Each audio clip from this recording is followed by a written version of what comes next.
Sword of omens, give me sight beyond sight.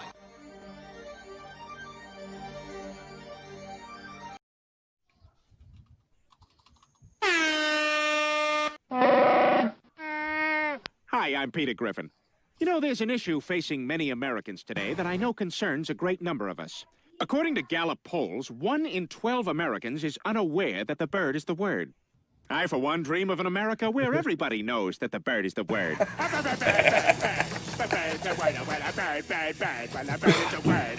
My God, is it possible? Have the boys in the lab confirm this. Sir, our math shows that the bird is equal to or greater than the word. Check it again! Oh, my God! Jesus Christ! The Messiah! You've returned! You've returned to bring us the good word! What word? A well, a bird. A bird's a word, a well, a bird. A bird's a word, a well, a bird. A bird's a word, a well, a bird. A bird's a word, a well, a bird. A bird's a word,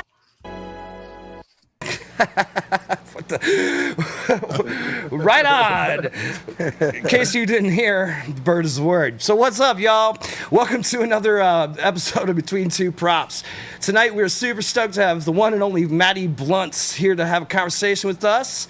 Before we get going, just want to say happy Father's Day this weekend to all you mothers out there, and shout out to my daughter.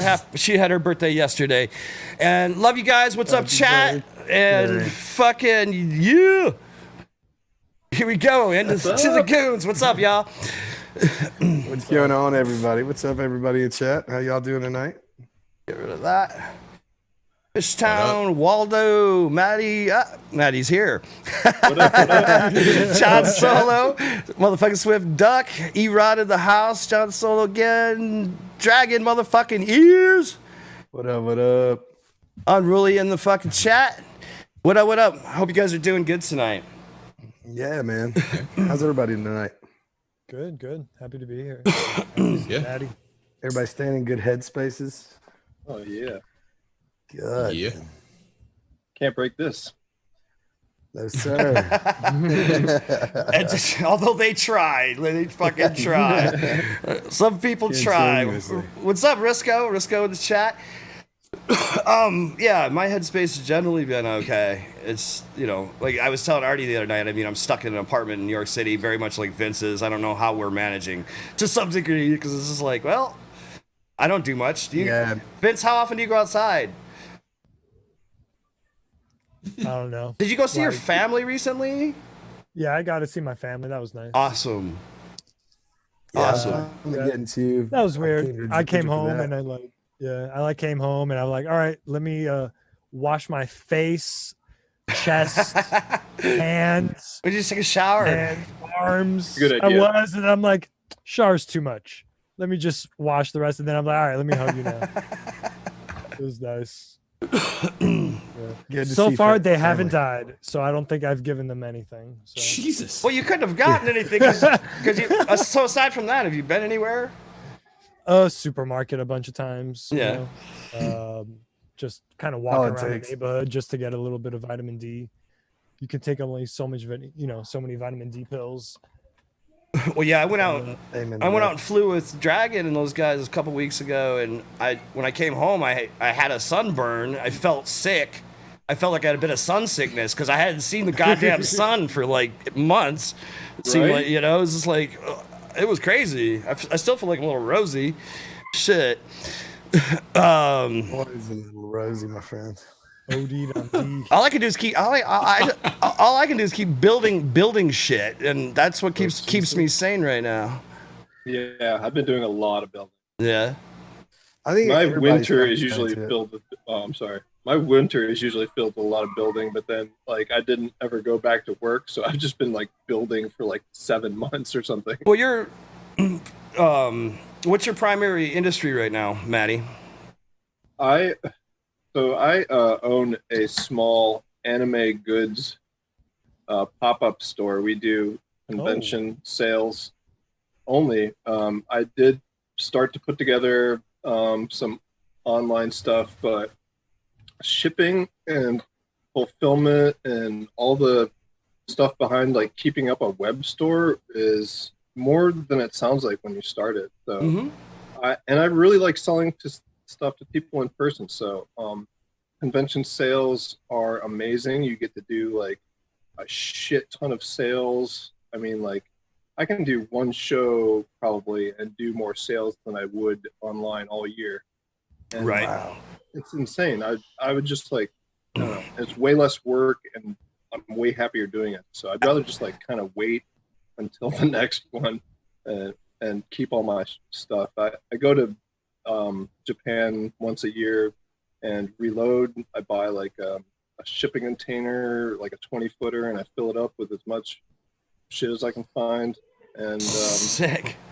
sit on it all year and just go to shows in my big ass Ford Transit van. And you know, I couldn't be happier doing it, but right now I can't do it at all. Yeah, I mean, well, I'm as a producer of large events, a lot of music industry stuff and things of that nature, and I've done my fair share of convention type things along the way. It's tough. It's tough on all sides of that industry, man. I mean, you know, hopefully we'll start seeing some things happening this fall, but, you know, capacity. What might be interesting, though, if you think about it, this could be, since you won't be able to put as many people in a venue for a concert or a convention or whatever it is, that means that you potentially need to sell more nights and or extend the convention. So in a fucked up kind of way, it actually could be a windfall for the production and convention industries down the road to some degree. I mean, you know, we still got to recoup all this lost time, but you know, so They are already like figuring out how to change like the conventions that I do so that it'll work with a minimal amount of people at a time, but still be able to maximize the amount of like turnstile people for the whole event. So you could, for one, like the panels are never really crowded like that much anyway. If you go to a panel in like, even if it's like a 30,000 person show, if you go to a panel at one of my anime events, there's like a couple hundred people in there at the most. And you should just like cram those guys into a way bigger room. They could just rent out the much bigger room. Yeah, and just spread them out so they're not all over, you know, on top of each other. Well, and then like the big dealers room, they're just going to have to make them so that they don't all go in at the same time, because that, you know, I've had shows where I could get literally trampled with people trying to buy stuff. they're talking about potentially like having and, you know, 50% or even less capacity for a lot of events for a while. So I think some of the places, the clubs are opening at like 50% capacity and stuff. You know, the messed up thing is, it's just, I think it's too early to tell with what's actually going to happen. You know, I mean, that's the problem. And like, I'm not trying to hedge my bets. I'm looking at ways to pivot, you know, maybe changing some of my production to doing even more online production, like for, you know, for other people, things like that. I don't know. I mean, I'm looking to switch up some things myself. I've been doing a whole bunch of art commissions for FPV logos and stuff since I've been like down. So that's been actually really helping me out. And I'm also on unemployment. So. I think that's what's clutch right now. So many of us need to figure out some different ways to, you know, pivot and use our skills in other areas to get by, at least for now. You know, for me, it's like I'm an old production guy, and like I've told already, it's like I'm a little burnt. Part of me wants to just go like, I want to go become like a search and rescue pilot or something, and just like live on a mountain and just go save random people or something. Like that's where I'm at with life, bro. I'm just done with big shows and fucking touring around the world like a nutcase. Traveling's cool, and I do want to do it a little bit more down the road, but I'm just gonna start an OnlyFans and just that's what I'm saying, dude. No, Make it all day in front of the camera. I hear that. That's what I was telling my friend. I was like, we all have to start OnlyFans. Because start working, start working out. Like we'll be like Charlie, fucking working out. Oh god. Well, that's why I got the bike, is so that I'm not like, you know, in this physical shitty shape. I pulled my actual longboard out, my non-motorized longboard out, because I was like, you know what? I probably should go push my fat ass around a little bit and fucking get out. You know, like shit. I hit jumps for like 20 minutes yesterday. and Dude, all that you do spot is was just sick. coast. Did you vomit? Oh, thanks. No, I didn't. I was just sweating my fucking balls off. I'll bet. Like I sweat sitting. Never mind being outside and it's like 85 degrees out and getting eaten by mosquitoes. It was fun as hell, but Jesus. Waldo's voting for the brown eye. I know he is familiar with my name. So where do you live currently, Matty? I live in Pittsburgh, Pennsylvania. You're in Pittsburgh? In which Yeah, part? I've been here since 99. What part? I live in Troy Hill, In which Troy is actually Hill? in the city. Yeah, Is it? that's on the north side. I used to live on the north side, and I used to live in What part? Mexican. Well, I stayed at Allegheny Center when I first moved to Pittsburgh, Yeah. and then Did you go to the? I went to Did the you go to art. the Art Institute? Yeah. I went to the Art Institute. Yeah, fucking. I stayed at Small Allegheny world, dude. Center for a very few months, and then What years did you go there? it was like 91, 92. Oh, okay. 92, 93. Yeah, 92, 93. I graduated in 91. Fucking, yeah, age. Bro, I lived all over Pittsburgh. I lived up on Squirrel Hill. I lived on Mount Washington. Fucking lived in the Mexican War streets for a minute, like on the north I've side. lived there. Fucking, I'm trying to remember where Troy Hill is, though. I mean, dude, it's been so long since I've been. So if you were in the Mexican War streets, Troy Hill, if you're like looking towards downtown, is over to your left, and the next hill over. Right. Like if you're on the Mexican War streets, you would go past the Allegheny General Hospital, and then you would be in what's that? Spring Garden, which is at the bottom of Troy Hill. Gotcha. Okay, before we move on from this, Mexican War Street. Yeah. Somebody has to give me some background on the I Mexican don't War Street. actually can't tell you what the background of Mexican War streets is. I could look it up real quick. I mean, that's an awesome you. name. Like there has to be something. Yeah, there's a great. I can't remember the history of it either. We will have to research and I'm get. gonna have to look into that one. I lived there for quite a while actually, dude. I've been on various substances all over that town too. Like that's where I went to my first rave in Squirrel Hill, and yeah. Oh man, you were at the better ones than I were. If you were going to the ones in the Yo, 90s. I used to DJ. I used to come to Pittsburgh and play drum and bass, like back in the day. Yes. Yeah, like I played there with Trace at one point, and awesome. My friend Misfit and a bunch of guys, and like so I don't know if you know who Diesel Boy is, but Damien's a friend. I know Diesel Boy. He's a friend of mine. I met him at the Art Institute of Pittsburgh when we were both going there, and that's where I first heard like some really like old school dance breakbeat music and drum, like before drum and bass or jungle music or any of that. It was all dark side breakbeat and happy hardcore. Yeah. And I heard he's coming back actually. He lives in Brooklyn. I haven't seen him in ages, but he lives in Brooklyn, and he's been doing a lot more dubstep production, but I haven't seen him in years, man. It's been ages, and it's funny because there's actually a couple guys from the rave scene I think live around me that I haven't actually managed to catch up with, but yeah, I went from there, and then I moved out to the Midwest a little bit, and then before I came out to New York and ended up here, but. Pittsburgh was a crazy time. I loved and hated it. Is Ides Records still open, or is that gone? I think Ides is still there. I haven't been there in a hot second. Ides Records was my jam, and then there was the fucking Beehive in the Beehive is long gone. The Beehive, there was a couple of those, and long gone. It's crazy. Metropol's gone. Everything in the strip district is completely different. No shit. There's Laga and all that shit. Fucking Beehive, Metropole, man! I haven't been down here such a long time. You're bringing back memories now, bro. Holy shit! Fucking hell, Metropole, man. I went to so many shows at the Metropole. Wow, yeah. I mean, and even after I left Pittsburgh for a little bit, there was a few times I went back through, and I ended up, like I said, I ended up going there to play a few times. One time I ended up at the Metropole. Like I came in from out of town, and I ended up at the Metropole at some fucking party, and it was fucking bananas. Memories, dude. So you've been up on Mount Washington? You've taken the incline up and all that shit? Oh yeah, of course. Right. Yeah. So of course. there's a back street. I can't remember what it's called. For some reason I want to say it's Sycamore, but there's a fucking back street that comes down Mount Washington, and it's just a big fucking snake run. the whole way Right, down, I and think it goes over a bridge at one point, like a little bridge section. There's a little bridge section, and we used to go down that bitch on our skateboards, mostly sitting, because if you try to ride it standing, you'd most likely die.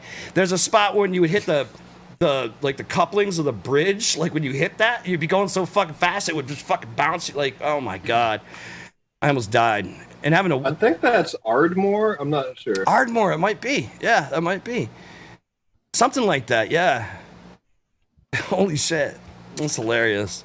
Yeah, that is hilarious. Small world, dude. Small world. When did you move out of Pittsburgh? Probably. I want to say it was probably around '94 or so. I was in Pittsburgh, and then I ended up coming home for like a semester or summer, and then I went back, and then I stayed for a while, and then it was probably about '94 or so that I bounced. Like I said, I had a love-hate relationship. I had hard times in Pittsburgh, man. I was like donating plasma to get fucking buy I donated plasma. fucking ramen and shit, dude. Maybe buy some lives. weed. Like, I mean, it was so like I was. That's oh hilarious. my god, yeah. That's kind of how that place is, dude. I'm telling you, like, I fucking.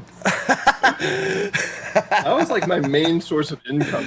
Bro, when I was in college, straight the fuck up, man. You could get something like $28 a week if you went there twice a week. But if you skip the second time, you got shit. Like the first time they give you like $7, and then the second time they give you like another 21. But you have to do it within the 7 days, or you start over. Yeah, they have their little scam to keep you coming back. Fucking milking the fucking populace of their plasma, bro. It's like leeching it off of us.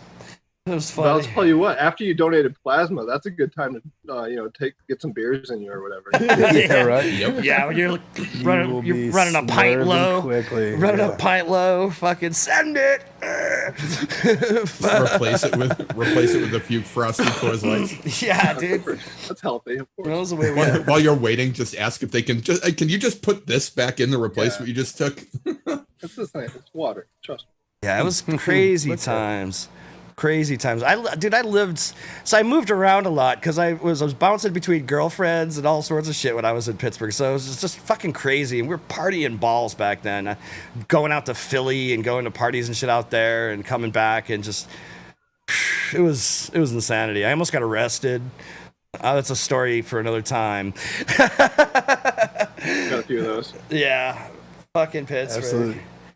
I've played there many times with bands, like at the fucking pavilion thing. It's on the along the river there. What the hell is that place called? It was like a little outdoor shed thing along the river on the one side. Which river? It might be the Allegheny. There's a couple outdoor things along the river. It's like the big concert venue there, though. It was a bigger venue. I can't remember. There was like the Chevy Amphitheater, but that thing has been changed into like a soccer park or something. That might be it. No, honestly, might be it. I mean, like going into the south side. Was that where it was? Yeah, I'm pretty sure it would have been on that side. Yeah.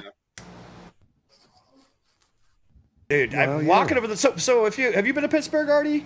Has any of you guys? No, been I've never been.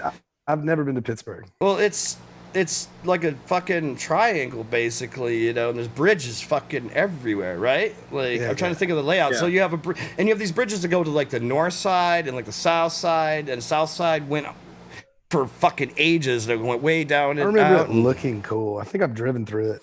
There's so many bridges. Lots of homeless. When I was living, there was a lot of homeless. There's not crazy amounts of homeless. Yeah. If you've been into like Philly or that side of where you live is way more homeless people.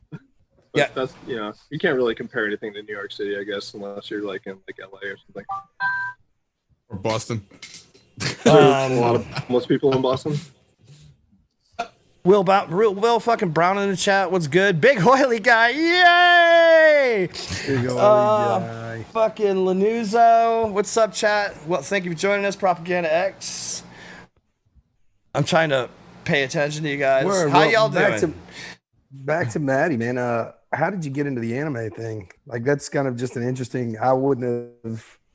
Just not a field that I've thought of, like buying up a bunch of anime stuff and I went to the Art Institute, like we were saying before. What did you major in? I went for animation. For animation. And then, well, I have a associate's degree in computer animation multimedia, and then they didn't have like a similar bachelor's degree for me to finish on. Mm-hmm. So my bachelor's is in media arts in animation, which is a similar. We did more media stuff than animation, really. So I have a lot of like video production background. The program I did music and video production, music and video business was what I did when I went. I don't even think that's a program there anymore. But well, they had like a video production, a separate just video production. Right. But I forget exactly what it's called. Cool. But anyway. Yeah, I went to school for that. That was in '99. I finished up with my bachelor's. I took my time, so I finished up like in 2005. But I didn't go into this business right away. I actually was at a auction gallery for a while, which is something I was just working at while I was in school, and ended up like climbing the ladder there, doing a lot of pretty much helped run that for a while after school. And then I'm half Japanese, and I went to Japan the first time in my adult life in 2012. And while I was there, I like kind of rekindled my love for anime, which I hadn't really been around since I was a child. So when I got back, I just started buying a bunch of anime figures because I was super into what I saw when I was over there. I was like, oh yeah, there's all these, like they have all these awesome things over there that I forgot about. And over the next 2 years, I just started a collection, and my collection got so big that I had to start selling some of it. I did like a pop culture event with just some of my extras that I had in my basement. Yeah. And it did so well that what I was doing at the time, which was like selling like glass and jewelry at music festivals, it made that seem so small with so less effort that I just completely switched gears, and I've kind of just molded this new business out of just like being an anime picker is what I call it. And do you speak and can you read and speak Japanese? I don't. I use a lot of Google Translate when I'm over there. Does that work?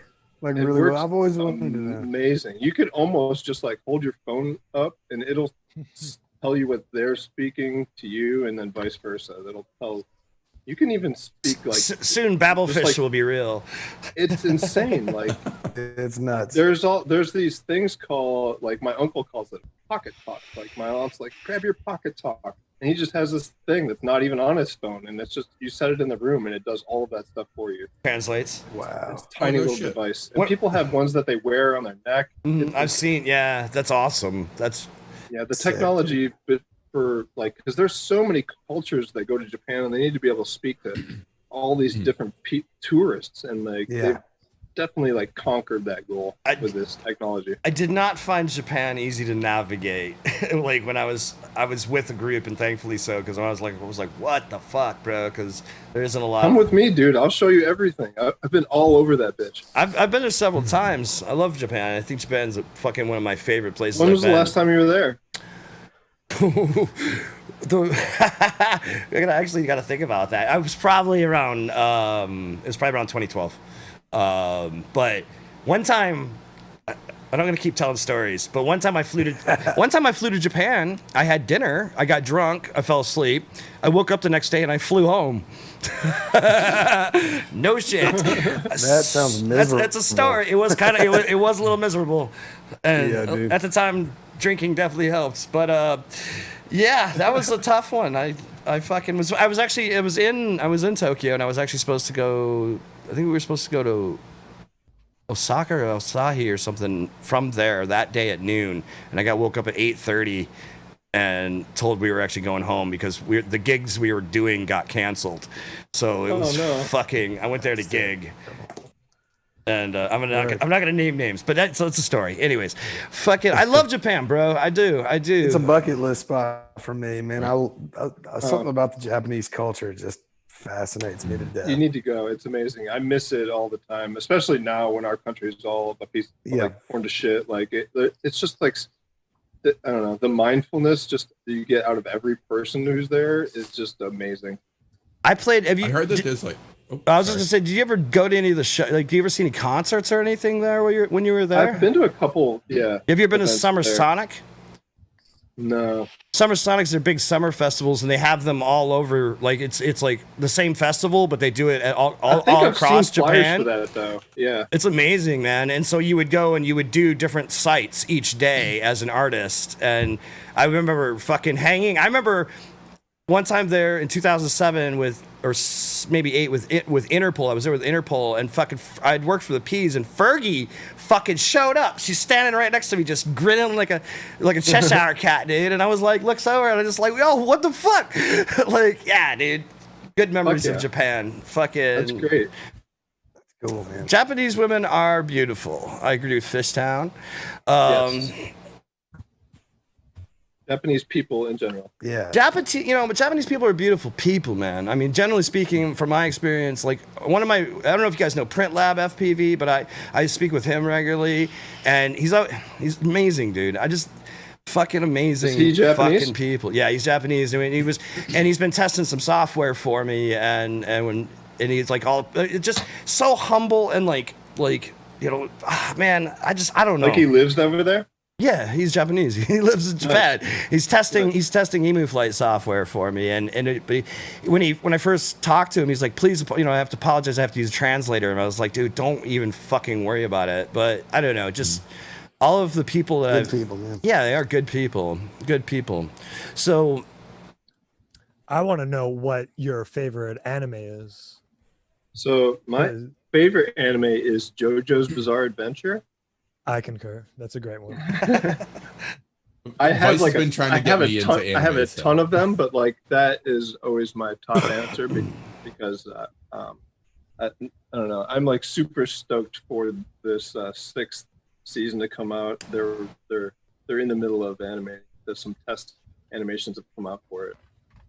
All of the seasons have been amazing, and all of the manga has. Yeah, for those who don't know, JoJo is a very interesting anime because it's about kind of a lineage of father to son or daughter or granddaughter, and so every season's kind of a real trip. It's really awesome. Yeah, it's great. I've been trying to get Gravy to do anime. I'm going to show him an episode of Cowboy Bebop and see how and go from I like there. that one too. I actually just started rewatching. I used to watch Cowboy Bebop. That's kind of what got me into the because I watched growing up in France, you had anime on TV, not like in America. Like, so I grew up watching Sailor Moon, Ranma, Dragon Ball. We had Robotech. I have a Ranma. We had Robotech and shit though, man. Oh, nice. We had Robotech and a bunch of shit back when I was growing up. We watched what Robotech was ripped off. Well, Robotech is what they took like Macross, yeah. Thank you, Macross, yeah. And then I was like, "This is." I remember watching it, and it was very weird. Macross. Not the same. That was what they did to bring it over. They revamped it. Harmony Gold wouldn't release it, and still hasn't released it for other regions. And my friend in Australia actually started a big Facebook group called Fans Against the Tyranny of Harmony Gold. Oh my God. And I'm a member of that group, actually. It's fucking awesome. But yes, Macross. And I've actually been bootlegging Macross games on my PS Vita. Hell yeah. Like the Japanese copies. I got my Vita hacked, so I've been like bootlegging. I have a crazy. PS Vita. Yeah. Do you play any of the Gundam Breaker games? I don't think I have any of the Gundam yet. No. I'll have to look. I don't know if you're into that sort of like mecha game, try Gundam Breaker. Any of the Gundam Breakers is amazing. Was it a American release or is it Japanese? Yeah, it's all they're all American. They're all American. It came from a Japanese release, but that's one of the ones that actually did get translated. I got into hacking Vitas, and you can download like Japanese, you can download off-region games and fucking play them and stuff like that. So it's kind of interesting to kind of unlock your Vita and get to play. It's hard though playing Japanese games when you can't understand anything. I thought you could just play the Vita games. No. If you have a legit Vita, you cannot use the region locked. You can't play a Japanese game in a U.S. console, in a North American console. They're all consoles are region locked. And I've never done anything to mine. You might have a Japanese. Where did you buy your Vita? I just bought my Vita in like a game exchange here. Yeah, I don't know. Traditionally, they're region locked, and you have to hack them. But what's dope about hacking it is you can use you can actually, instead of using Sony's proprietary memory sticks, you get an adapter and you can use a high-speed SD card. So I've got like, I don't know, like 2 tera. What was it? Are there different versions of the Vita? I was pretty sure I bought it because you could buy Japanese games with it. Yeah, probably then. I don't know. I don't know, but you should hack it if you haven't, because I've got a Nintendo 64 emulator on it. Fucking all sorts of shit. I can play Doom and fucking Diablo. I have Diablo 1. I have the PC port of Diablo 1 on my Vita. Just crazy shit, man. Crazy shit. So, aside from like, import, I guess you're technically an import specialist of anime products, right? Technically, I am. Yeah. So, like, what was your background? So, you're talking about what animation and things that you were learning in school. Did you come from an art background? Like, what was your background like? I mean, I went to the Art Institute straight from high school. I was just like, always had an affinity for art. Were you an art student in high school as well? Yeah, I took art every year. Same. I did art, photography, commercial art. I did every art program I could get my hands on, but that's cool. Yeah, for sure. I have a ton of like painting, like these big acrylic paintings all over my house that I've done while I was doing like the music festival thing. I used to do a bunch of live paintings at shows, and I have a number of them left. I've sold a few. I have a couple of them in a gallery. Brother Enoch? Is Enoch in the house? Oh, yeah. Oh, what up? Is that an Enoch? Enoch sighting? What's up, my brother? So are you doing, I know you mentioned you were doing some, like custom pieces for people. Are you doing any other art? Are you working, what mediums are you working in? All of those are digital illustrations that are done on, a graphics tablet on Illustrator. I really love Illustrator. I really love using a stylus in Illustrator, especially, I don't know if anybody out there uses Illustrator, but if you don't know about the blob tool, that's like my favorite tool. And it's how I do 90% of my artwork. Yeah. I'm actually just starting to learn it. I use Affinity Designer. Hit that Shift B and play with the blob tool. You'll never use another tool again. I don't know if there's an equivalent in Affinity Designer. Honestly, it's just pretty much like an ink pen, and it joins all of your blobs together. And I just use it as a liner for my illustrations, and it just like works perfect for me because you can set your pressure with your stylus. And are you using working on a tablet? You're using Illustrator on a tablet, or you're using a tablet interface like a Wacom? I just use it's like the shittiest old Wacom, cool. from. I'm still on my first Wacom. I know like a bunch of dudes are on those like digital screen ones, which I would love to have. Tablet. And I could probably afford to have that in my life, but I've just never taken the leap. I kind of like my old janky Wacom. It's my. I don't know. I love it. when I started working with vector stuff, I had an iPad, so I was like, all right, what can I do with this? And I ended up getting into Affinity Designer, and I got the Apple Pencil. And for me, that's a really awesome, I can sit on the couch and fucking draw, dude, whatever. Usually I just use it to make like practical shit, not so like I don't know, design, like when I did the Goon Squad shit and some other shit. It's like I need something practical, I can just do it there, and I know it's going to be a vector, and then I can scale it and shoot it out quickly. And I think it interchanges with Illustrator. Well, iPad's is a cool tool. That's all I'd say, because you can also use iPad with some setups. You can use it like a Wacom, so you can control Illustrator from your iPad with the fucking Apple Pencil. Stylus? Yeah. I've never played with an Apple Pencil. Apple Pencil's great. I'm not really much of an Apple guy myself. That is worth it. It's totally worth it. It feels good. It really feels good. Like you can push down harder and you see a darker or wider stroke. Like it's very organic, with its sensitivity and depending on what tools you're using, what brushes or whatever you're using. Sweet. I'd love to play with You should try it. I'm just saying, definitely try. I think it's worth it. They've got some great sketching programs on iPad. Adobe has a few things on there. They have something for Illustrator, I think. But I got say Andrea turned me on to Affinity Designer early on, and I just fell in love with it. So I never had to go anywhere else because I could do everything I need there. Dope. Well, let's turn the conversation so I can get closer to what I want to talk about. Tell me how you got into FPV, man. What brought you? Were you into RC before? Or? I have been into RC barely before I was into FPV. I built an RC that my uncle sent me from Japan when I was like 12 or something with my brother, who's a couple years older than me.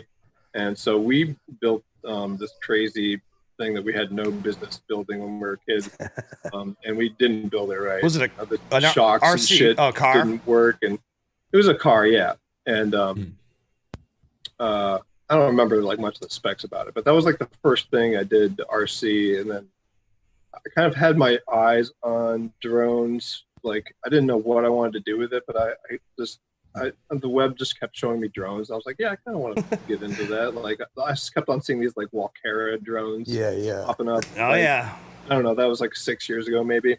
And I was like, I don't know. I want to do something with these. I'm not sure what I want to do with them, but I'm interested. And the more it kept on showing me racing drones, the more I was like, I think I want to racing drones. I don't know what I want. I don't, I was like, I don't know if I want to race drones, but, and then I saw a DRL or something. I was like, oh my gosh, maybe I do want to race drones.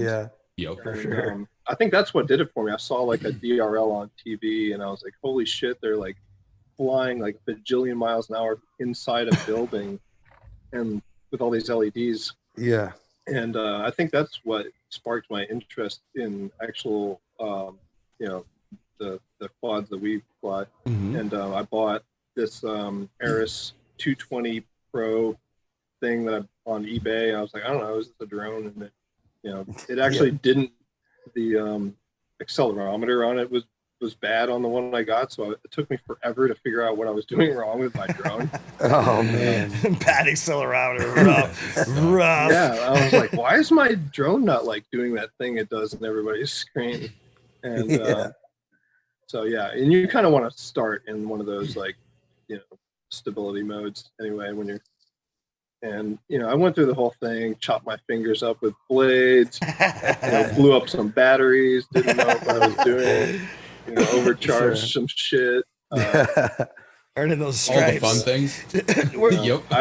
That thing was on the Fly Sky, which is, I don't recommend to anybody. So what, I6 or something? what attracted you to it? Yeah, I6. What it attracted to you there? It's for me, I actually just love to pilot shit, right? And so, but some people obviously get into drones for footage. So, what were you more into, coming from hey, I just can't wait to fly, or were you did you have a preconception of getting footage? Well, once I realized that what they were doing was first person, I was like, oh my gosh, I want to experience that, and that's what sold it for me. The first time I got in the goggles and experienced, being a bird or whatever, I was like, I'm sold. I don't need to do anything.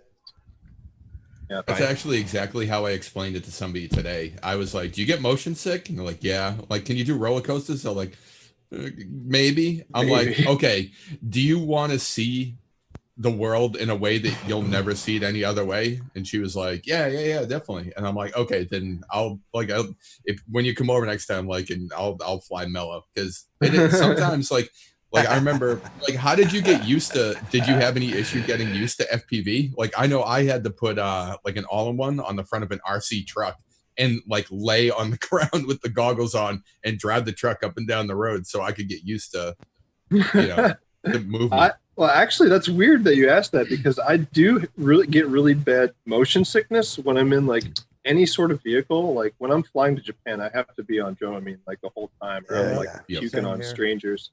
But like I actually, and I can't be in like a car or anything without me driving it without getting motion sick too. Like when I'm in a taxi or whatever, when I'm like, I don't know, at a show or something, and I don't want to drive. Like I don't have a good time when I'm in a taxi. Yeah. When I'm driving, I'm fine because I'm controlling the thing. Yeah, some people have. I think that's the because same if I don't with me. look anything or try to read anything, I'm good. But yeah, reading is horrible. I can't. Yeah, I If I'm can't. in a train and I'm reading, I'm puking out. Yeah. Same. Dramamine I never had will a go problem with it, dude. But my sister does. But I thank God, because riding on a tour bus all over the goddamn world would have been a challenge. Now I have got. Have you ever done virtual reality, Matty? Because I've had that fuck with my motion sickness. It didn't. No, I've only ever done it to do like the painting and stuff. I've never really done any. You like do a roller coaster in there, yeah? I've never done like skydiving or any of that. I produced a show once. You could do that in the VR. That's pretty dope. What? That's in fun. VR? I mean, I've just What in never VR? skydiving or Oh, bro, we riding roller we coasters. produced we recreated the China the Olympic bobsled track from the games in China. We recreated it in virtual reality, and you could run the course. It was like you were in the bobsled. And I had to like test it like every day when they were developing it. I had to like because I had the VR rig, so like here, try it, bro. The first couple of runs, I was like, yeah, FPV for it'll me. get you. When I first started, I was like, it took a week. It was like a week of doing it every day before I got normalized to any point where I wasn't like falling over. I don't think I went through that either. I think like even with my motion sickness issues, I was because of my like control thing. If I'm controlling it, I'm okay. I think I automatically was like, this is a video game, and I'm cool with it. Are you a stander? Do you stand or sit? I'm a stander. I hate sitting. Like when Me I'm too. I'm at IO or whatever, and everybody's sitting, I'll sit, but I feel weird doing it. If I stand, I'll duck. Like when I go under a tree limb, I'll like duck when I stand. It's fucking hilarious. But usually, I like to lean against something if I'm standing, but I actually prefer. I prefer like that. I prefer to sit. But give me a recliner, bro. Yeah, everybody's got their style. That's crazy that you have that same thing though. Like I had the same, like I have to be driving. I have to be like whatever it. I don't know what the deal is with it, but it's cool. Like I never thought that I'd meet somebody else. It's part of your equilibrium and how it works with your brain. Like if you can like predict what you're doing to the car and how it's going to feel because of all the times that you've done it before. It doesn't matter how many times you've been in the car. You don't know when someone's turning the wheel, even if you're watching the road. You know what I mean? Just doesn't. No kidding. I still get myself every once in a while. I'll get myself. I'm like, whoa, when I'm flying, like But I forget that how it is for people that have never seen it before. I completely space it, and like somebody will be like on a ride along has never seen FPV before, and I'll just go tearing across the field upside down, whatever. Not even like no fucks given. Just don't even think about it. Yeah, like I have this friend Julie, and she's like, I can't watch any of your videos, but the music is really good. Yeah, I do get comments about that sometimes as well, like from my family. Like it's same. It's like, oh, it's hard to watch. It's so crazy. Yeah, her husband Tyler likes watching them, but like she'll like look away from it and just listen to the music. Exactly.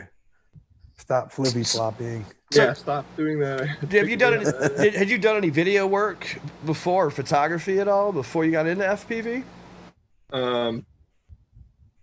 I've messed around with some video stuff. I worked on like an independent film in 2004 called The Balance. It's probably going to be really hard to find though.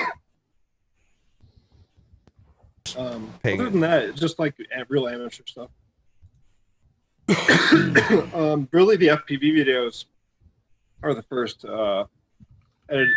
video editing I've taken seriously, outside of school. I did a bunch of, like I said, video stuff in school, but I wouldn't consider it professional.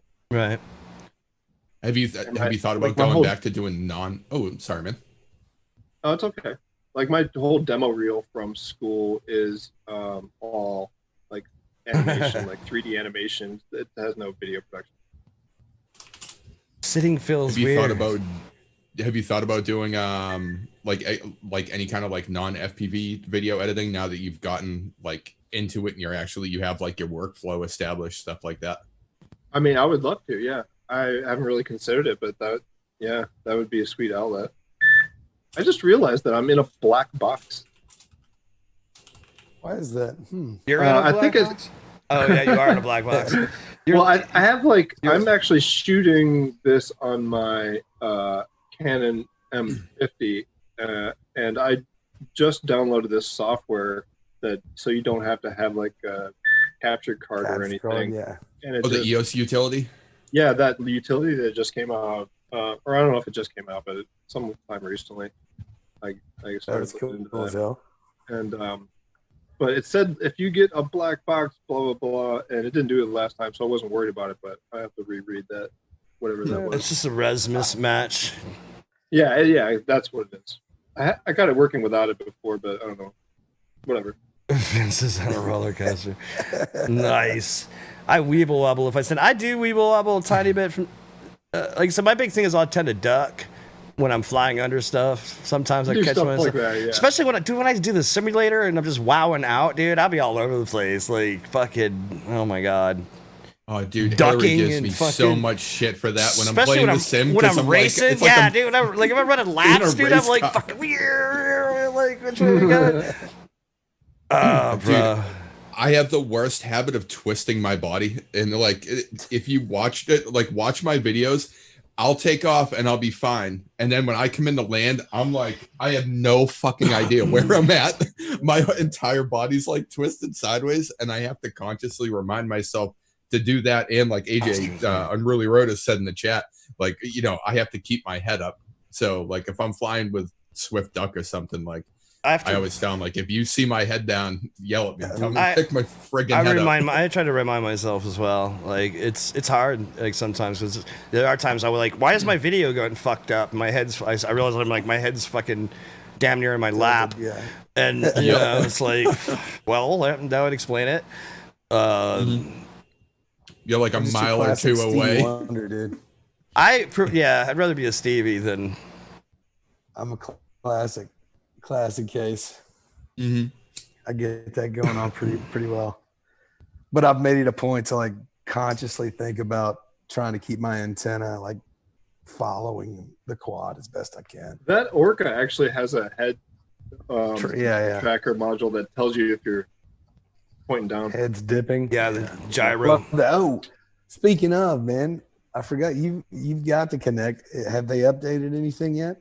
No, it just like downloads footage. It doesn't do any streaming right now. Kind of lame. I wish I wouldn't have I didn't even have it coming to me. I wasn't a backer that included that in my package, but I jumped on it because I thought it was streaming like it was supposed to, but it doesn't. You'll get it. They'll get there. I feel like they'll get there. I mean, I'm sure they will. They definitely will. I just don't understand it. I should have just waited. I think it's going to take a while before they get the frame rate. Like first they'll get it working, and then they'll have to fix the frame rate and get it all fucking running smooth. But it's well, supposedly the next update is supposed to be major, but they've said that quite a bit. So I don't know. I'm trying to be patient, but I've grown impatient a few times. I mean, I don't know. I got totally sidetracked. I was playing around with. I had a fucking Raspberry Pi set up as a stream box, and I literally got it all working and never tried it. I'm not bullshit. I remember that. I had it working. It seems like it, right? I got so sidetracked with other shit, and then the world caught fire, and I'm just like, you know what? I'm over all my personal ambitions. I'm just gonna fucking chill out and hang, fucking, for a minute. Yeah. Well, while we're on the Orca thing, how do you like your Orcas? Like, what's your outlook on them? Someone else just asked me that the other day, and I said 7 out of 10. I don't love them. Yeah. especially for the price. But and I haven't really tried the HDO2s, so I don't really have that to compare them to. So Yeah, I'm not I'm like in the the same best boat. person to ask, but I was going from HD3s, and it's quite a leap from It's that. the same screens. It's the same panels, right? Now The same exact the Orcas have the round optics. Like They both like have that they both round have barrel. the- I'm not super the into round that. optic. Yeah, I wish it was square. And everybody's like, "Oh, I get used to it," but like every time I put my Fat Sharks back on because something's up with my Orcas, Feels I like home. I like the format better. I'll be honest though, like for me, you know, especially since I'm a glasses wearer. I mean, but just generally speaking, even if it wasn't, I think I would still feel this way to some degree. The focus adjust on the HDO2 is what sets it out, because you could just those don't do it either. You just dial in, you close one eye and you dial in your eye, and then you close your eye and you dial it in, and you look edge to edge and top to bottom, and I don't even notice the circles. Like once I have it all dialed in, it's just tack sharp, the whole thing. You've got that front to back thing that the Orcas don't have. Yeah, the Orcas only do like that. the focal length. Originally, they were gonna have, which they should have kept. Yeah, I wish they had, but because you can't. I mean, I like my Orcas. I mean, they're great goggles. You have the Orcas already? I do. The What navies. did you get the rapid fire with them? I guess. No, I already had a rapid fire. Okay, I got a do that. first gen rapid fire, and it's sorry. It's been a little bit of a pain in the ass. Oh, is there a difference? I guess I do have a first gen in my HD3s, and then whatever the Orca one. I didn't realize there was two. You got a new module. Yeah, well, they did something with, they had to replace a board, and it made it better, apparently. So it's the same panels. Does the optics give you the same field of view? Yeah, you're literally within like 0.1. the big so thing. It's the same. It's got a little bit of a pin cushion kind of effect, which I don't mind at all. Right, it's a little pillow. I got used to that. Pillow, right? So it's like a little pillowed. But the optics, I mean, they're good. I mean, for me, it took me tweaking my lenses though on my quads to really get some tack sharp focus. But I mean, overall, they've been awesome. For me, I just haven't tried the HDO2, and I really want to try it. Look, for me, I accepted the I spent the money because I want the best, and I do want the best. So I just want to know.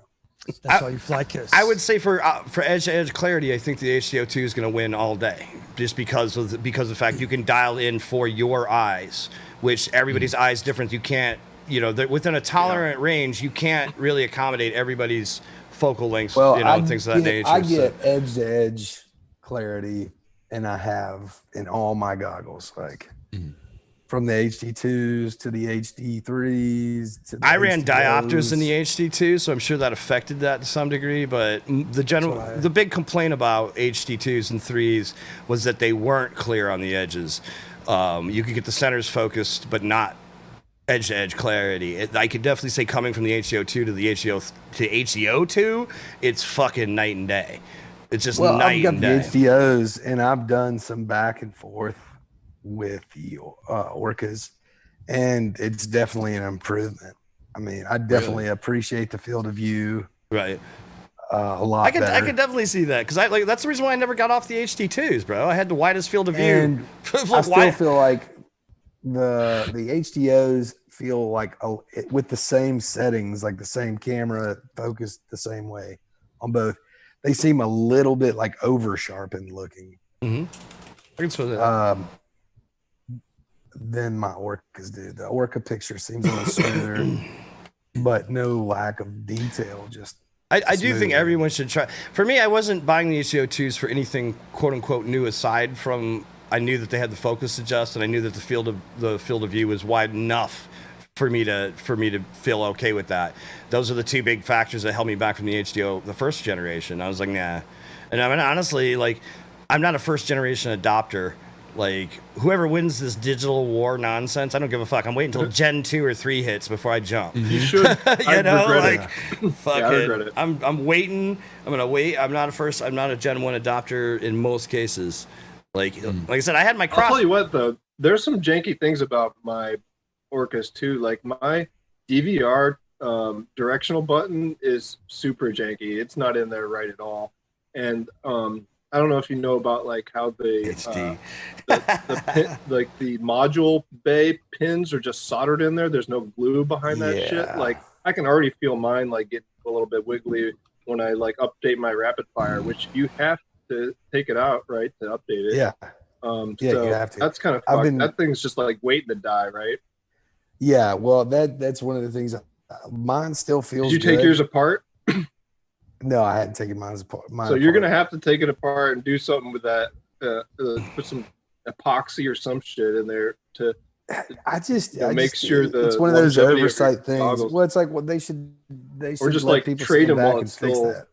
You know, yeah, that's one of the things that V2 was gonna have to.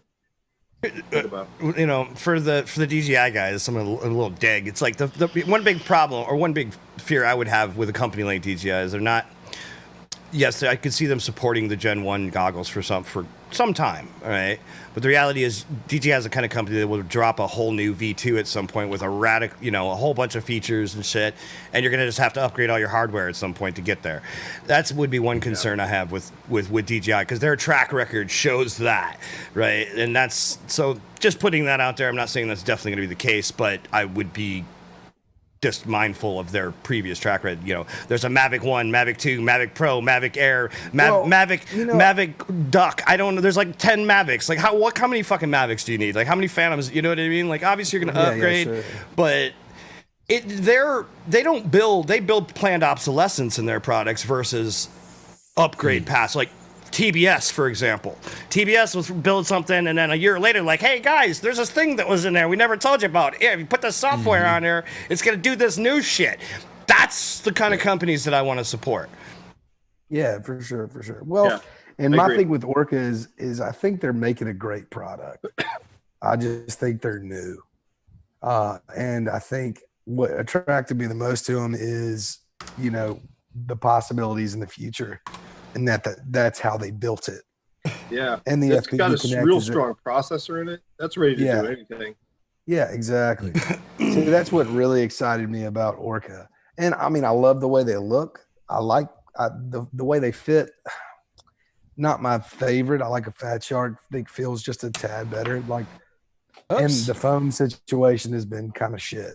Well, I agree. There needs to come out with a better phone. Someone needs, like, some third party needs to rock that. I need Newbie Drone to step up and give me an Orca. I'm surprised that's not a thing yet with everybody who's got these. Did you say Newbie Drone? Yeah. Oh shit! There is a power. Wait, hold on. There's a power button now. By the way, Will Brown, there is a fucking power button on the H202. Anyway, so that argument's done. But I support the FPV Geek, and I use the FPV Geek's his Just a Switch, and I've been using it since the Rampage, and so I never cared. I was never crying about a power button because somebody came up with a good idea. FPV Geek. Check it out. Power button, just a switch. So yeah, I need to get one of those. Oh, they're great, dude. I highly recommend. And I even made an adapter for certain straps. Like if you get a fat strap or something that's too big for whatever reason. I know that Steve was working with Ron in regards to some solutions for it, which was super dope. Yeah, man, awesome product, dude. I think it's rad. Having said that, too, like Fat Shark. They would drop things out here and there, but like from going from HD2 to HD3, it wasn't like some big thing. Like, I've got to have it. There's like, okay, it's no big deal. They released a goggle that's slightly different, not necessarily better, whatever. I see, I just don't know how far back, like, today, like how does DJI really support the old Phantoms? I couldn't honestly say, but I have no idea. I'd be curious to know, man. They do, but not. It's not like if you were trying to get like something for like an M200, like one of the newer. Yeah, they're not going to give you the new. Yeah, no. I mean, they'll geofence the fuck out of you, and that's about it. Yeah. The reality is part of me thinks that, like, honestly, until just recently, like, HD wasn't really viable. What the fuck was really Fat Shark going to innovate on? You had good, yeah, of course, get some OLEDs in. When OLEDs became practical, Like when the first HBO came out, I was like, fuck that. I'm not touching OLED with a 10-foot pole. Like, what if they burn in and you got OSD all the time? I don't know what's going to happen. I'm going to wait and find out rather than plunk down my money, you know, because an OLED TV is prone to burn in. It's prone to burn in, but I've owned several and never had a problem. So You didn't play Grand Theft Auto. Yeah, play Call of Duty 24/7 for about 6 months and come back and talk to me. Yeah, the problem is with like Grand Theft Auto, you'll Or Grand have Theft like Auto, yeah, with the fucking you'll mini have map. the radar, yeah, the radar, Mini your map. money. After a few years, it's just you see little white lines, yeah. But that was Dude, that was like the early CRTs used to 90s. do it. Like old video games, I like know. old Yeah, arcade yeah, early CRTs 90s. would do it, you know. But it's burn-in was a concern. Were they gonna? How long were they gonna last? The whole nine, you know. And that's why I waited for the H. I didn't buy HDRs. Now with QLEDs and OLEDs. Oh, yeah. Well, I Remember the clapper from the 80s? Like, clap on. You need to wire one of those into your goggles. You just clap Then, on. you know, yeah. Dude, I have when you're one. at the Do you know races, how much nothing bad trolling will there would happen. be? There would be Yeah. so much trolling. My No goggles. trolling will happen. Yell at my goggles. My power. What? What were everybody's Johnson. favorite early 80s, 90s classic things like the clapper? 'Cause Oh, mine was God, the I Pet know what you're- Rock. Oh, I thought you were going a different direction with this. No, mine was the Pet Rock from the 90s. Yeah. Chia Pet, man. Chia Pets. The Chia Pet. Lawn darts. Lawn darts were from the 70s. Wait, were they? Yeah, I'm pretty sure it was the 70s. End of 70s. Oh, I'm man, actually I a fucked up huge so much. Transformers fan. That's what Ooh. I was a huge Transformers Love the fan. voice actors. When I Some of the best have voice actors. I have the first Transformers comic books. I had a bunch of shit. I used to collect comics big when I was young, and with Transformers, I remember when the first one came out, and it was like it would have been like, I want to say like 80, 83, 84 maybe. I was on my way to school when I bought it at the fucking corner drugstore. I would go to the drugstore on my way to school, and I would have been in, I don't know, maybe like 6th grade, 7th grade maybe, and I would go there maybe a little earlier. I don't know. We would stop at the corner store. We'd buy comic books on our way to fucking school, and I remember I have the first Transformers comic book that came out back then. Yeah, that's amazing. Shit. That's that. I love the back, like, comics were raw, man. I mean, it's like the Teenage Mutant Ninja Turtles. I have all the old Eastman and Laird shit. I fucking I hate the teenage, like, what they did to that franchise makes me want to fucking I have the original burn Eastman it Laird down. shit, too. I've got I don't have all my collection. I traded or lost some along the way, but I probably have a good dozen or so or more right now that all of them I had them sign them, and number 10's got Raphael drawn on the inside cover, and they autographed it. Holy shit. It's pretty sick. Whoa. Yeah. Damn. Yeah, and the Teenage Mutant Ninja Turtles, those comic books, the Eastman and Laird ones were extremely dark. Like, they were Oh, way they're amazing. amazing, I love the hardcore. style. Yeah, it was all black They and had a white, huge impact on my art style. all fucking black and white. Yeah, really? That's dope. Yeah, that's for fucking sure. super dope. I'll have to send you some pictures of that when you like he just did it in ink, the fucking turtle drawing, but it's sick. Just banged it Their out. line work is amazing. Bro, fucking amazing. And I love that shit. I was so stoked when I was getting those comics back. I remember I bought a bunch off my friend. Like, yeah. Yeah. The way they draw the fingers is like, I use that a lot. Yeah. Yeah. No toilet Look back paper. at all that stuff, man. So where do you find, like, so that's one of your influences. Like, where do you find inspiration, and what are your influences in what you're doing today? Oh, geez. I mean, like, yeah, that's one of them. Like 80s stuff like that. I grew up on like Transformers and like Thundercats and like shit like that, like Voltron and a bunch of like anime that you may or may not have ever heard of. And Cue like, the Thundercats intro. I don't. Did you see it? Yeah, you seen our glitch intro of Thundercats? Yeah. you like anime stuff like Gundam and you know, like I anything with like a bunch of like large mecha robots is right up my alley. You know? Yeah, on Genesis. Okay, I'm playing battle. Yeah. I'm playing BattleTech exactly. on PC on my in my downtime. Oh, yeah, some yeah, nights yeah. I've been playing Fuck yeah. I've been playing BattleTech, man. I love that shit. It's like fucking Hell yeah.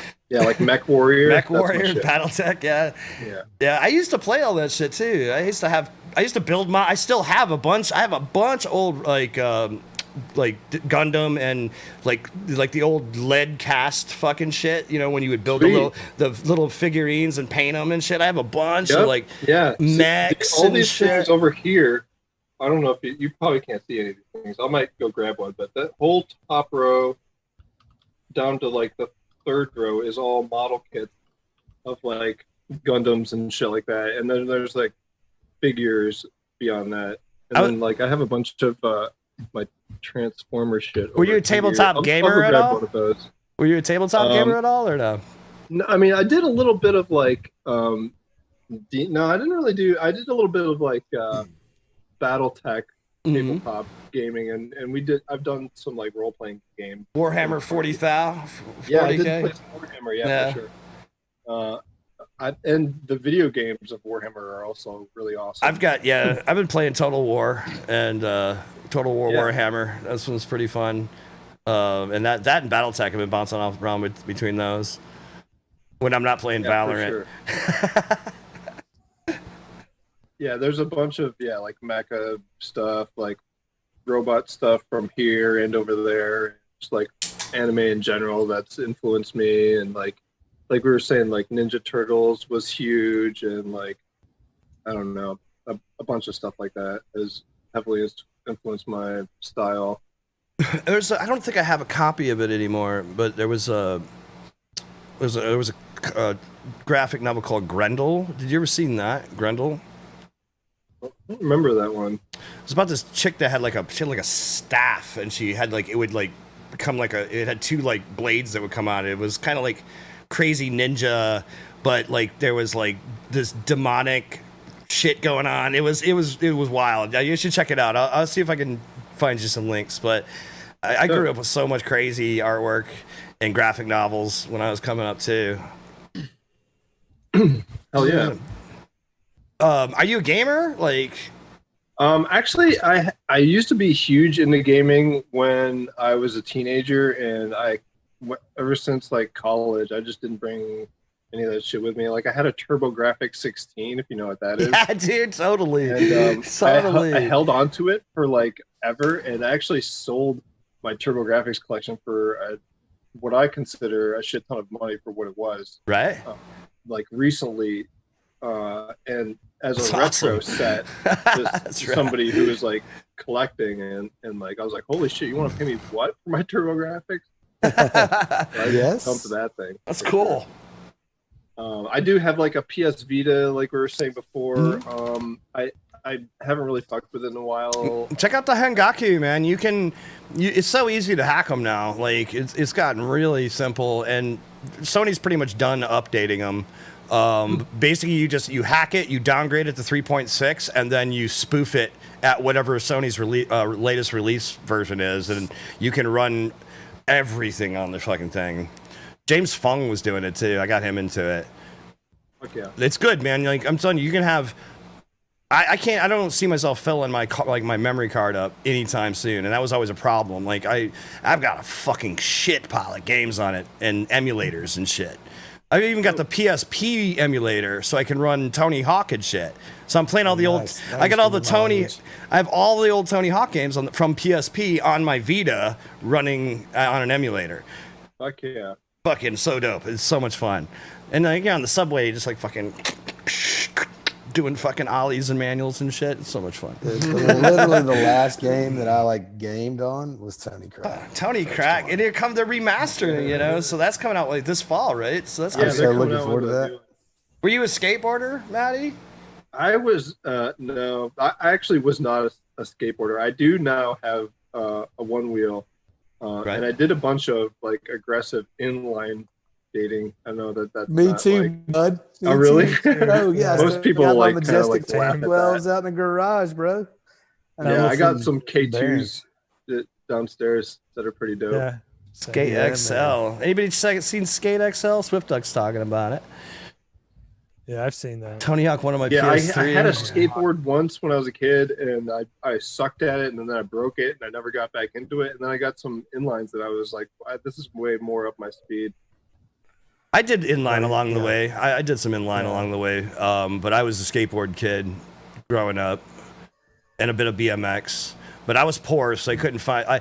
I was like taking old frames, sanding them down, repainting them, fucking whatever I could do to make a BMX bike, dude, to like rebuilding the bearings and whatever, fucking, you know, totally hands dirty. I was a hands-on, poor-ass BMX and skateboard kid when I was young. That's how I got into BMX, was I had a skateboard. It was a badass. It was like an Alien Workshop abducted board. It was fucking dope. But I got on it, man. I could ollie and I could pop shove it. Asked me to do that off of anything, my body would not let me do it. I don't know what it was, man. I tried really hard, dude. Like 2 stair set, like just wouldn't do it. My body wouldn't let me. So I just eventually traded to some kid for like this old 81 Haro Flatlander. It was so dope. I thought it was sick. Oh shit. Oh yeah. I need to get Alien Workshop stuff was the shit. Yeah, it was cool. Like their whole look. I had a bunch of their shirts. And shit. I grew up with Santa Cruz, man. So it was kind of my first board. I was with Rob Roscott face print. Nice. I had fucking and Gator Vision. I was on Vision and Santa Cruz mostly coming up. Nice. Yeah, I mean, well, my shit got I've so done like I traded it after like 2 weeks of having that board. Like I was already like in college when you're more just trick boards that just are, you know, symmetric trick boards came out. Like all my shit had big tails and shit on it still, and like more traditional boards. I gotta get another skateboard. I love skating. I love like skating and BMX. I got an electric skateboard. That's all the fun I want out of a skateboard. Like I can go 28 miles an hour. Like all of me. When I need to, like, dude, for running errands in New York City, electric skateboard is a goddamn champ. But you know, and getting to and from the train, you know, especially when I have a gig, like, and I gotta be there at 5 a.m. or something, and like I get to the train, I can hit my house to the train station in like 3 minutes. You know, on the board, if I walk it, it's gonna take me 15. Then when I get off the train, the other side, it's 15. But if I'm skating, it's like 3 minutes. But I do miss the exercise of a push board. Yeah. You guys on the one wheels. Any day now. You guys on the one wheels, man. I don't know. I'm still not 100% sold on those things.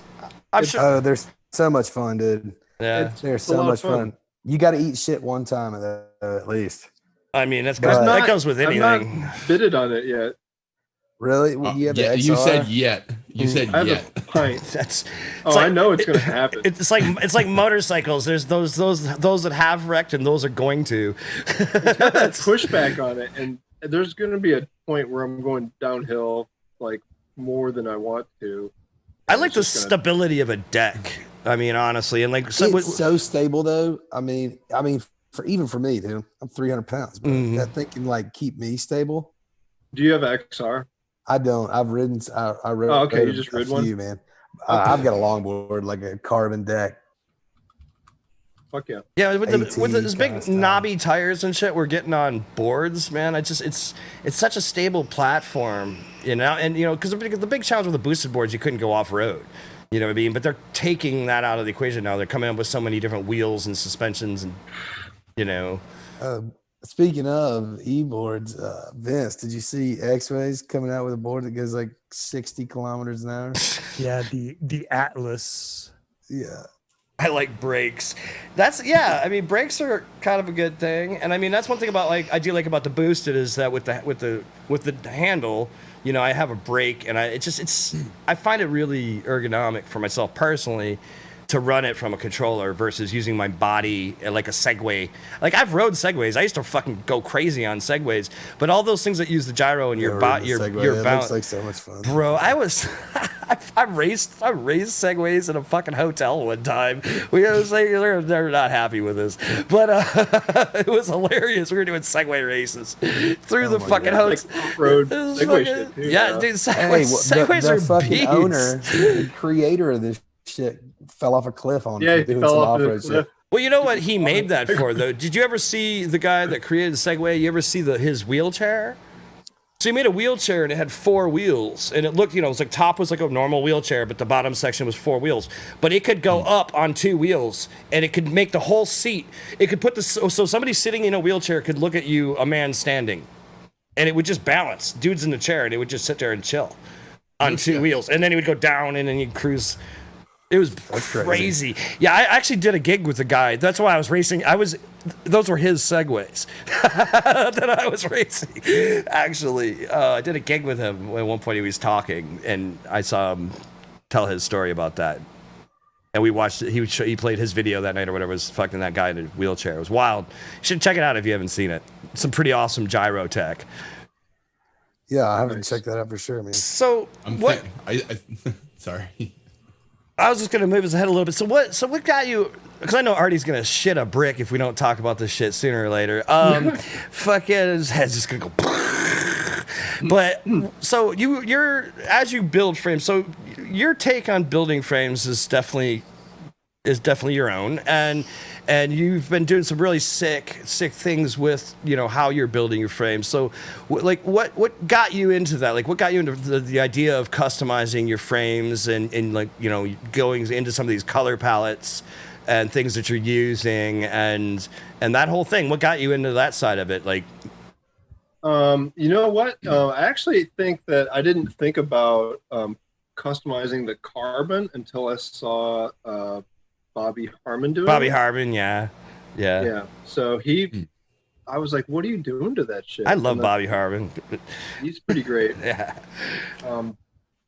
I had a long chat with him on the Book of Faces, where we just like bullshitted about paint and like how it sticks to carbon and like same. He knows a lot about that. Yeah, he does. I actually we don't actually have the same process, but because he does a little bit of heat treatment to his, and I don't do any of that. I tried a version of that, but I may need to do more. I've been playing around with it as well because when I was doing some work, I was mainly just I was laminating carbon, so I wanted to treat the edges, so it could make it look more uniform. I was taking multiple carbon plates and gluing them together. So I talked to Bobby about that quite a bit. So are you using, or what are you working with, like paint or like acrylic or? Okay, so there's a bit of a process, like I said. First, I take all my carbon into water and I sand it with some 150 grit sandpaper.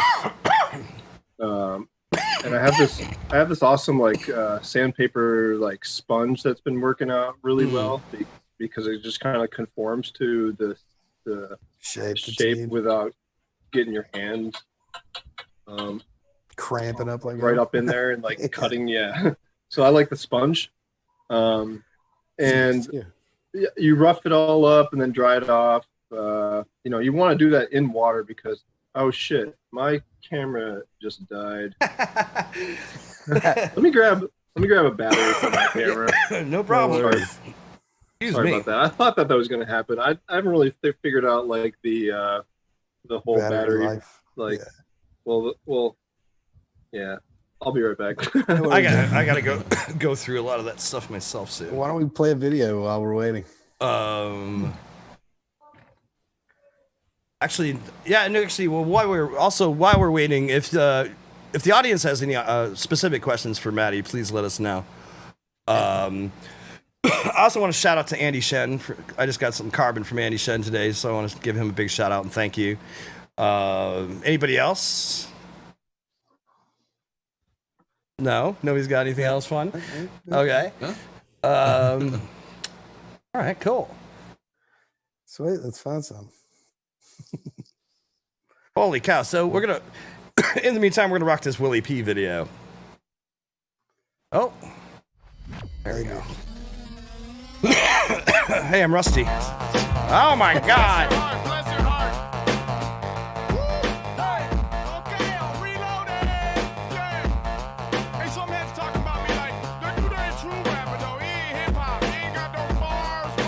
Ah, shit.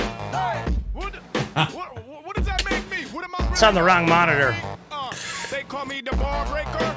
You should kick me out the club. I'm a big bad wolf. I'm a Jameson thug. I wave high while I'm cave diving day high. Coated in KY. Well, orgy on the hayride. I hustle like an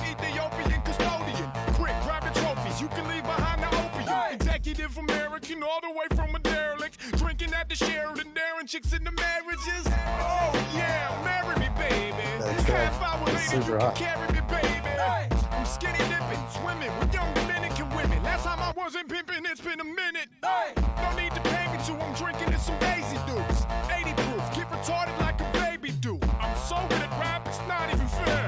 You know my shit bangs, I ain't talking about hair. Come on.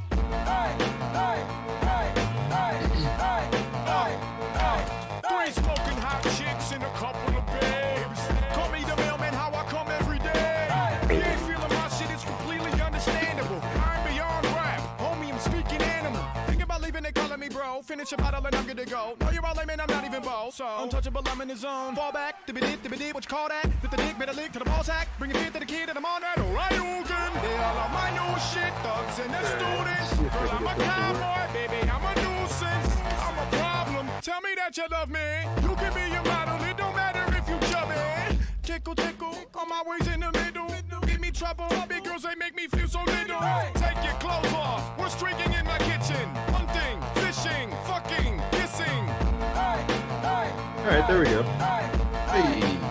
Hey! I'm buck wild, I never have it together. Sorry about that. Yeah, no worries. There's got to be a way for me to go like wired into my camera and do this thing. Yeah, I'm gonna send you a link to what I use. What kind of Not camera with- are you streaming with? Right now it's just a Logitech, but Yep. I do it with my ADD also. Okay. We can You see me win the beef with John Stamos. 100 years from now, that show will still be on cable. What kind of man is this? High on medical cannabis. You're watching that Willie P? That's that fire shit right there. Listen closely, I'm not gonna shout. I've tried being humble, it's just not working out. Dude, Proof is killing it with FPV music. Oh yeah. So, So yeah, so with your camera, you could use you get a dummy battery is one option. I'm actually building out a rig right now myself, and I'm looking at how I'm gonna use V-mount. I'm gonna use a V-mount plate for mobile use, but then figure out a way to get some D-taps into it for if I want to just have it sitting chilling. Or use a dummy battery, because a lot of the plates you can get power to various ways, and then you can go from off the regulator off the plate into your battery using a dummy battery, and nice. So there's a lot of different ways to go.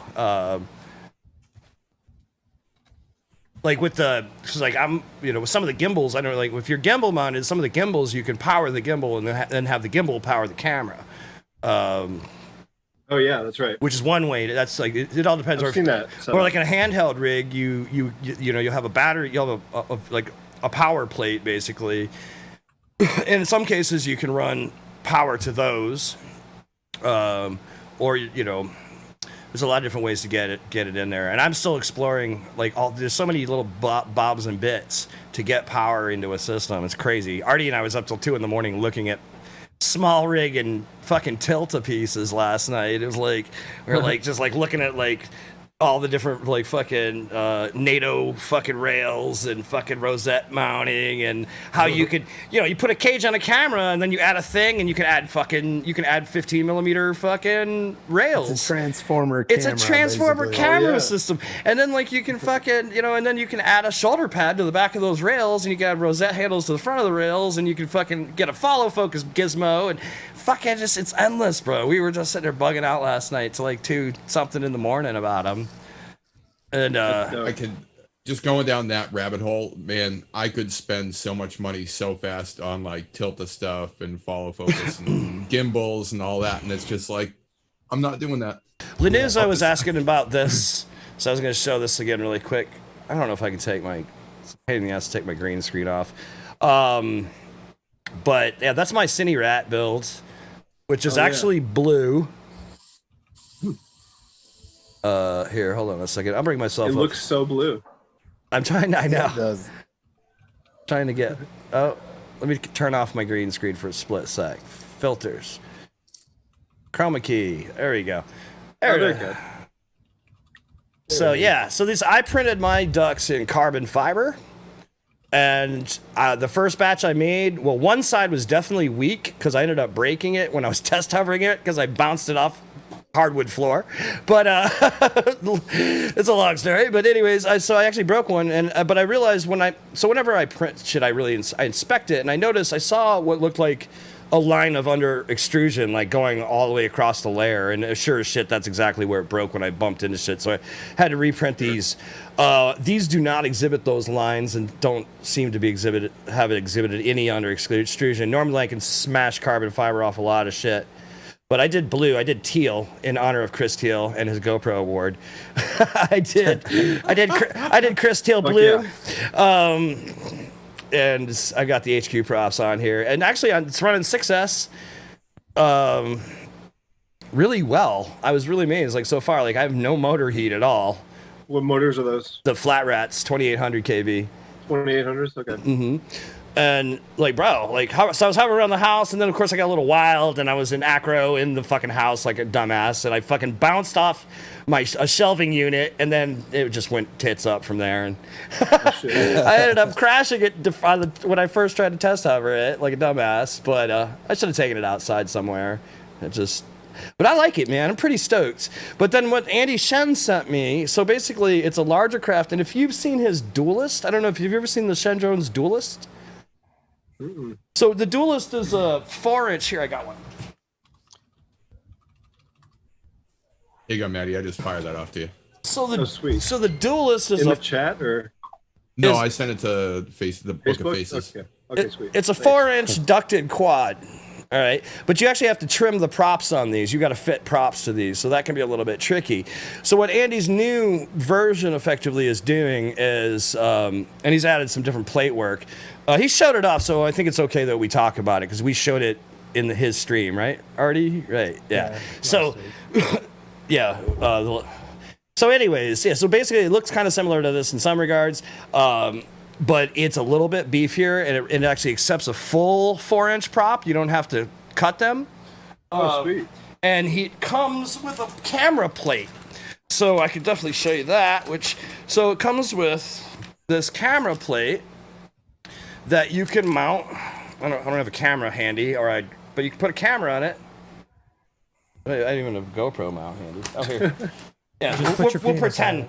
So you can put a camera on it. You put a camera on it. This has like lens support section, and you get all these strap points and shit. There's all these strap points for your camera, and you stick this on the top of it. And this is, I believe, a similar. It may or may not be the same plate that's on the thick. That's on the X8. Yeah, that Octo, right? Yeah. It's a quad. It's an X8. But that's a 7-inch. It's a 7-inch X8. So you're running eight fucking, like, he's doing the Brother Hobby through 1300s, I think. The 2806.5. 2806 and a half? Yeah. 8 of those? Yeah. Balls. I want to fly that thing. That's honestly, I'm pretty.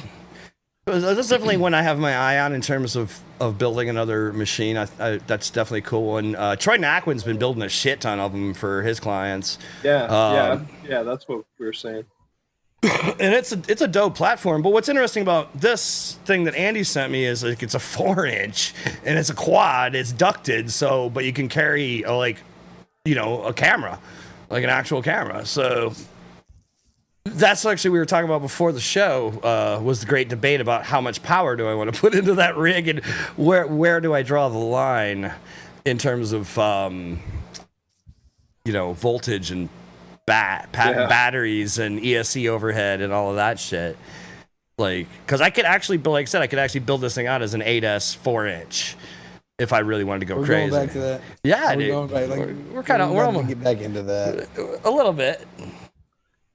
We got to finish Matty's process, but I want him to start over because he got cut off. Okay. Actually, yeah, I have some shit on my screen share that I could show you here. Cool. Let me come back to you. Let me see where I'm going to do this. There. Does that work? Yes, sir. Okay. So, all right. So I start with, like I said, the sanding, and then I use a primer. This stuff, this is the black version. I don't use it. It actually used to come in white, and I I don't know where to find it or if they don't make it anymore. But it's actually some automotive 2-part epoxy primer, like silicone epoxy primer. And what's specific about this and why I wanted to use it is because it bonds to carbon fiber really well. And you can get the gray version of it. I think that's this. But silicone epoxy primer is the best primer for your carbon. You can get the 2 parts in giant buckets and then spray it on yourself with an air gun, or you can get these, but these cans no longer come in white or from the company that makes the shit. It's not on their website anymore for some reason. But I used to get the cans of white, this shit, but it's $25. And then the can only lasts for like 7 days, it says, or some shit, because you've now mixed the 2 parts. Gotcha. Yeah. So those are kind of crazy. There's like you have to like jab this ball into the thing and it like decompresses a thing. It's nuts. If you don't use that, where's the other thing? No, I don't have. There's another appliance epoxy that's an enamel, not a silicone epoxy, but there's an enamel that I use, enamel primer that's like an appliance enamel. I forget which company it is. It might just be like Krylon or something. So you were saying you got cut off when you were sanding underwater, right? Okay, so I sand underwater to rough up all the surfaces. You don't really have to do it to the sides, just the tops and bottoms. Are you post treating after that at all? Out of curiosity. What do you mean? Well, what I do, so I laminate. So I've had to build some of the bigger quads that I build. I have to laminate. No, I don't like re-laminate it with like adhesive or anything. Understand. But so in my application, however, though, I'm also having to rough up and sand my carbon. But after I actually run water on it twice. I run it while I'm sanding, so I, obviously to knock down the dust and the bicut. But ultimately, after I do that, I actually hit it with acetone and alcohol. The acetone will get any of the residue from the glue off the carbon, and then alcohol is just like a final rinse. But acetone can actually help pull shit off. So once I do my alcohol, then I actually get deionized water and I run it over the carbon, and I can actually see if there's any contamination on the carbon because the water will actually part around it. Weird. And so to get a good bond with epoxies, you want to clean the carbon with acetone at least, and you don't have to do the alcohol. That's a good tip. But alcohol is just a good with 90% ISO or whatever, it's just a good final clean. But that's what I do is I sand. I'm washing when I sand it. I dry it. I acetone, alcohol it, water break it. I'll resand if I missed a spot. Otherwise, I'll just dry it, and then I do my treatments. Sweet. Yeah, water break is definitely the way to go with carbon. Okay. Yeah, I didn't know that step, but thank you. I'm going to start including that in some of the stuff. The guy from Jeremy from the long range or mid range group, the FR7 guy, Jeremy Mariscal, he's like an aerospace guy, and so we were at this process a while back of figuring out what's going to be the best way to laminate and treat carbon, and that's where we're kind of at with it. It's a little crazy, but it works, man. I've laminated carbon and it will not fucking come apart. It doesn't flex or anything. So I paint with, after I get the primer on there, a couple coats, I paint with Montana. It's like a graffiti can. This is Montana black. There's also a Montana gold that I believe is oil based. This is an acrylic. And it comes in every freaking color of the rainbow. You said that's oil based? It is oil based. Are you primarily using oil based? The oil based version? Yeah, I've used both, and I've gravitated towards the oil based one because of the way it dries. Because I'm putting a matte clear finish over it anyway. And do Bobby was talking about potentially heating oil to help it dry. Yeah. So. Yeah, but I like the way that kind of makes a nice hardened seal around it, and I'm kind of jealous of that, but I don't actually like the way the oil looks when it's finished compared to the acrylic. I like the very matte, almost powder coated look of the Montana Black. It looks like a graffiti piece. Right? Wicked. Awesome. That's super cool. And then I finish it up with, you know, where is it? This clear shit, matte clear, and I, you know, put as many coats of that on as I can. And then even then, like I'm sure what Bobby is doing with the heat is bonding it better, and my stuff does chip. I'll show you an example of that. I've had oil not dry before, like just fucking not dry well. Like even after I've got some of my first frames where I was touching up the edges that if I touch them today, I'll still come away with black oil paint on my hands. Yeah. Like here's one that the monster frame from Osquads, and I did like a. How many coats? Kind of coats are you doing though when you're doing your color? Well, this has a base coat of color of yellow, obviously, and then I did like some. Let's bring you up so we can see you because you're sharing. Oh, I'm sorry. Oops. Yeah, my bad. Let me do that. All good. Top here. There we go. Yeah, so on the bottom of this one, you can see that there's some like speckling on the main plate, and then there's kind of like a sunburst pattern between the arm and the end of the arm into that pink right there. And I don't know how you're going to do that. Yeah, that's good. Still looks like it holds up pretty well. Yeah. Well, this is also one of those two quads where I'm like, this is a shelf quad and I don't fly. So, yeah. That clear. This one doesn't see the. Was that clear? Is that one clear coated? And is the clear coat a matte, like a matte clear coat? It's matte. Yeah, you don't see it. Yeah, you can feel it, but you don't see it. And in crashing and stuff, how do you find, like, that's what I was curious about, like how many layers you were ultimately doing, because just in terms of durability of crashing.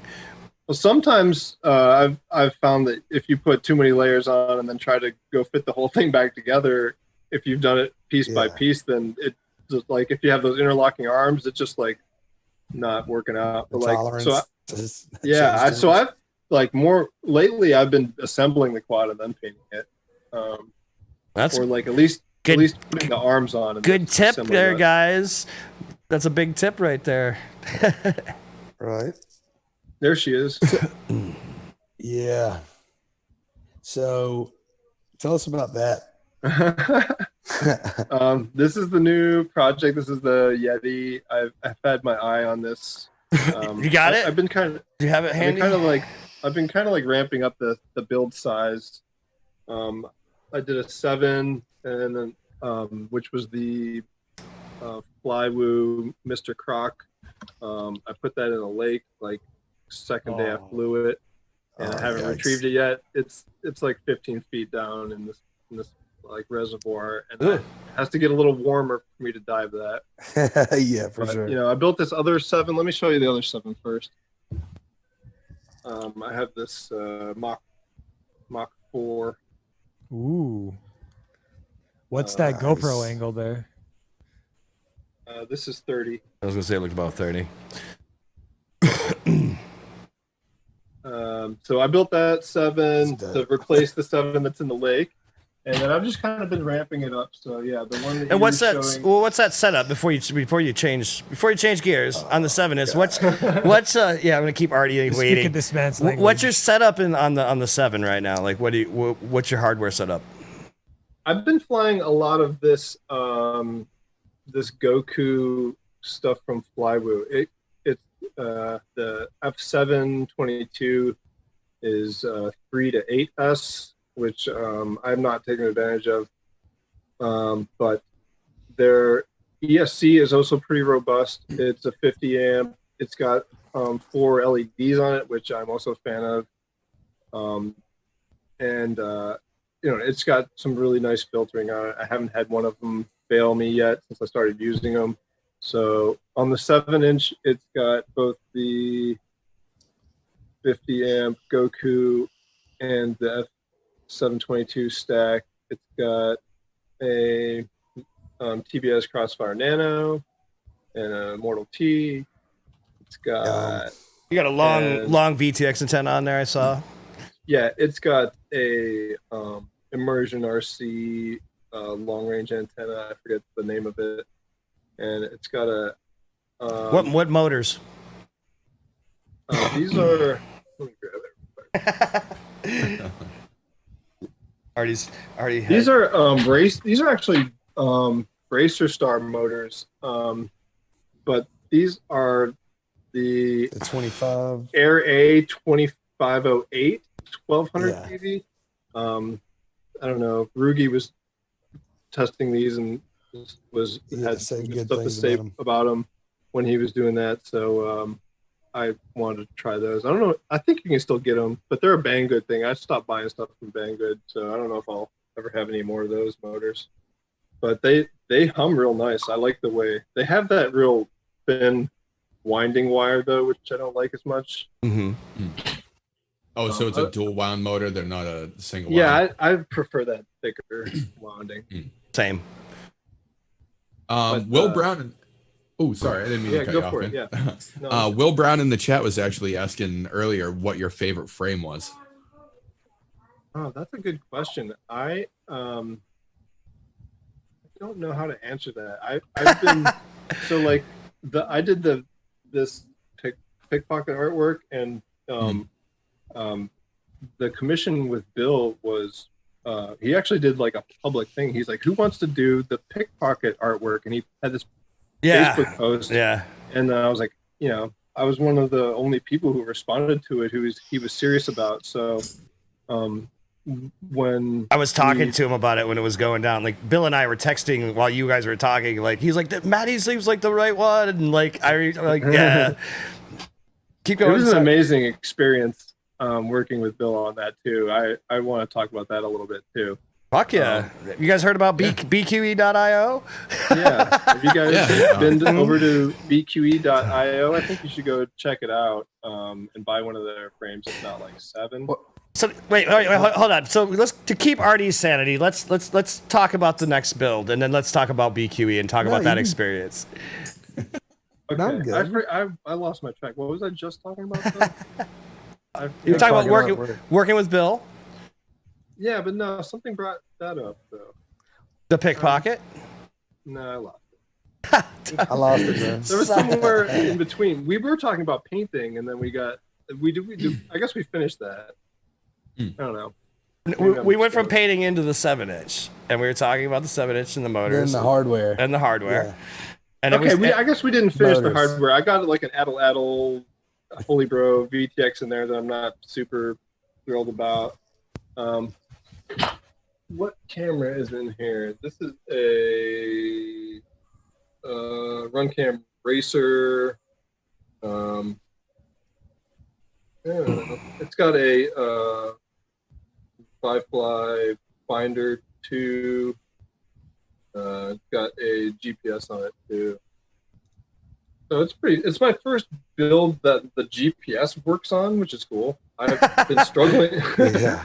I've put GPS on like 4 different units, and for some reason, I don't know, this was the unit that went. I think I just had a bad batch of, because like this one does all kinds of things that none of the other ones did. Look at the stark difference between like the old standard and Matty's like baller edition. What's that? It's a Project 399 7. Oh yeah. I like the wide 7-inch. arms on it. Like almost, it's a dead cat, right? Yeah, it's a dead cat, and it flies great on EMA. Hell yeah. Mm-hmm. But yeah, yours looks awesome. Yeah, like do we want to talk about the Yeti or talk about the pickpocket logo? Because we kind of started to do. I mean, it's honestly up to you, bro. Whatever you want to talk about first. I don't care. So like, I know Artie wants to talk about this. I was kind of like ramping up my build. My builds have just kind of been like ramping up in size, and I've always kind of had my eye on bringing back up this company because they do crazy shit like have 10mm arms. That's and they even have like a 5-inch, I think, with millimeter. Oh yeah, I've got it. It's a graffiti. Yeah, that's insane. I want to build that too. It's a big Oh wait, thing. I know what we missed. Gravy asked me what my favorite frame was, and I was in the middle of that. Well, let's talk about that real quick. I'm sorry. let's Let's do put this down. Sorry. Artie's dying. It's the tease. Hey, I guess we're all so. Like I started talking scatterbrained. about the pickpocket because of this has become my favorite frame. This is the banger, the AFX, the bot, the new bot. Oh, yeah.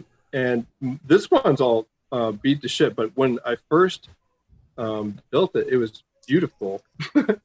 Looks good to me, bro. It actually might not look bad on camera now, still, but like you probably can't see how dirty and grass stainy it is.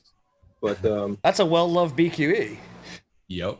Yeah, and it's meant to it live. used to, it's got all these like mismatched colors now. It used to be just pink and yellow, and I've at some point during quarantine, I ran out of yellow TPU. Did you guys notice how TPU was like a bajillion dollars for a couple weeks? Yeah, there? it got crazy, dude. I wasn't buying. I keep a good stock of color. I try to keep a good stock of color, but I haven't been printing. I wasn't doing any custom work during the quarantine because I'm not mailing shit. I don't have stamps.com set up, and I'm far too lazy. I guess I don't know what it is, but I just haven't been printing and shipping things out at all.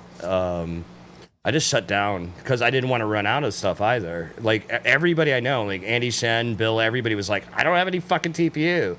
Like, yeah. Well, I mean, like quad parts were really hard to find for a couple weeks there too.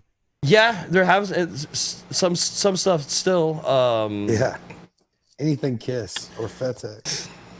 I have like a whole KISS setup in my box of parts I need to, I think, sell to somebody because I was like, I want to build a KISS setup at some point, and then I've just never gotten around to it. I don't think I'm. When did you?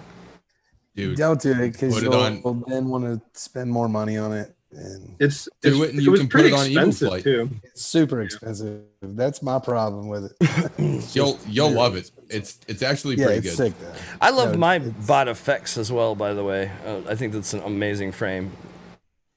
Yeah, I love it. It's I actually have to take the build plate out and put a new one in. Here, hold on. Yeah, see how it's cracked there? Oh, you've actually managed to get her. Yeah, I have to grab the build plate out of there and replace it, which is going to be fun. But I'm actually in the middle of making a video about the whole painting process. Sick. And I have a bunch of parts that have just been sanded, and I've been doing the whole tutorial on that, and it includes the build plate for this build. So like, it's gonna get its whole swap on that video. It's dope. Super dope. Oh yeah. So yeah, let's transition from that into the 10-inch, I guess. Like I said, I've had my eye on this Rebel company for a minute. I kind of just like I like to explore different frame styles and like what's going on in the whole Of community. course. And I think these guys are doing something a little bit different with the whole.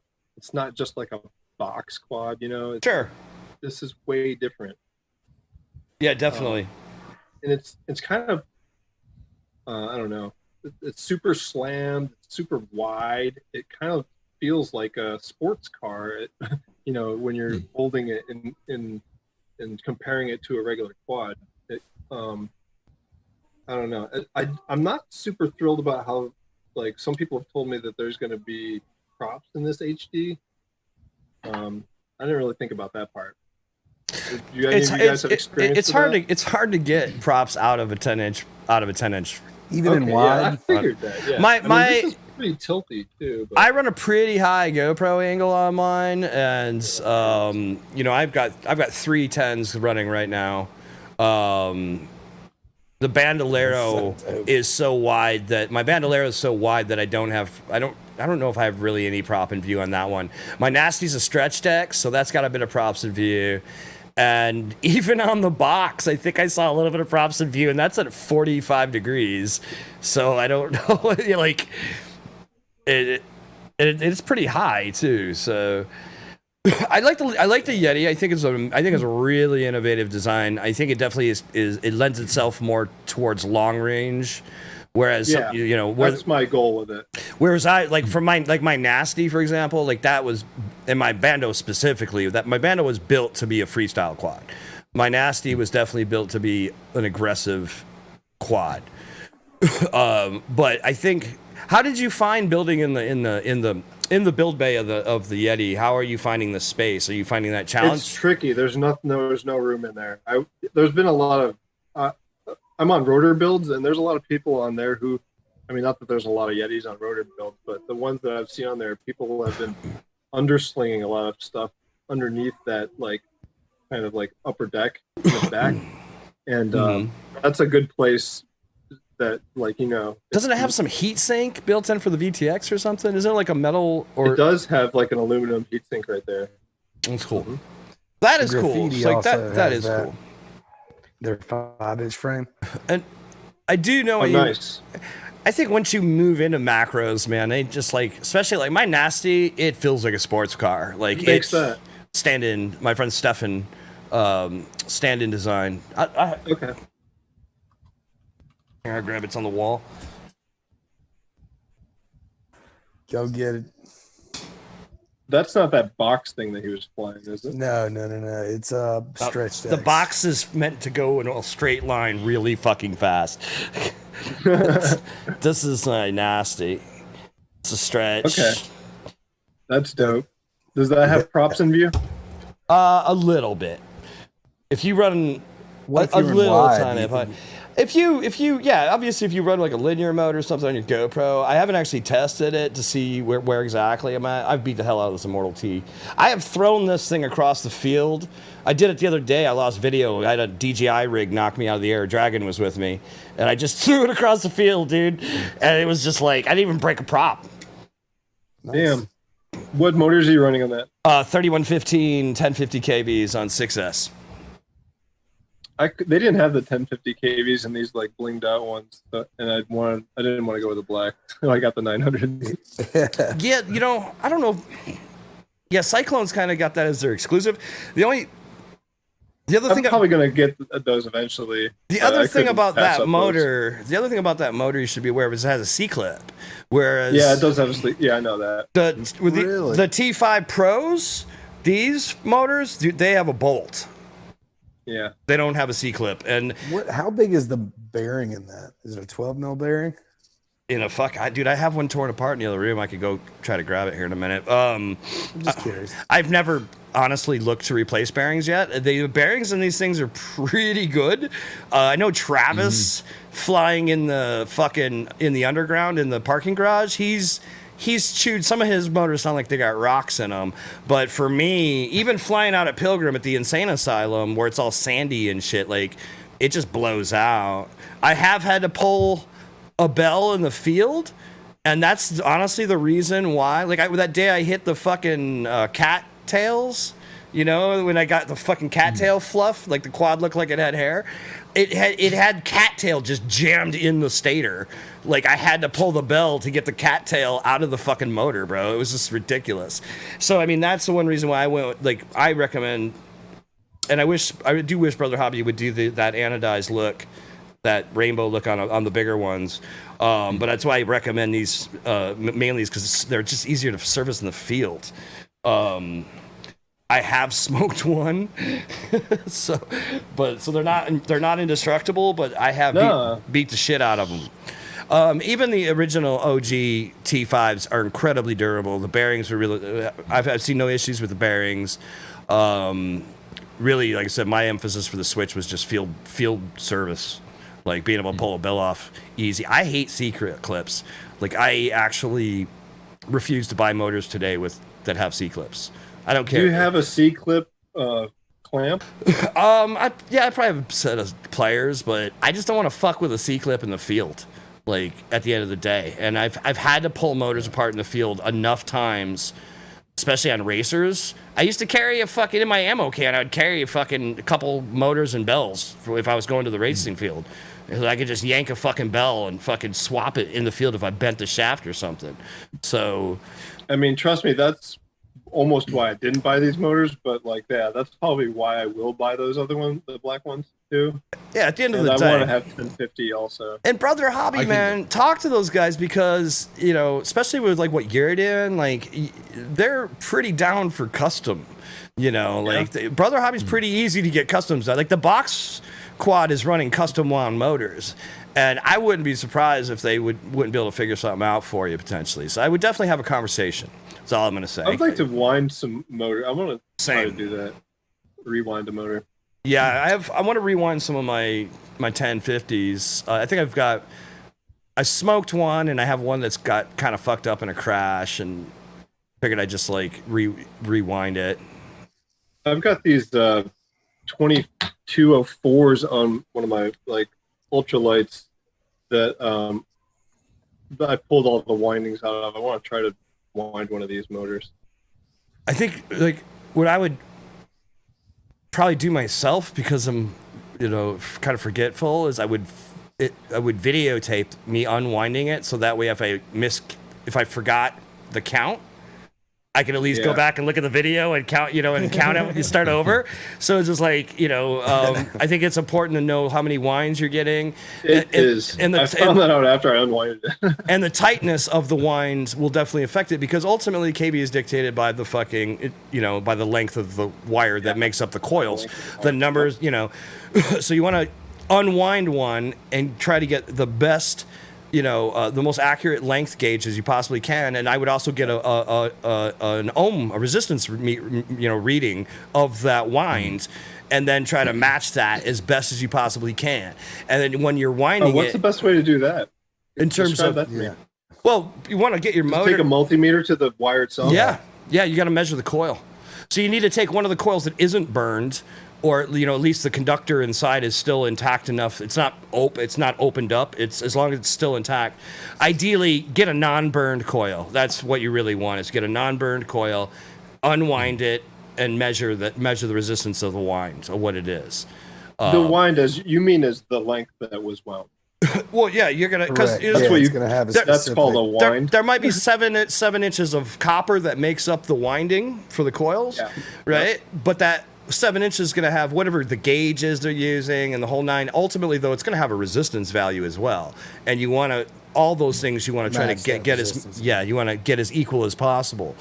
Like you said, plus like some people are using solid core wire, some people are using multi-strands in their winds, you know, using more thinner wires or less thicker wire, you know, all of those. You want to gauge the wire and try to get, so basically you're trying to match the gauge of the wire that makes up the winding, and you're trying to match the resistance and the length, all, you know, as best as you can.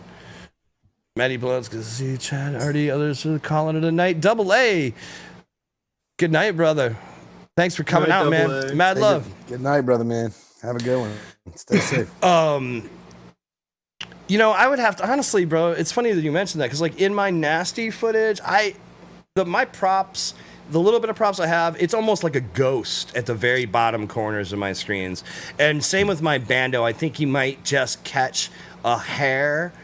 Like if you're in super view, you'll catch it. But like, I haven't shot anything like in a more linear or maybe just a wide mode. I haven't actually tried, frankly, because the thing with macro guys, most of us, we all like to see our props. I don't know what it is, but most of us, if you ask in the macro group, like most people like to see their props. It's funny. I don't know why. It's just something. Because it gives you that sense of scale. Because just looking at footage, I kind of like props in view. To be honest, I like the remix for that reason. Just looking at the footage, it could have come from anything, right? I mean, but when you actually see the fucking, you know, motor or the props, and you can tell, fuck, that's a big rig. Plus, because, you know, you might be watching footage that is an edit, you may not hear the prop sound, so you won't even know what, you know, without that sound in sight, you don't really know what you're seeing. But having props in view can definitely help bring that back, that sense of scale in the footage. It's a personal thing. There's definitely ways around it. Yeah, sure. Get shit up. Yeah, you're shooting 4x3. and just crop the bottom. Go linear. Yeah, go linear. I was gonna say, yeah, you could always crop them out if you really want to use it without the props. Yeah, like I know my 10-inch Bandolero that I don't have props in view, and I'm running. I think I have a 30-degree mount that it doesn't show props. I don't even. I'd have to look, man. I'd have to go back and look at my footage. I honestly don't remember. When I first had it, I actually, Chad, do you remember when I mid-mounted the couch, like the Bandolero couch or whatever? Yeah. And even then, like you only saw a little bit of the props. Like you didn't really see too much of it. Well, what camera was that? I can't remember which camera we were using then. Was that on the GoPro? No, that was with the GoPro. Yeah, with the A7 III, there is no props in view because I mean the lens is like 8 inches long on it. Well, that's kind of where I was headed, because ultimately, if you look into a slightly different camera option on some of these larger crafts, I mean, we've well proved, and coming back to the whole conversation about the 8S 4-inch and all that stuff, like when, like Clint Hild had actually lifted a 5-pound medicine ball with his duelist running 5S. Holy shit! Yeah, so I mean, he lifted a 5-pound medicine ball with his duelist. Which again is this big mega whoop, the tugboat here. Oh, how were the motors after that? Fucking fine, bro. It was crazy. Yeah, he was fucking flying around this medicine ball just to see if we could do it. So that's where Andy's kind of got this idea. And then so when I built mine weighs like, I don't know, 1,200 grams or something ridiculous all up with camera on it and shit. And it's fine. It's just, but I ran mine 6S at 2,300 kV. I haven't weighed my Yeti yet. And then my 7-inch weighs like a kilogram with this 2,200 mAh battery on it. Yeah, I'd be curious where your Yeti comes in. What battery do you plan on running on that? That's all I have right now. I have a 2,200 CNHL. But I want to get that 2,600. Yeah, 6S. The 2,600 GNB. 2,600 GNB. Yeah, that's what I run. That's pretty much all. I still have some 2,200s. I'm kind of running out, but as I'm buying new packs, I'm only buying 2,600s. And even on the 4S 2,200s, I'm thinking about getting GNB 2,600 4S. I feel like for a 10-inch, 2,600 is a really good fucking milliamp value. I want to find a battery that's going to fit between these two posts sideways so that I can lay it down, because that other one is going to have to ride tall. How much space is it? You have a caliper? It's 40 millimeters. You could almost run 2 3S in parallel. I mean, in series. Yeah. Instead of running a single 6S. And yeah, I think 2 real flat 3s. Yeah. Yeah, that'd be sweet. like the Lumineer, like 2200s that are long and skinny. Yeah, that'd be dope. I would look into that. Yeah, just keep in mind, like my theory with the 10-inch, but I'm also flying with like a super heavy camera. Like the camera setup's like 2.5 pounds. The reason I'm running such a large battery is so that way I don't get any voltage sag. Yeah. Because I'm running a 10 amp hour fucking battery that's only like 35C or something like that. Yeah. But I can fly that thing full throttle and leave it there and just guide it around with all that weight. And you don't need high C. It's not like you're doing power loops in that thing. This thing, right? Exactly. You still want high C. You want. You'll damage the battery. If nothing else, you want it in case you need it, especially carrying a big rig. Because number one, you got to think about the camera. The camera itself, that extra load is gonna. You're gonna be pulling more amps due to the loading. All right, and you want that C, even though you're technically only wanting to chill. If you get in a situation where you need to give it throttle and get yourself out of the situation. So you run like a higher C on your camera rigs? I would say 75, 80 minimum. That's surprising. I just ordered some of the CNHL 6,000 milliamp hour. Yeah, so that's what Gravy and I were talking about the other day. I'm like, dude, we don't have. So you know how tall that battery is? Well, that's what this one do. Yeah. It is 35 wide when it's sitting tall, and it's 55 wide. Yeah, see, that's almost the same as the 22 that I have.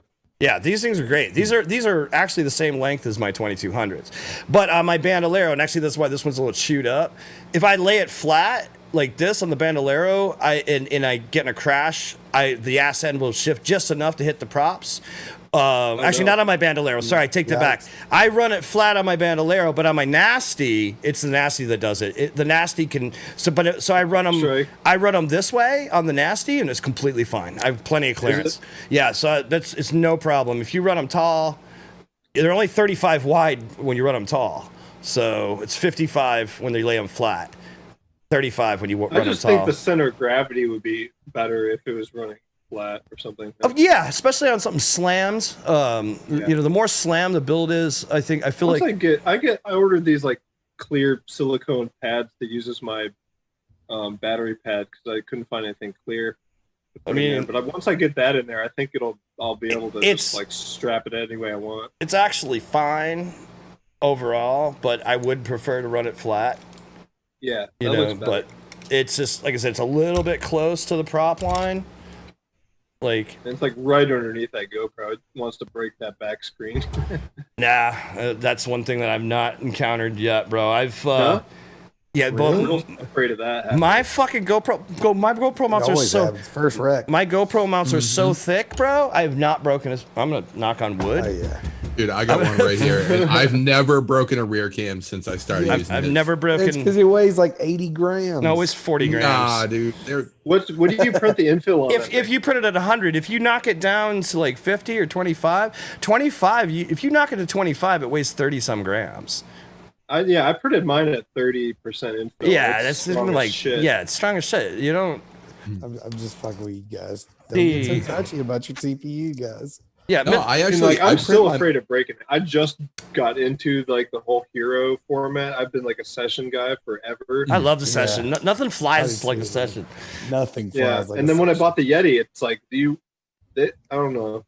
They're like, what mount do you want? Well, let me rephrase that. Like a Hero 8 on a 10-inch is like a session on a 5-inch. So a 10-inch doesn't give a fuck.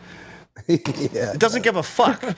Doesn't give a fuck, yo. You can literally chuck you could definitely easily chuck a Black Magic, the smaller cinema cam.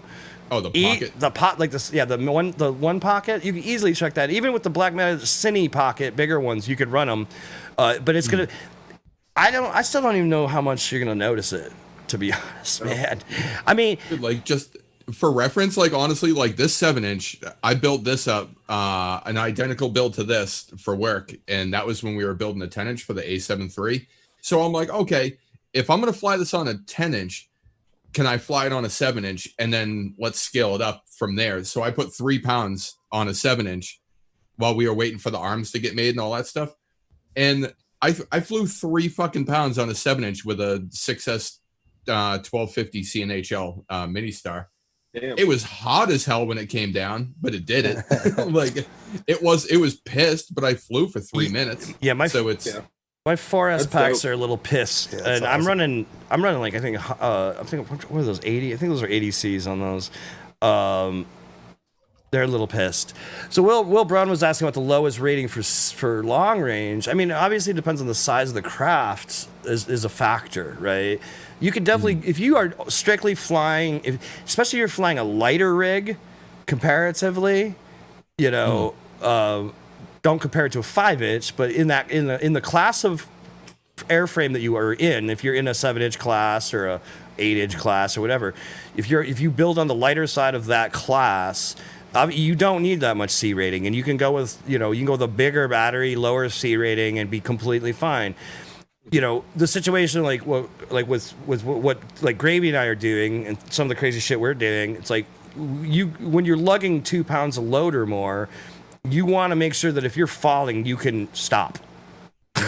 You know what I mean? You want to make sure you've got plenty of power there. With a low C rating, you might pop a cell. You never know. It's just. The packs will get hot. They will deteriorate more quickly as well. I mean, like 40 C on a light long range is probably fine. Right? Yeah. I mean, it depends on how smooth and like the terrain you're flying to. Like if you're flying somewhere gnarly, like mountains or snow or people, like if there's people around and you got to be careful with that, then you want an out. Like you. Well, that's really where I'm at. I look at what I'm carrying, like what my rig is, I'm gonna make sure I have enough C rating to get out of trouble. without worrying. I build my whole frame on like, this is my headroom for this application, for this load, this camera, whatever. Yeah. I'm going to give myself some headroom, and then I'll make sure my pack has got plenty of headroom in its power output. Even though I might only be using this normally, if I need that, I want to make sure the whole system can handle it, and I can get out of trouble. And don't run too small of a pack either, because sag will fuck you. Even if your C rating is there, it doesn't help you halfway through a pack. I mean, what you really doesn't help you. What you really need to do is fly the craft and get a reading on what you're running, and you know, and if you're pulling whatever, you know, if you're pulling 400 amps, you know, you need a high C rating pack. Yeah. You know, if you're fucking pulling, you know, 80. You know, you got to make sure that your C rating versus your milliamp rating equals the amperage, can supply the amperage you're actually pulling. Right.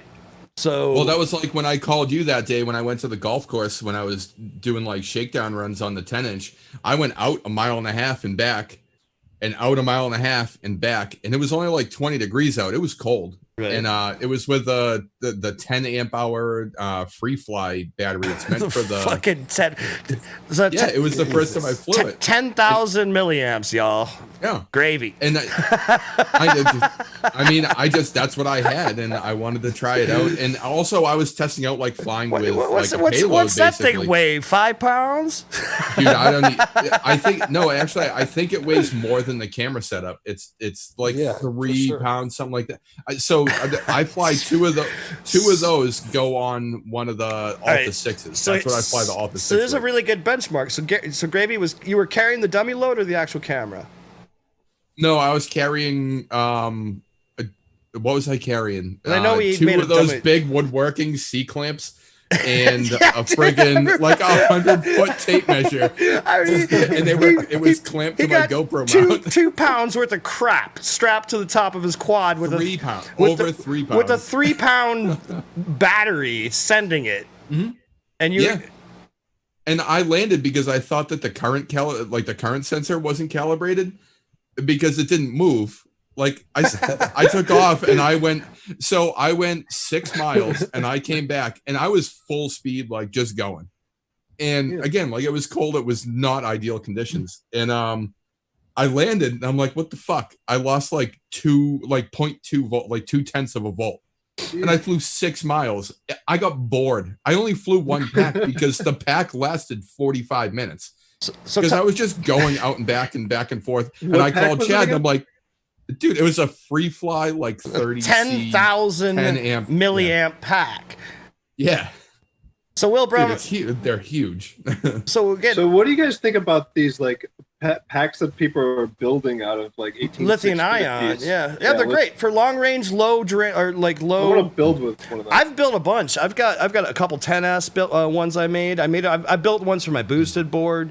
Nice. They're not hard. You can actually buy the tabs. So you literally just, what I literally did was I laid out my batteries and I kind of just clamped them on each end and I ran fucking hot glue, boom, boom, boom, boom, boom, boom, in between them. I let it dry, flipped them, boom, boom, boom, boom, boom, boom, boom, and then I flipped them. Then I wrapped them in E-tape and fucking. I did my tabs on one side, flipped it upside down, did my tabs on the other side, did all my fucking balance cable bullshit, which that takes a minute, and you have to tap it all over the place. Thing that confuses me. And then that one's a little tough. But so, you know, again, like for long range, again, I don't know what size. Like Will Brown was saying, 6S 2200 isn't enough. Well, I run sometimes when I started flying my Nasty. Okay, so if I run this rig, this is a 10-inch again. I run 6S 2200 on this regularly. If I'm really throwing down, I'm going to get 2.5 minutes of flight. If I'm cruising, I'm getting 8 or plus. On a 2600, man, if I'm ripping on the same quad, on a 2600, I'm getting 5 minutes of ripping hard on a GNB versus I want to get that battery. Versus the 2200s I was using. However, it's also $55 versus like 30 or whatever. A lot of guys are running the 3300s, like the FR guys, like Jeremy and those guys are running the 3300. I don't think that's an exceptionally hot. GNB or what? No, that's a pyro pack. The GNB 3300 pyros. They're pretty light. They're not terribly expensive. I run the 2200s a lot, and I've been trying to get Serge to get a 2600. But the GMBs were available, so I asked him to carry those, and that's why Pyro carries those now. I've actually just asked him to carry the 2600 4S as well. As well as the Aeronaut cam carbon props. I'm trying to get Pyro to get stocking on that shit.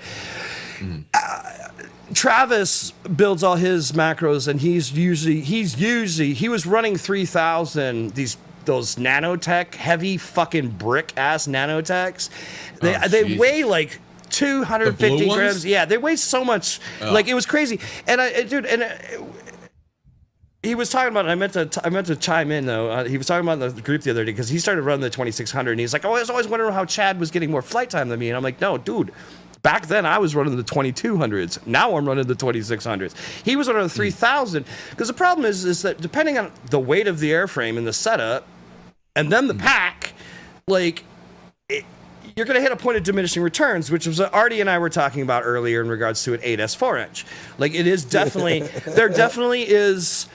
A point of diminishing returns and finding those points. So, like for me, I think that for a pretty aggressive ripper, if you're flying an aggressive ripper in a macro frame in a 10-inch, 9-inch, whatever, 3000 is about the max I would really recommend. And definitely watch your weight because some of the cheaper packs, like the nanotechs, they weigh a shit ton. About that. And they weigh a shit ton without steel plates. Yeah, they're just a big, big heavy batteries. And whereas like the pyros are lighter, definitely on the lighter side. The GNBs by comparison to the nanotechs are way lighter. If you're on like 4 flashlights on top of my quad. I would say the FR7 guys on average are probably running those Pyro 3300 packs. Mm-hmm. That's one of the big popular packs that I see. The fuck is that? Look at the fucking ND filter just hot glued to the front of a session. That's some ingenuity, man. That's actually really cool. Put a variable one on it. I haven't gotten I was just thinking that. Put a variable ND on there and just deal with it. Yeah, that's insane. I have not hit 200 miles an hour, Lanuzo. I need to get a proper bench on the box racer on the 8S.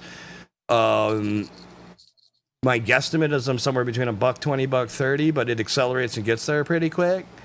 It's cruising easily at 80 miles an hour. I mean, it's just like average speed is probably at least 80 miles an hour. The problem I currently have with the box, Dragon saw it the other day, I would take off. Like I was telling Artie yesterday too, like I was sitting there fucking with everybody. I just put the box in front of me, about 10 feet in front of me, and I would just like race start. I would power up and I would tilt forward and I would just blast. And I would be on the other side of the park. Like instantly. There's not enough room for me to actually get it going in a straight line. You know what I mean? It's like I get to the other side of the park and I have to turn around. So I'm only hitting the GPS is only registering 70, 80, 90 miles an hour, whatever in that burst, because they're not very accurate in short distance. You need to hit that over. You need to get some distance in a straight line to get an accurate reading. But I'm hitting the end of the park before I can max out. Mm-hmm. Well, that's actually, I'm curious to see. I need to get up with Zorro so I can give him some of the footage so he can put the OSD overlay, because I was at that runway and with the 6S 5-inch that's like super overpropped and all that stuff. I was below half throttle and I was pushing these guys and they were doing 70 miles an hour.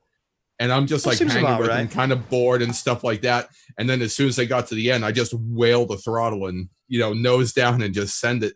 So I'm really curious to see how fast that thing is. But I just even don't know. the 7-inch. For sustainability, though, I feel like a 5-inch will never sustain much above that for any length of time. You know what I mean? Whereas a 10 can easily cruise in that 100 mile an hour range and it's not. Well, that's like it. how much. That's like how much thrust they're making. I mean, what did we figure that we did the calculations either for your like as you run the we the based 1050s it, and I run the 950s. I think. Yeah, we did a thrust calc based on. I think it was I can't remember exactly which motor it was. It was I don't know. It was the 1050s. It was the 1050s, but the props. It was the props in question. Blah blah blah blah blah. The one test that Brother Hobby put out, they were putting down 4,500 grams of thrust each. It was about 30 pounds of thrust total. I think, or something like that. Yeah. Yeah, because we were trying to do the calculation of how efficient it was going to be to carry a big camera like that. And it was like, yeah, okay, with that amount of thrust, yeah, no, we're good. And that's like, the interesting thing, and like, you know, a lot of these new things like macros. I mean, there hasn't been a lot of like the Yeti. Like, bro, I'm stoked there's a Yeti. It's not something like if I lived in Colorado and I was just strictly doing long range and I was just looking for smooth, slow, flowy stuff, I would totally buy one. For what I'm doing with my 10 inches, which is pretty aggressive, and I'm power looping shit and whatever I'm trying to fly a 10 inch like a 5 inch, I'm looking for different things in the frames. The problem is we don't have a lot of choices, period. You've got like the Patriot, from Mayday What do you think about that Quadworks. I think it's a great, it looks like a great frame. I don't know that it's something I would necessarily get. Maybe if I was looks like a giant racing frame. Maybe if I was strictly racing, yeah. I mean, but with the box racer, the box racer makes a little bit more sense to me in that domain. And I think Speed Belmont's been doing really cool things, and he actually just took first. And he's an older cat, man. He's an older cat. He just took first out west. In one of the big GP races. I don't remember which one exactly. I don't want to fuck it up. But one of the big races out there, he just took first with his box racer, and he's the one that's been supplying the ones for Pyro, the fucking vertical carbon 5-inch racers. And my box is his design. It's just that design blown up, basically. Yeah. It's a contender. That's all I can say. I think that the Patriot's very traditional. It's a pod-based frame. I don't fly a lot of pod-based stuff myself personally.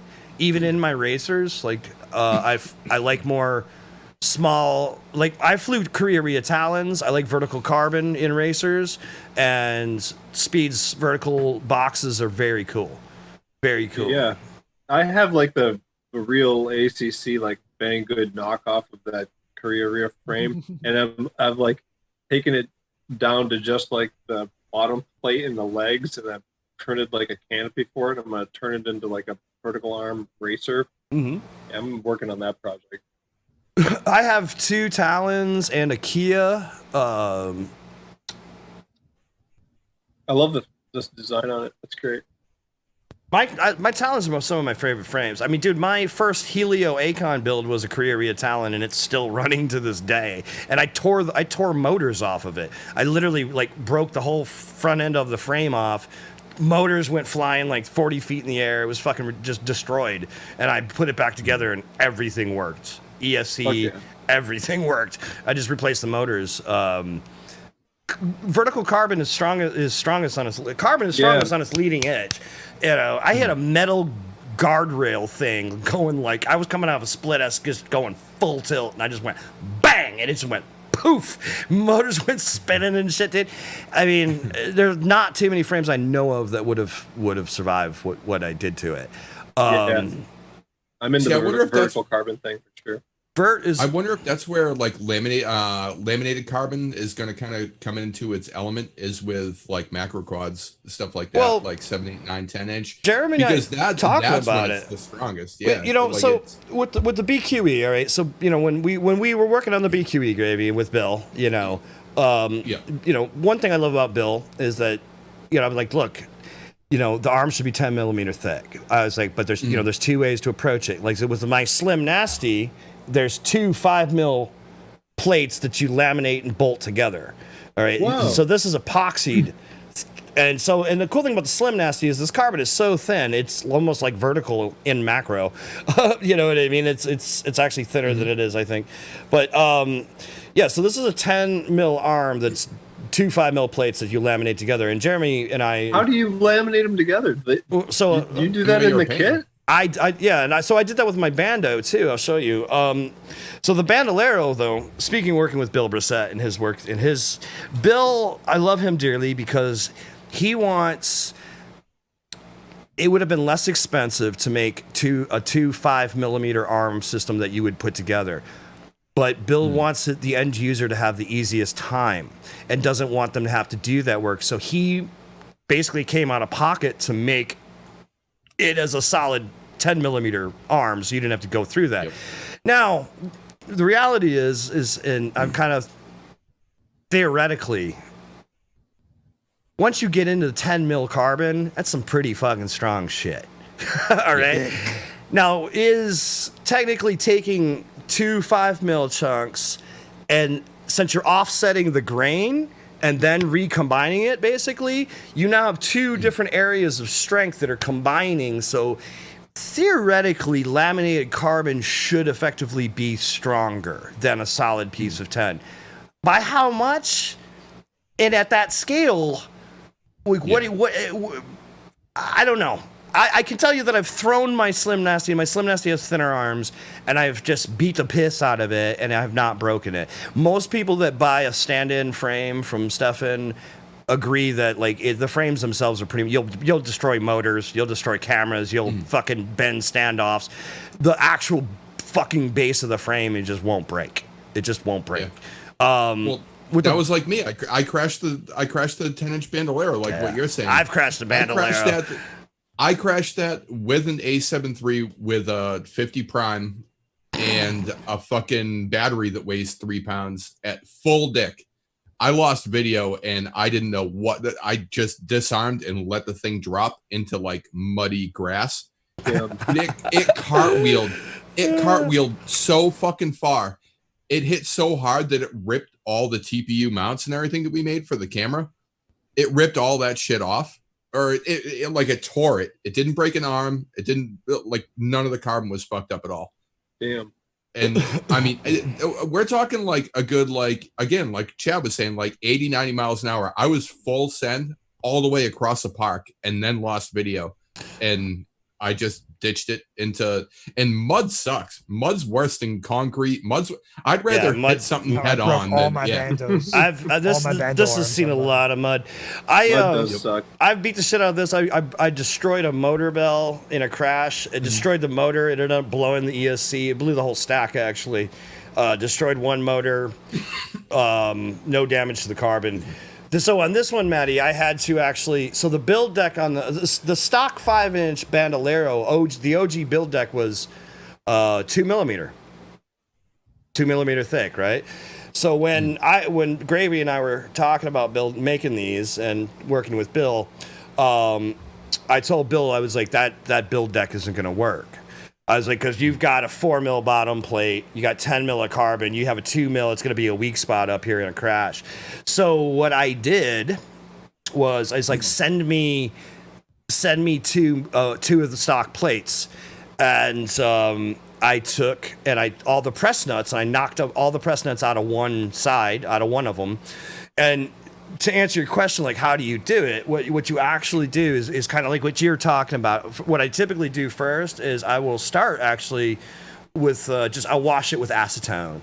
I'll just get some fingernail polish and I'll just wash it down. I might hit it with a little ISO just to make sure. Actually, I don't even bother at that point. I just wash it with acetone to help kind of just fucking clean any residue from the glue, from the epoxy and the actual carbon, get some of that shit off there, and then I sand. And I wet sand exactly like what you're talking about. And then once I feel like I've hit everything well, I sand one side of one plate and one side of the other. I clean it with acetone and alcohol, get it as clean as possible, and then I get some deionized water, and I just gently pour it over the face that I sanded. And again, so what you're looking for is the water should basically just be a sheet right across the carbon. It should just form just a nice sheet right across the carbon. If there's any areas that you missed and you didn't get that surface cleaned off, it will. Is that distilled water? No, deionized. Deionized. Yeah. It's actually different, not distilled. You can buy it at a fucking pharmacy. You go to a pharmacy, you get it by the gallon. They take ions out of the water. Babies it's like, or some it's shit. the shit that you did. It's the I shit don't know you don't what- want to drink. They do. You don't really like, want to drink it. I don't think it matters, but I don't. It's No, not. I don't really no, want to it drink does. distilled It does. water either. Oh well, then don't drink it. I wouldn't drink it. I would, when I buy it, I wouldn't buy it to drink it. I mean, you know what I mean. But Brought to you by Heavy Water. the props on this are the Aeronaut Cam Carbon power prop. It's a 10x7 bi-blade. Which Who is is it by? Aeronaut. Aeronaut. These are the ones I Okay. was telling you about when you were. Yeah, I building. bought the. Yeah, I have those then. Yeah, these props are fucking awesome. They're a lot more durable than most of the other ones I've used. I'll leave it at that for now. But You said you have to balance them though. I'm waiting on my. you balancer. should balance anything 7-inch and up. Honestly, if you're absolutely if you're going for, if you want to know with the PC7s, it's not as much, but I mean, you're more likely to get jello or stupid shit if you're not balancing from Throw my 7 up. sevens on the balance. I would. Yeah, you're I gonna would. introduce noise, and then noise is heat, and then heat is an efficiency. So you're gonna have lower, like, not a huge difference, but I mean, if you have heat, it's inefficient. Dude, the closer you reach like into 9, 10 and up, man, you now have prop, blades that weigh 10 grams. If one is 10 grams and one is fucking 11 grams, it's gonna be a problem. You're talking about enough of a differential, especially in a bi-blade. A tri-blade might be a little more forgiving, but you're now talking about prop blades. You're talking about a hub that weighs 5-10 grams. You don't run a lot of and tri-blades on 10-inch, huh? well, because there's not any good ones in my opinion. Yeah. See, I do, but I'm not worried about durability. I'm just worried about like thrust to weight. I don't like But how they tune. for what Chad's doing. I don't like how they tune. Here's the problem, like with those plops specifically. I would spend all the time balancing them, and then I would take them to the field and break them within a pack. And then I would I would break so many of them. I'm like, why am I wasting my time fucking those balancing HQs or them? what? I wasn't going to mention names, but. But I'm having. But honestly, I bought those too. Like, I'm just waiting to. They're okay. I mean, they can be okay. The reality is that it depends on what the tool is. Like it's a tool for what you want to do. Is like me and Chad have two totally different ideas for what we're doing. With Chad wants to go like even with that though, Gravy. Like the reason why I wouldn't trust them even on if I was trying to fly slow and do cinema stuff, just like man, if you just happen to clip a branch. Like the problem I have with those props is they explode. They almost always break at the hub. If you lose a whole blade, you're going down. If you break a prop in half, you can bring it in. But when you get into this scale, when you get into these size of quad, you lose a whole blade, you're done. That motor is going to go bananas, and if you don't bring it in, you're going to smoke it.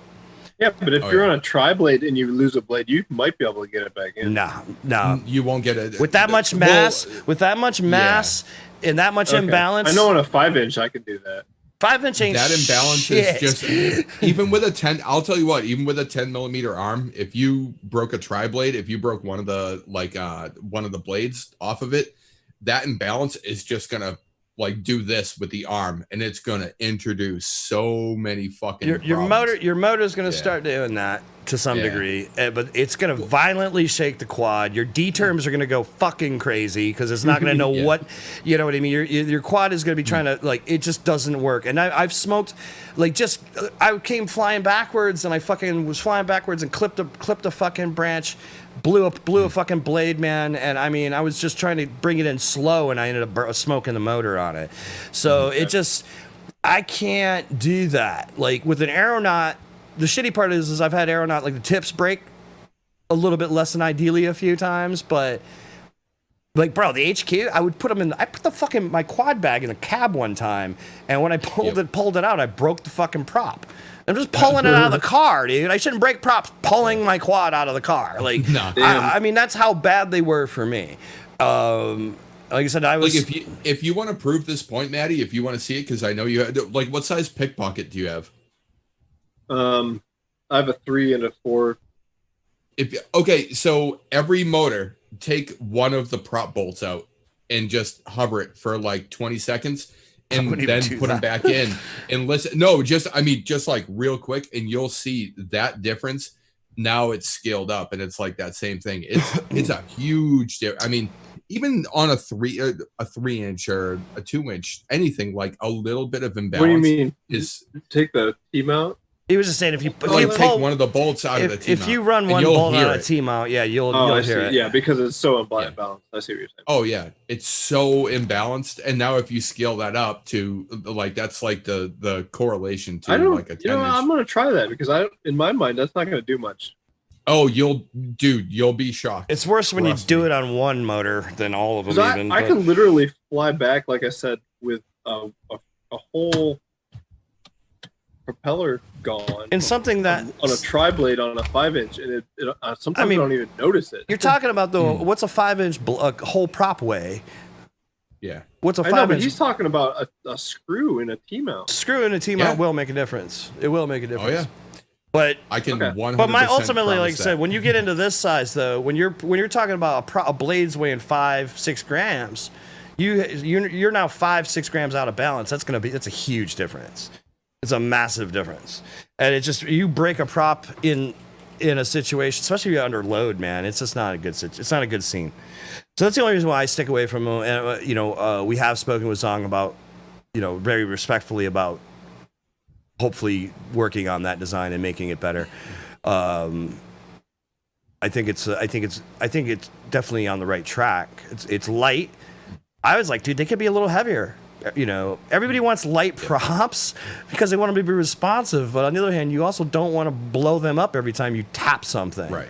A little. I want a prop that's gonna chip off a little bit here and there. Like that's fine. Like as long as I can get back and repair it, not get back and I lose payload. Add a little bit of meat to it and take a little of the carbon out. Put a little more poly in, and fucking just make it a hair more durable. You're gonna add a little bit of weight, but it's going to be worth it. Dude, at this scale, again, at that point, these motors don't give a fuck. If you're going from 22 grams for a prop versus 25 or 6 grams, nobody gives a fuck. A 13-inch prop weighs 50 grams. Like, what are you going to do? Like, a 5-inch prop weighs, what, 2-3 grams, 4 grams, total? Yeah. You're talking about losing the equivalent of a whole 5-inch prop on a 10-inch. It's a big difference. Yeah, that's huge. Hey, I gotta step away for 1 second. Give me 1 second. I didn't anticipate staying up this late, so I gotta grab something. I didn't realize we were this late either. What 5-inch props do you run, guys? 50 dolls all day. Okay. But also, I fly like a fucking asshole. That's a monster.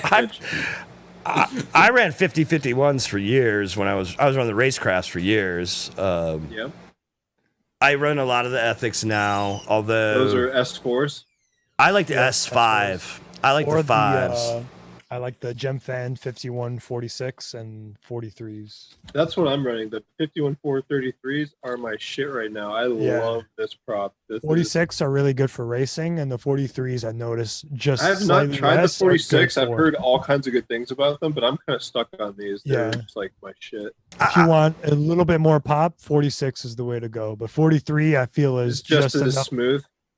Way smoother than the 40s. 46 is you can really rip with 46. I'm not nearly as fucking biased in 5-inch props as I am 10-inch props. There's so many good ones out, really. The Ethics S5 I do really like. I like that one too.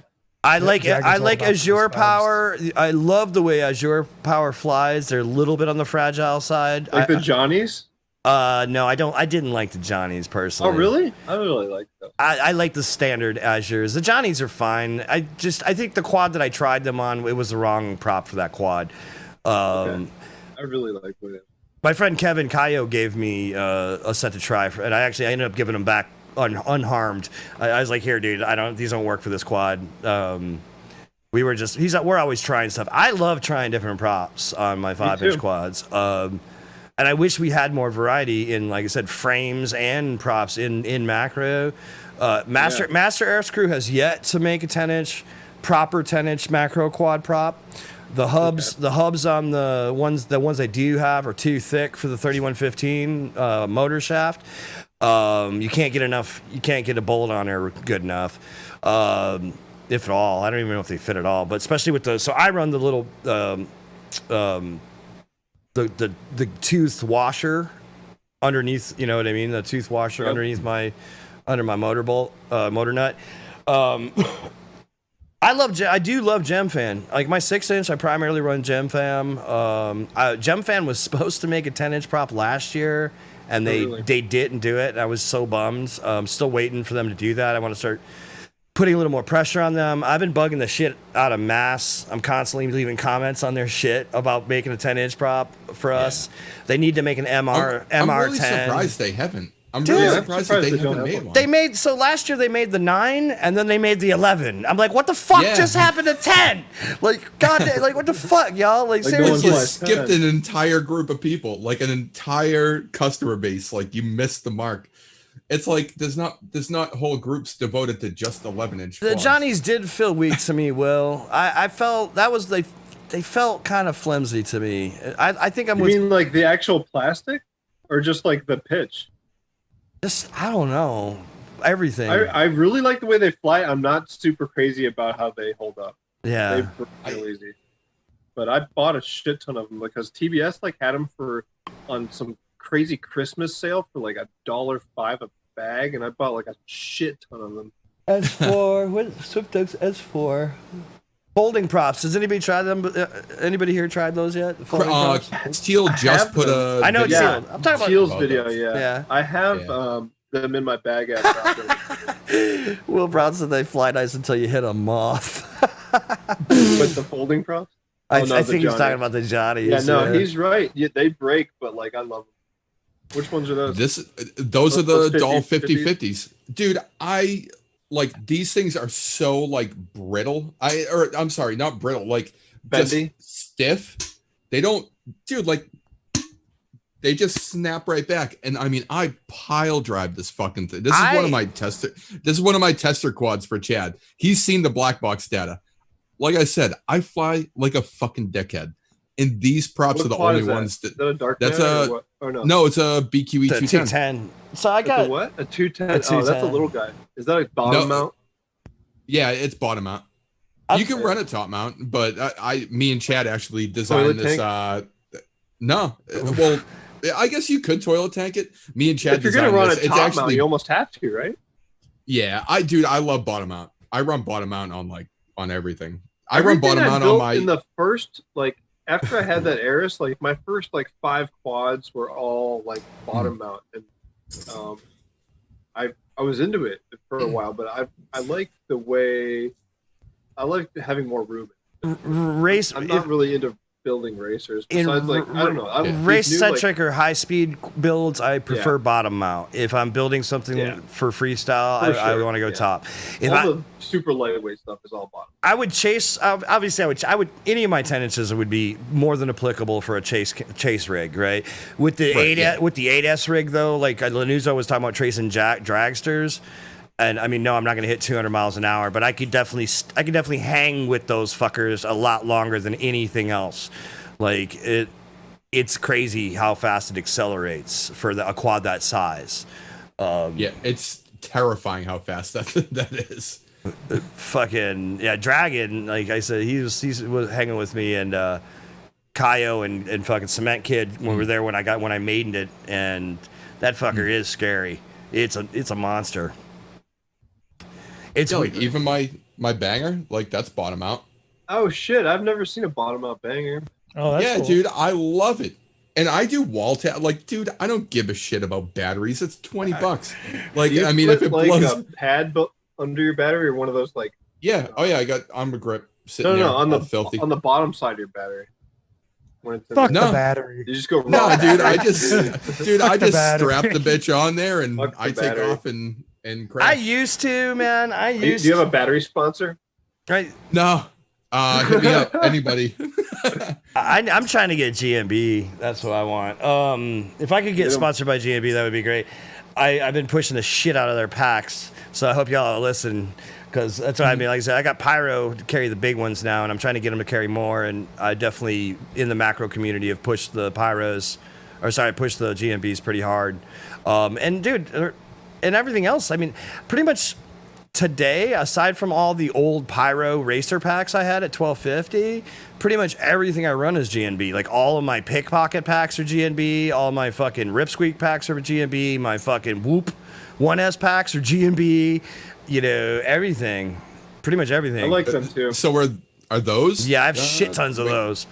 Are these GMBs or are No, they... no. Those are not GMBs. I don't know. No. I actually like these. Oh yeah, I love them. Cruising. I'm getting fucking 9 minutes of flight. Those are graphene, aren't they? I run the 1250 all day on my race rigs. Yeah. Actually, graphene. The Pyro 1250 6S is my favorite pack. Like for a cheap, just go-to pack. Pyro 1250 6S all day. It's lighter than most packs out there. It's not expensive. It's an easy choice. It's not overpriced like Thunder Power. Yeah. Oh my gosh. I've never even bought one of those batteries because it can't be worth $45, right? No. I get them on sale when they're $20. How long? Yeah, I would do that. I would try it at 20.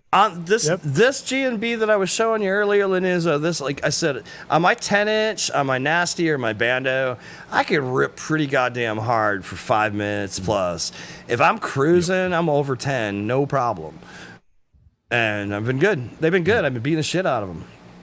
Yeah, I've had those about a year. Yeah, they've been good. If you can get a year out of a lipo on one of the like with what we're doing, then it's really good. Like I'm flying shit from 4 years ago, like the old CNHL, like the. I have a bunch of white packs. Yeah, I have a bunch of 1500. I have three bat safes full of 1500s, and it's just like, it's nuts. I can't believe they even last. But you go and buy some new battery, and it just. I'm terrible to my batteries. I abuse batteries badly. Like people that fly with me will tell you, and like unfortunately Tech or Kaio are not in the chat, I don't think at the moment, but bro, I'll use this. I'll bring Dragon probably knows, but like we were talking about what our IR was on our packs the other day in chat, Gravy. God. Yo, I got shit that's like 6, 17, 5, 12, 15, 17. It's like so all over the map. I bring 6S packs in at 17 volts. Fucking like just, bro. Dude, I brought a 6S. I brought them in at 12. I brought one in at 12 one day. It's like when I was flying on Monday when I was flying on Monday at that shoot, like one of my 1100s, I flew back and I'm like, oh shit, 21. All right, time to come back. All right, 18. Fuck, I'm half mile away. God damn it. I landed at 9 fucking volts. Oh my God. Jesus Christ. Did you save that battery? Is it dead? Yeah, dude. I charged the thing up without the balance port, put some Ma back into it and balance charged it, and I haven't checked that. The IR was like 20 at one point when I started. My IR is all over the goddamn place, and on my pyro packs, but they've been beat, man. I'd be running them fucking 2-3 times a day when I was going out in race practice. The IR on my GNBs are all like 4. They're they're low, they're fucking stable. I haven't had any issues with them, and I have beat them pretty hard. I'll give them a shot. You've definitely sold me on them. I just need money. Well, dude, my friend Pat Horbringer, Pat Will knows Pat fucking aces, man. Like Pat, he was running them.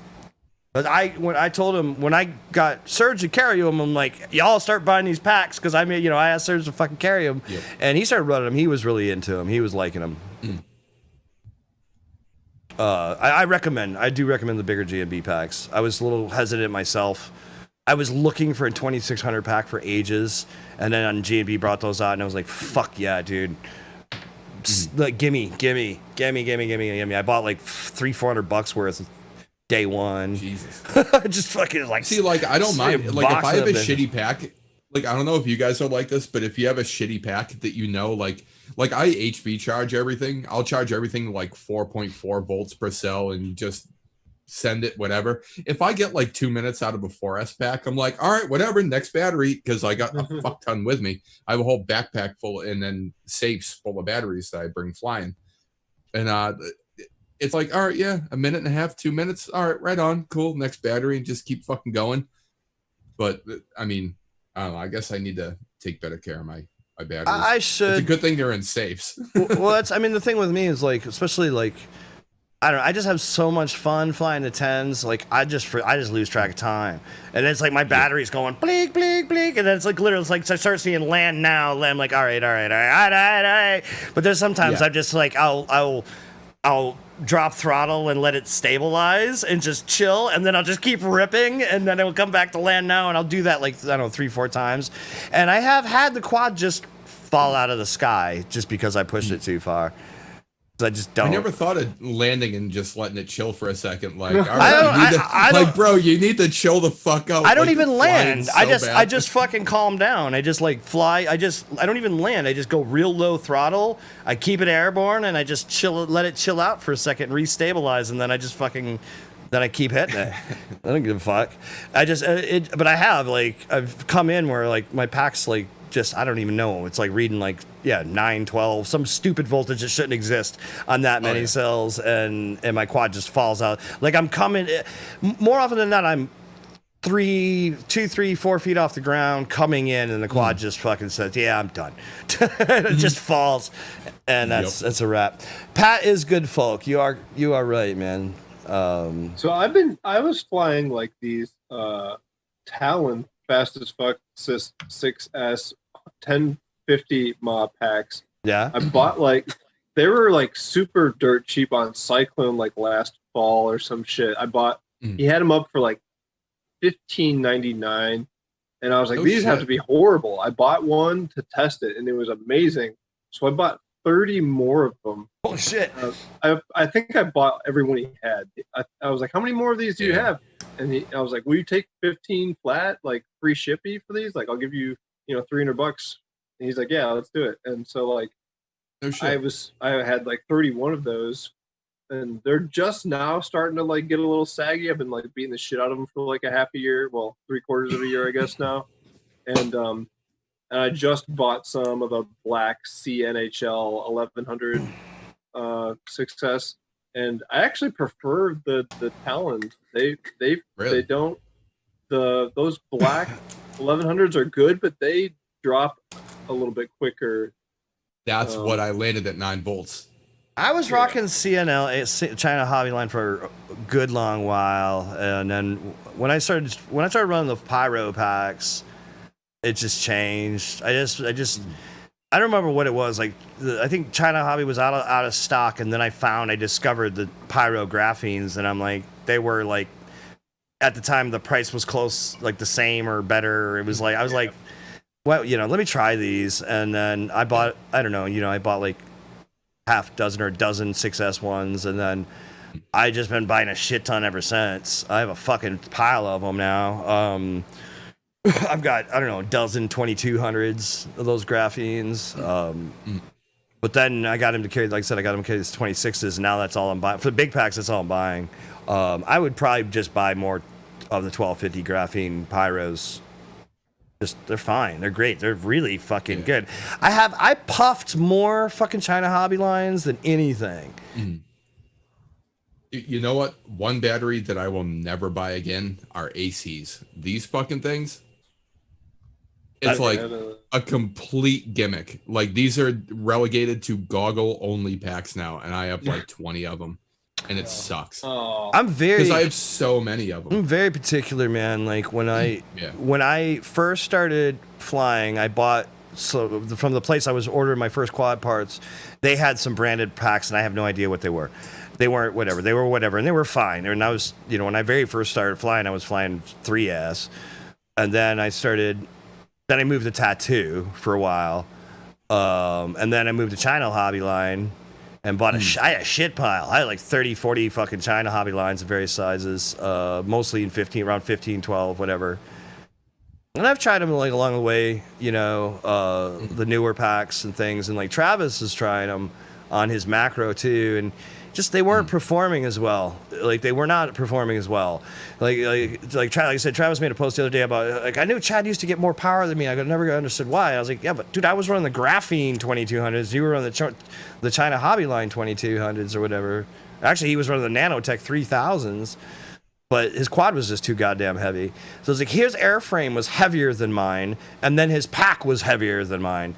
You know, so I'm running a light airframe and a lighter pack and getting better performance overall. So that's what I was saying. That's what we were kind of talking about earlier. Is you need to kind of gauge it out. And the problem is since there's not a lot of choice and like macro is a relatively newer aspect to the sport. You know, because it kind of went from like 5-inch, 7-inch, 6-inch.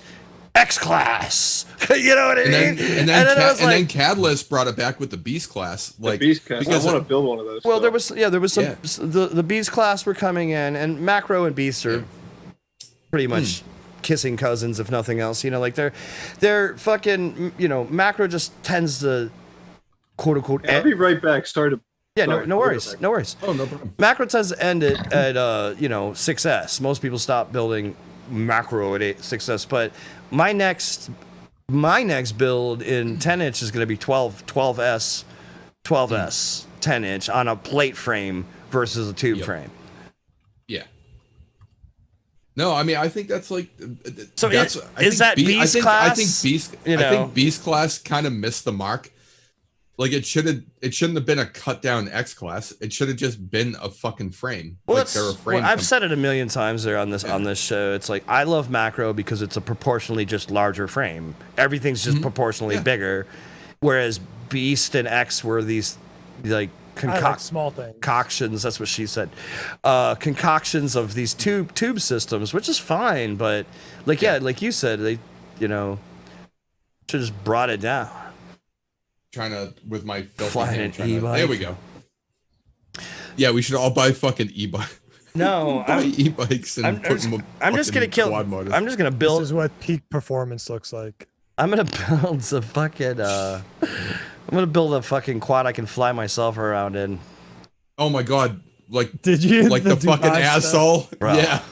Yeah. Like that was the most terror. Imagine going on set and seeing somebody flying like a heavy lift like that. That's basically what that was. That guy is so lucky that those props were made of like fucking rice or whatever the fuck, bro. The guy's like they this were for a second. so fucking weak. Yeah, like, was he riding a Toro? It was like fucking doing a Toro. He needed more fist bumps. Bro, I was like, is that his emergency sign? Because they should have figured out a better emergency sign than let go of the controller. I was mortified by the whole thing. Like I was just like, this fucking guy. And then then Bill sends that video to me in private. He's like, this is like, it says I need an emu flight. I just started cracking up, dude. I was like, man, Dude, I can't believe that like they even let that guy go that like he just was Dubai, like all right dude. Full send and fucking went up in the air. Man. But dude, dude, like that. There's no prop protection though. Like the prop line is like chest high with that fucking guy. Like dude, that guy's a homeless dude. They trained his family. They gave him a helmet and a racing like a fireproof suit, and they were like, "Here, ride this," and he was like, "Or else." Okay. Yeah. He was going to pull a chute. Where was he? He was fucking 10, 15. He was like 15 feet. I mean, he got higher. Dude, when he punched out, when he punched out, he went to the fucking moon. Like, I need those batteries on my 10-inch. That hot chick flies robotic. Okay. Let's play another video. Wait, who's that? Danny? Oh, is that what Danny Vera, or who's he talking about? No. You said she's not blonde, is she? Yeah. Mostly. All right, maybe she is. I don't know. I mean, it doesn't make the fucking batteries any better or worse. I don't care. I don't care what one of their team pilots looks like. If that's the case, then I don't know why anybody's. Jesus, I'm not saying. Did you see these batteries though? How crazy! $48, 200C. Yeah, dude, C rating is such a bullshit. Like, what is the actual calibration for C rating on it's a 100C battery. There's no fucking what is that? It's a 1100 6S? There's no way. Oh, there's no way I'm paying that much for a pack. Fuck that. No, but there's Well, it it's says theoretically 6S, but it it's says- theoretically Yeah, it's 6S, impossible sorry. to have that high of a discharge. Give You me would a discharge 1,000 milliamps like so fast. A fucking long blonde. Long blonde. That's what he said. Hey. Wait, is her body's long or what? What is long? Hair is long. The batteries. The battery's are long? Yeah, the batteries are. We're getting into some deep water here. Yeah, I'm just shutting the fuck up. Fucking. I do want to do. Yeah, we're gonna do some ladies on the show at some point. Mm. We need to showcase our sisters. For sure. So lunar lander, does that thing? Can you go literally to the fucking moon? It's the price of it. It's a lunar lander. I mean, $47. It better go to the fucking moon. That's the 2.5 batteries. Lunar crasher. Fucking, I don't even know, man. It's made by Tesla. That's almost a 3-pack of fucking. Yeah, maybe it's the greatest battery you've ever flown. So maybe you fly it and you see like. It's the greatest thing Speaking of Tesla, we should fucking we should get what the hell is the Tesla battery? We should get a Tesla coil and we should fucking and the thing that arcs like we should try to power a quad off of it.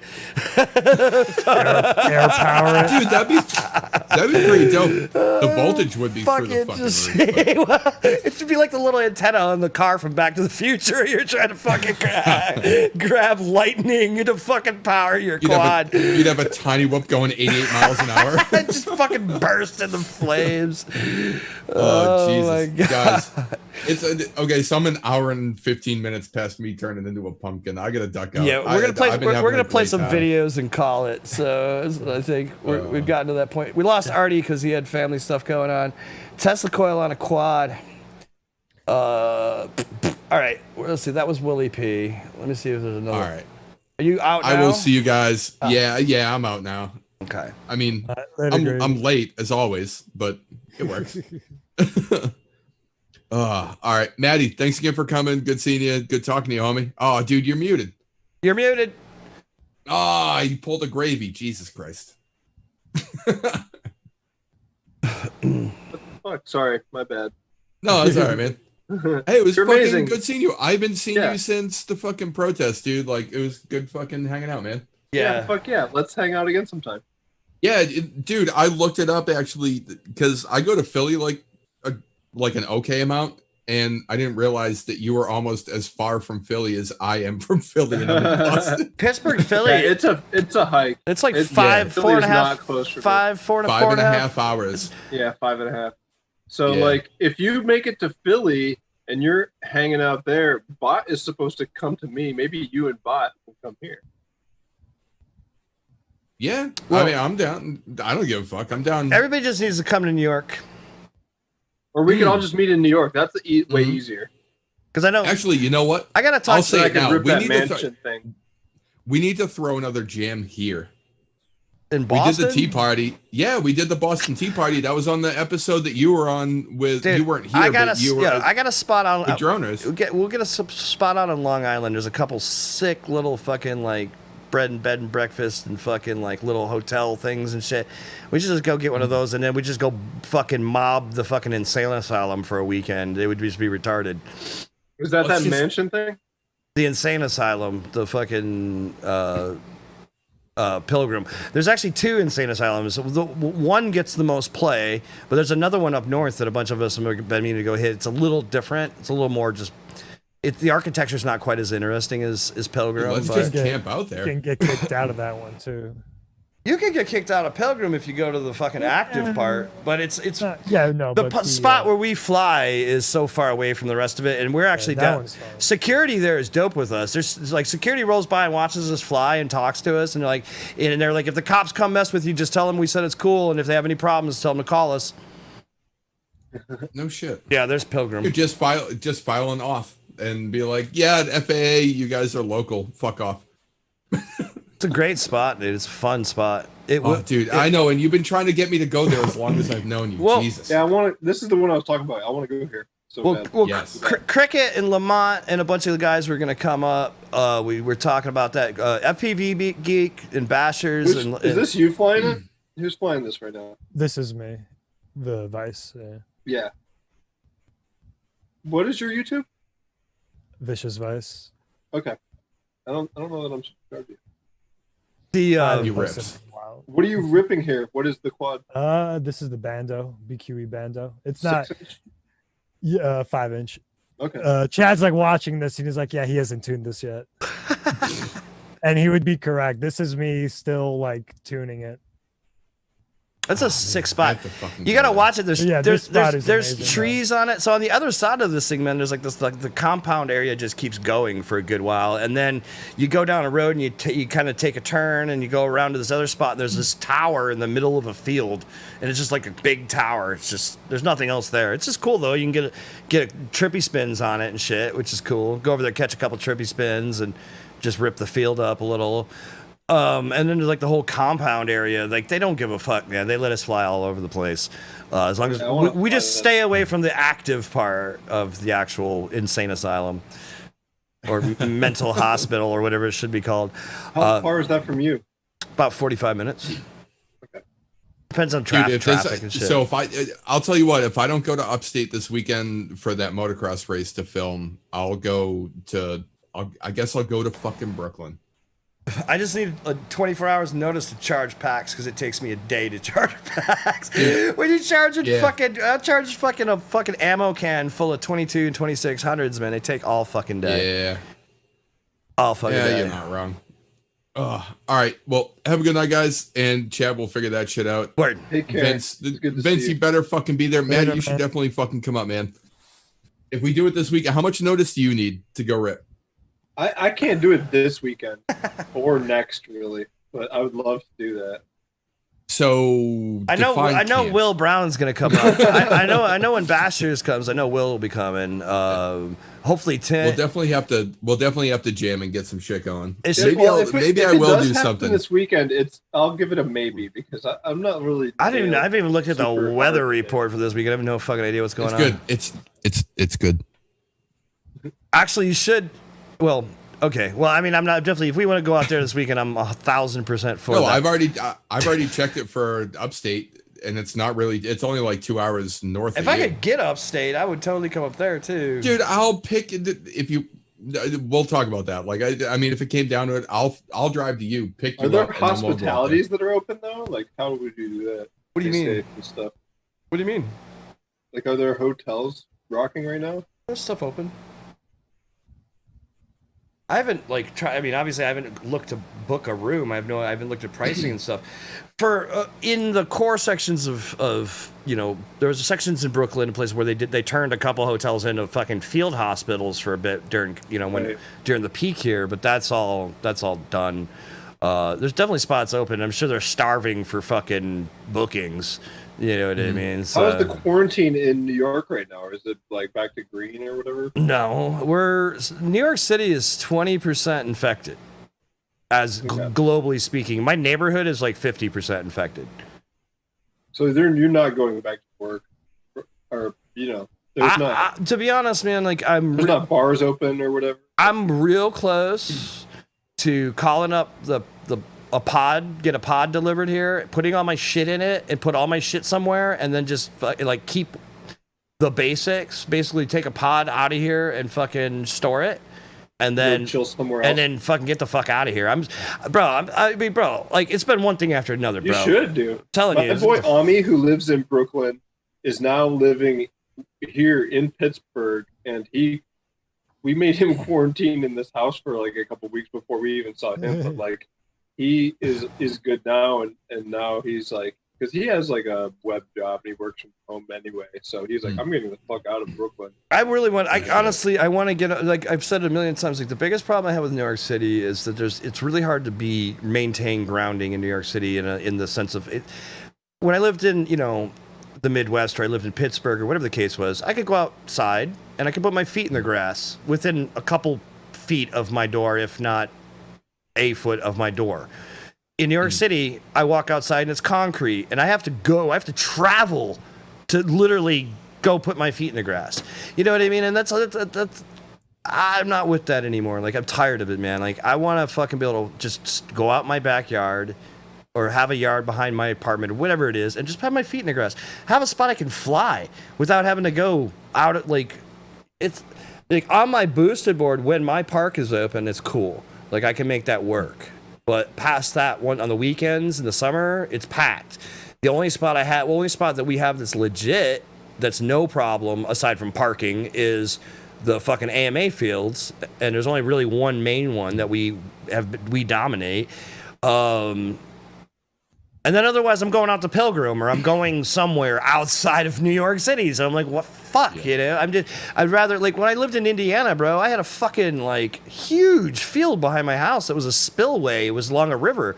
So they didn't do anything with it. I used to fly fucking 650 class choppers back there, 3D choppers and shit all day long. I literally walked out my backyard, walked up a small hill, like very small hill, sat on top of it and sent helicopters out in the field behind my house. Like, nice. If I would have been flying mini quads back then, it would have been out of control. I would have got my fat ass out there and mowed that motherfucker with a weed whacker and shit and made a track, you know, and like cleaned it up and made it into a track, and nobody would have gave two shits because they can't use it for anything else. Because it's a spillway, so they don't designate it as anything else. It's just a big field that is meant to collect water if it floods. So yeah, it might have got flooded from time to time. Worst case scenario.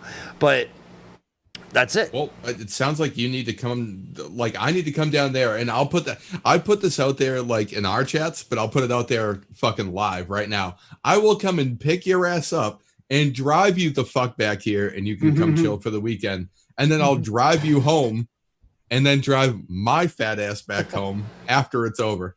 Damn, I mean, at the end of the day, I think that for me, like, so, like I said, I work in the entertainment industry. The entertainment industry is going to take a long time to recover. I've been doing gigs since the 90s. I mean, I'm kind of over it. Like, I've got enough chops in video production and audio production and things like that. Like, I can still stay within the industry. I just want to pivot my focus. You know, I think, like I said, do more live streaming, do more cinematography. I'm building a camera rig. You know, I want to just start shifting focus. My main job, like today, generally speaking, is like I produce events. A client wants to do a big show. I'm a production manager. I talk to all the lighting, sound, video departments, whatever, and I help put it together and hopefully keep it in some kind of a budget. It's gonna be a while for that to recover. And dude, you know, like when I did the Gay Pride in New York City last year, I was up for 4 days and I think I slept 4 hours. You know, it takes its toll. Like, that's a tough, like, being on site. I produced that show for 6 weeks prior, and then I was on site I think I spent a total of 5 or 6 days on site, but the actual show weekend was 4 days straight, and I literally was sleeping like 4 hours, like, the whole time. And we loaded in Friday. I was there till midnight. I came back at like 8 a.m. Saturday morning. I was there till 7 in the morning Sunday. And then I went to the hotel, tried to sleep, slept about an hour and a half, and somebody called me, woke me up, asked me a question about catering, and I couldn't go back to sleep. Had to be back on site at like 1:30 to do another show. Was there till 2 a.m. And then I left. I went to the hotel, hung out a little bit, I did knock out for a little bit, was back up at like, I don't know, 6 in the morning to be back over on site at like 7 in the morning for the loadout. We loaded out by 5 p.m. and I got in a cab, went home, and I crashed for like 2 days.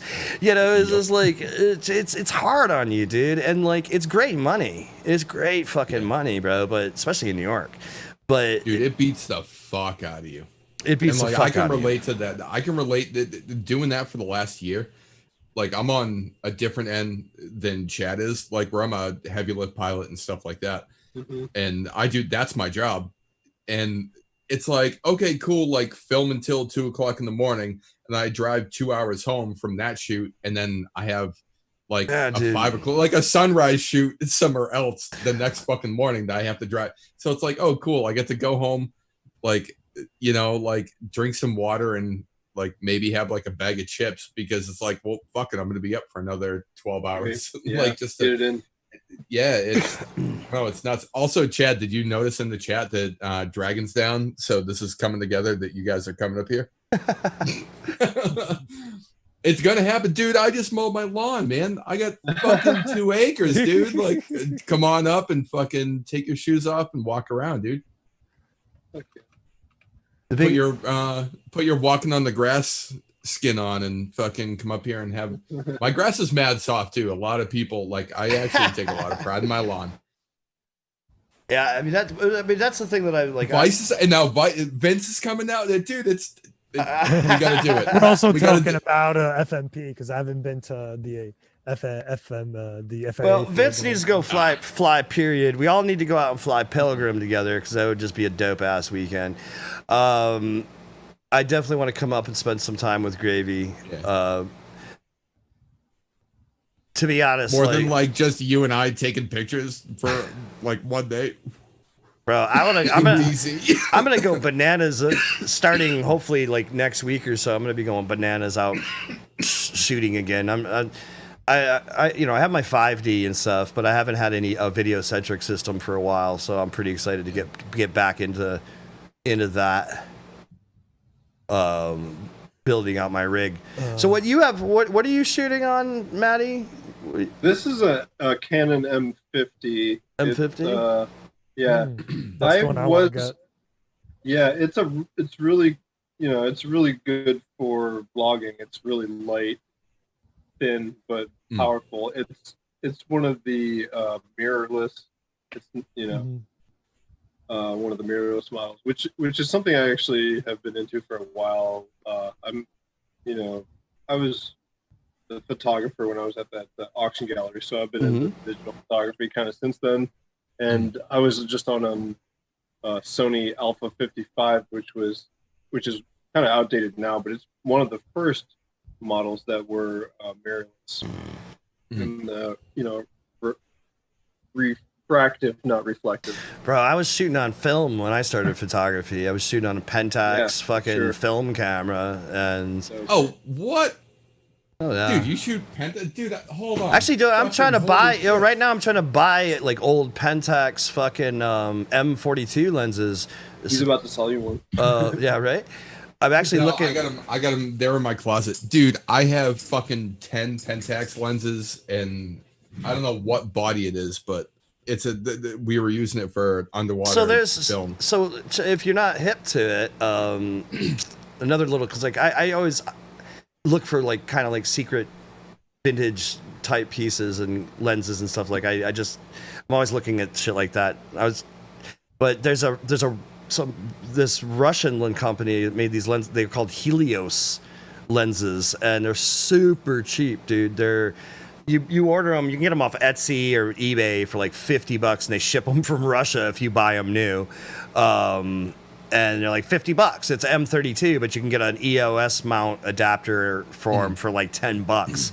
So and they're sick vintage glass, dude. Vintage Russian glass, crazy soft swirly bokeh, man. Like sick lenses. Well, so some photography guys were hip to them, but the cinema guys are bananas because of just the way, like, when you get out of depth of field and you get your bokeh, they look sick, dude. They have a look. They have a look. But you can get them for $50 and you get the adapter for like another $10-15. And like for a lens, that's amazing. Dude, and they're awesome. It's like, no, it's not tack sharp as something else per se, but it's not what you're going for. You're going for different looks, different style in the lenses. But there's some Pentax lenses you can get from Japan that you can pick up between $50 to $70. Some of the OG like 8-blade ones I think will get up around $200-300. And then even like, dude, even some of the lower end Zeiss stuff, you can get Zeiss lenses and then get an EF conversion kit where you pull the mounting plate, you like take a couple screws off the bottom of the fucking lens and you pull the whatever was on there, and I think it's like a Leica mount or something. You pull that off and you fucking put an EF plate on it, and you get these lenses fucking mad cheap. And the cinema guys, like all the guys running around with the Black Magics and shit now, man, are just going hand. Even like the A7s, stuff like that. They're going crazy for this shit because you can get, 50s, 30s, all these different little focal lengths, tons of primes, just tons of cheap primes that are actually killer. and they're stupid cheap. And I'm like, fuck it. So I'm actually building an autofocus or a focus pull, and I found a couple files, and actually there's a dude that does a tutorial where basically, which I could have figured it out, but it's just getting the gear ratios right.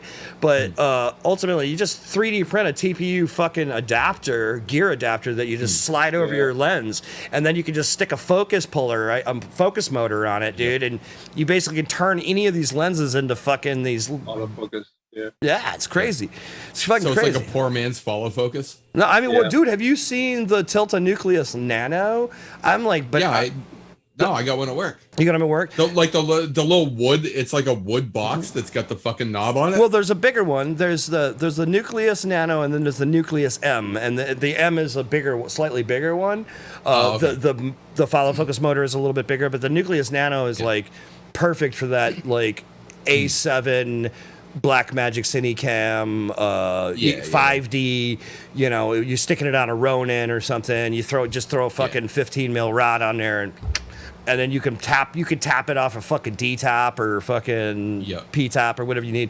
And but dude, $200, dude, you can get a Nucleus Nano. So the Nucleus Nano kit gives you some 15 millimeter rod and a clamp, focus motor, and the focus wheel. Now the focus wheel is wireless. So you can stick it on your gimbal. If you're running shoulder mount, you can just stick it on your shoulder mount rig. You can take a split off your monitor and hand it to your buddy and have him pull focus for you, and it's just totally wireless remote. It's dope. It's like, but it's $200. So what do you run that with? Like a Teradek? Like you could run a Teradek, or you could just if you put a little SDI split on your rig.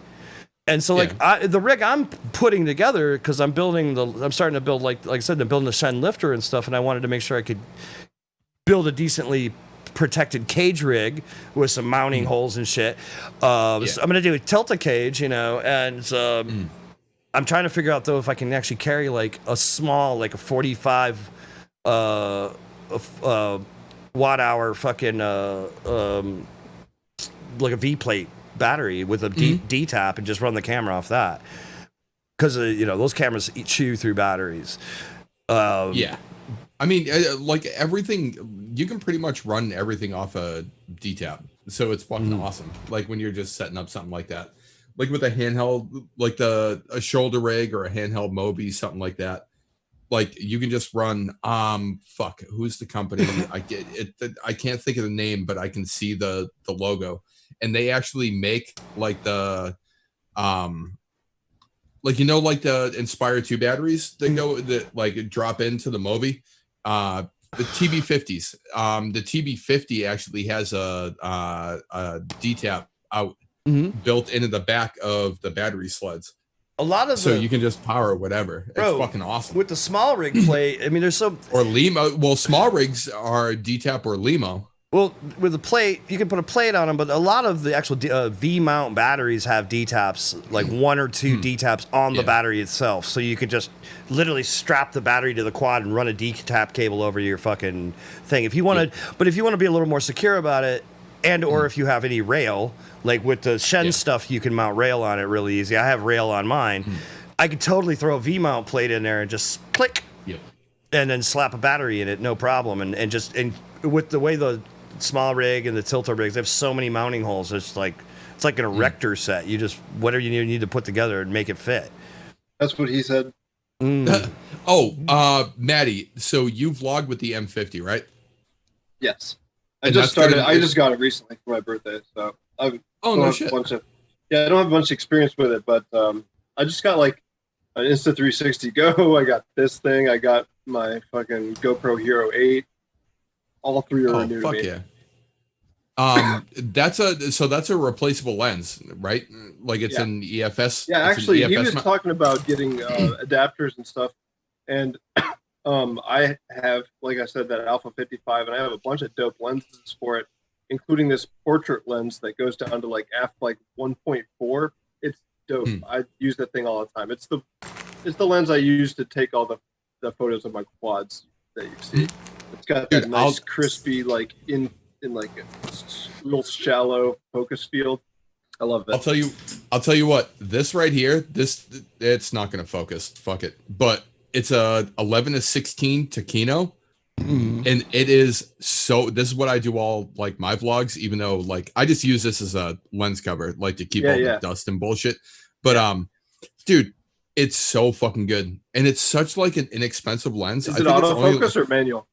No, it's both. Like, so you just have like the slide ring. You can just kind of like pop it up or pop it back, or that's your autofocus. That's your switching right there.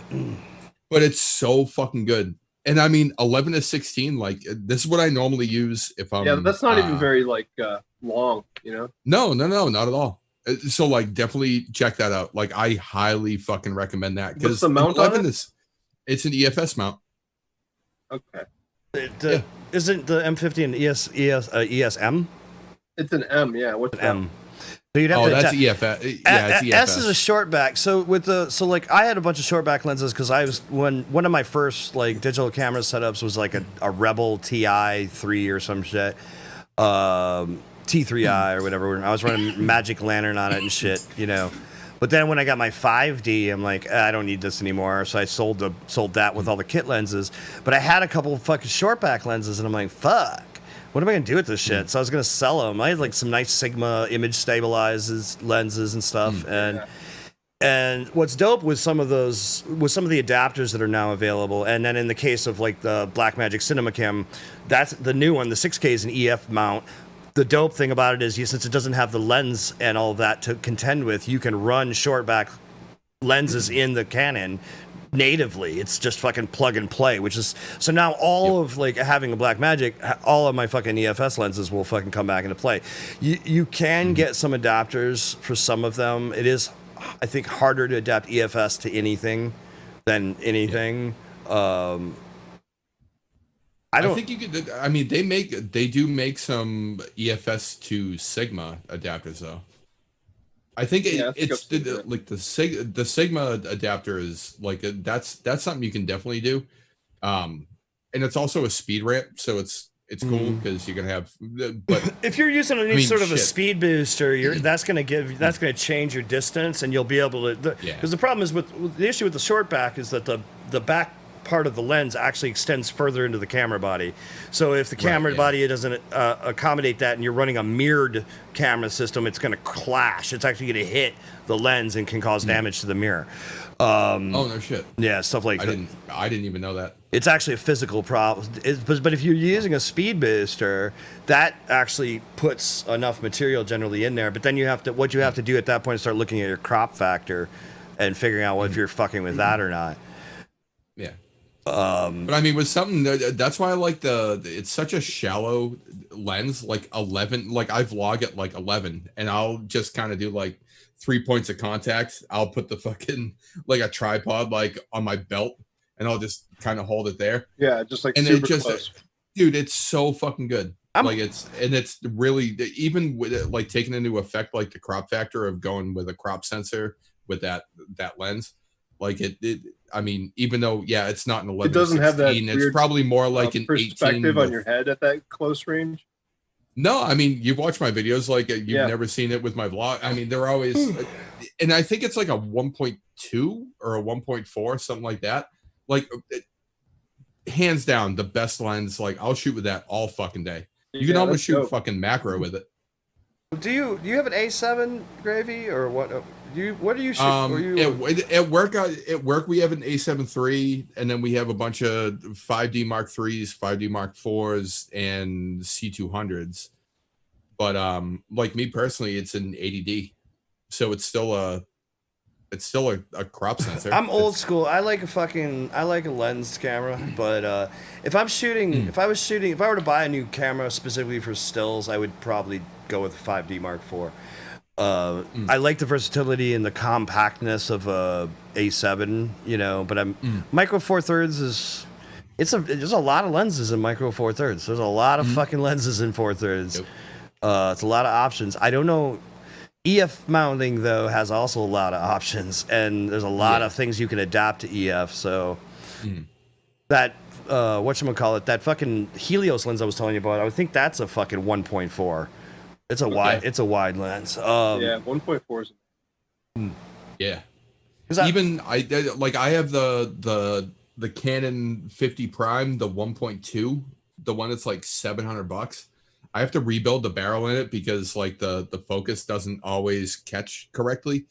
But it's like, dude, a 50 Prime with a 1.2, it's ridiculous. Shooting pictures with it, it's like, dude, it's glorious. Like I want to take a nap after shooting with that lens. It's so good. That $900 micro pocket, the $900 micro pocket from Blackmagic, for 10-inch for a chase cam for slightly higher quality, that would be another really good choice because it's a small body.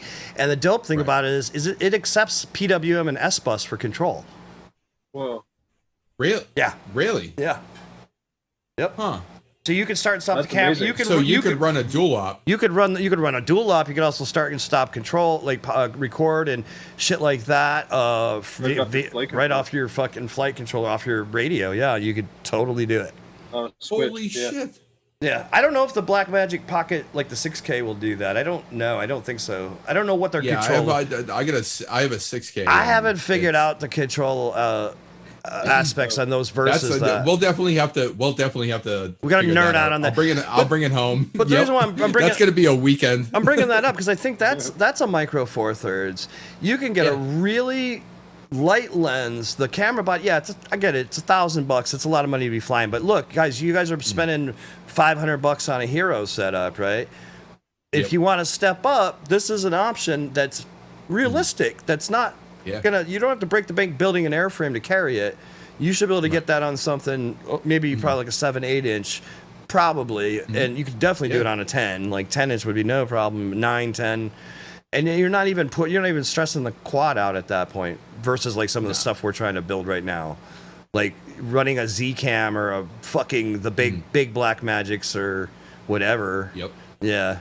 I kind of want to put like an Alexa Mini or something on the 10-inch just to be a fucking asshole.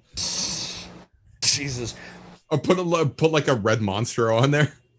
Oh, you could totally do a red. I mean, some of those reds. Well, the Monstro is fucking heavy. Like that body is ridiculous. I'll have to run DTAP off Alexa, of like my balance. The OG connector. Alexa, the Alexa OGs were fucking ridiculous. Like they were like a whole shoulder. Monsters, man. But like Red has got, I don't remember what Red's got something now that's like. They got the helium. The helium's they have the helium, Yeah. and there's another one though I was checking out last night that was, I think is coming. I don't know. There's it might be the Monstro. The Monstro 8K is a small form factor, but it's a fucking powerhouse. But I'm not fucking spending that kind of money. Like, there's no way. Like, I don't. No, that's what rentals are for, dude. Bro, I mean, rentals and insurance. I mean, Lens Pro to go. I mean, to be honest, like Blackmagic is fucking up their game because Blackmagic, the 6K especially, and I'm sure you're going to see a Blackmagic 8K within the year, right? And if they keep it in that $2,000, $2,500 fucking ballpark body cost compared to a Red that's 20 grand, well, it's if they hit 8K, it's really gonna shake it up because they're already fucking shit up with the 6K. To be able to get that now the problem is you got to make sure that you're buying a lens that has optical image stabilization because you don't have hyper smooth on a Red or a fucking Blackmagic or any of that shit. You know, you need to get your stabilization needs to come from Blackmagic's already got one. The ATEM Constellation. The what? The ATEM Constellation. It's apparently an 8K. Or they're ready for 8K. Yeah. What is it? A camera? I'm looking at it right now. No, it's a broadcaster. They have a bunch of broadcast cameras. Yeah. I was gonna say like goddamn like let's say the fucking the Ursa's like their big body, but actually shit, I'll be right back. Oh, and Lanuso, I put a Red on a drone like my 7.5. You were leaving like an hour ago and you're still here. Yeah, I know. All right, you know what, dude? I'm gonna fucking I'm done nerding out. It was fucking awesome hanging with you guys. I'm gonna duck out. My kid just woke up. I can hear her crying, so I gotta bounce. It's my fault. I'm sorry. No. Well, it was your fault, but no worries. I'm gonna get out of here. All right, Gravy. Love you guys. Love Later. you too, brother. Love you. Take care. Bye. It is risky to carry a Red or something. It's risky to carry anything above a GoPro on a fucking quad. I'm afraid to put my Hero 8 on a quad. Well, that's why I went like, you know, Artie's approach is he literally uses a foam wedge and a fucking battery strap and sends it, and that's his deal. And he breaks GoPros. He abuses the fucking Best Buy exchange policies. Like, I'm actually on my second one already. I am too. My first GoPro Hero 8 didn't last long at all, and I didn't do anything good. I got a shitty one, I think. I dropped mine upside down from about 30 feet in the air on the Bando, my 6-inch Bando, I think it was, or something. I had a video problem on a quad, and I was inverted, lost video. It was a wrap. It went straight into the concrete. The quad was inverted and went straight into the concrete upside down. And the fucking Hero was no longer square. It was like smushed. It was just I've seen that. The door was all fucked up. It was all fucked up, and so it just started acting crazy. And I was like, I'm just gonna cash this one in. But that's why I build those thick ass mounts, you know. But I have been personally playing with my infill and shit like that to kind of reduce it. And I was playing with that. The sponge coral mount that I'm still trying to refine it.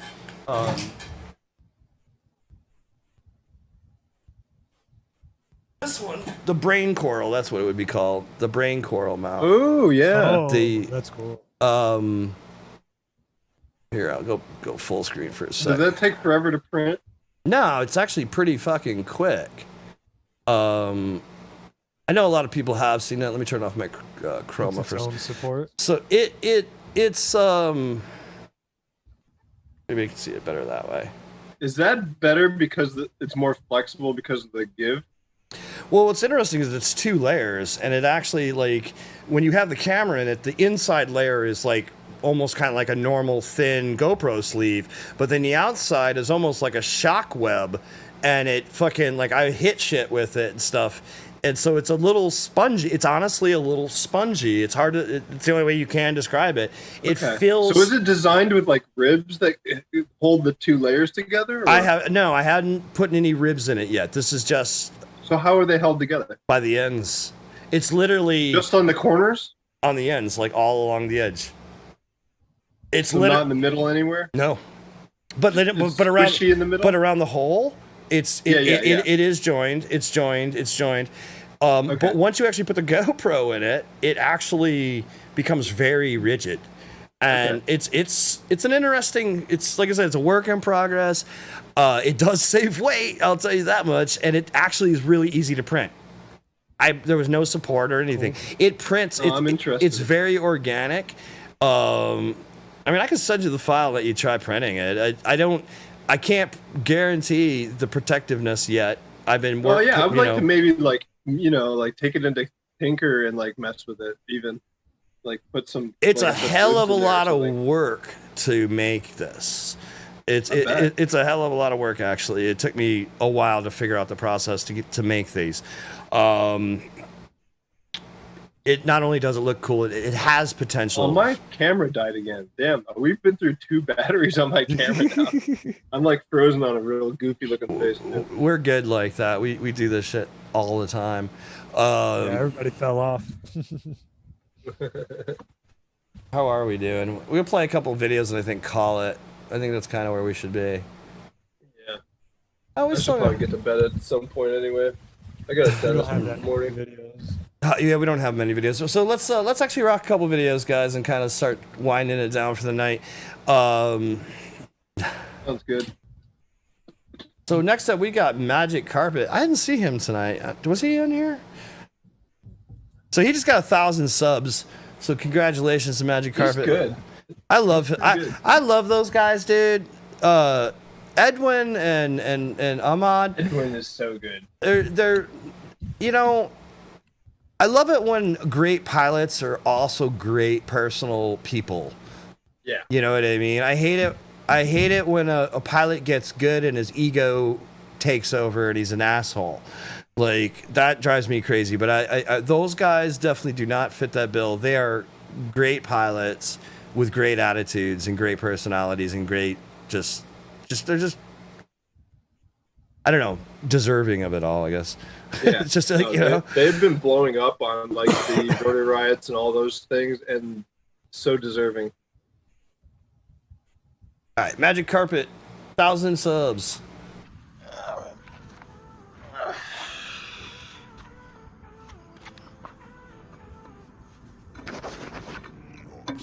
Hey guys, just had 1,000 subscribers. Very happy about it. Very excited. Thank you guys so much. Every single one of you that commented, liked, subscribed, really supported me since I started. I never thought I'd hit 1,000 subscribers, and I'm just so grateful and humbled, and I can't believe it. So anyways, thank you guys so much. Really appreciate it. I hope you guys enjoyed this flight video. Till next time. Yeah, always positive. That's great.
Just trying to power loop that whole thing.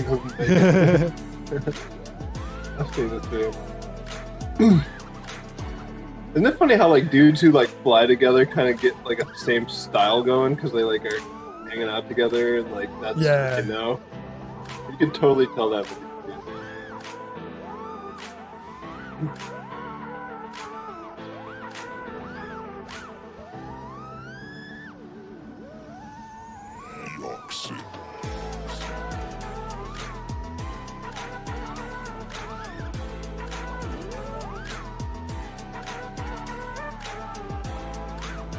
Do you guys ever do like chest cam stuff like that? I haven't really done any stick cam yet. Yeah, not something I've tried yet. I don't think I'm good enough to like show off my stick movements. Like I don't know. I probably just have low self-esteem or something. Shit that I saw was pretty good though.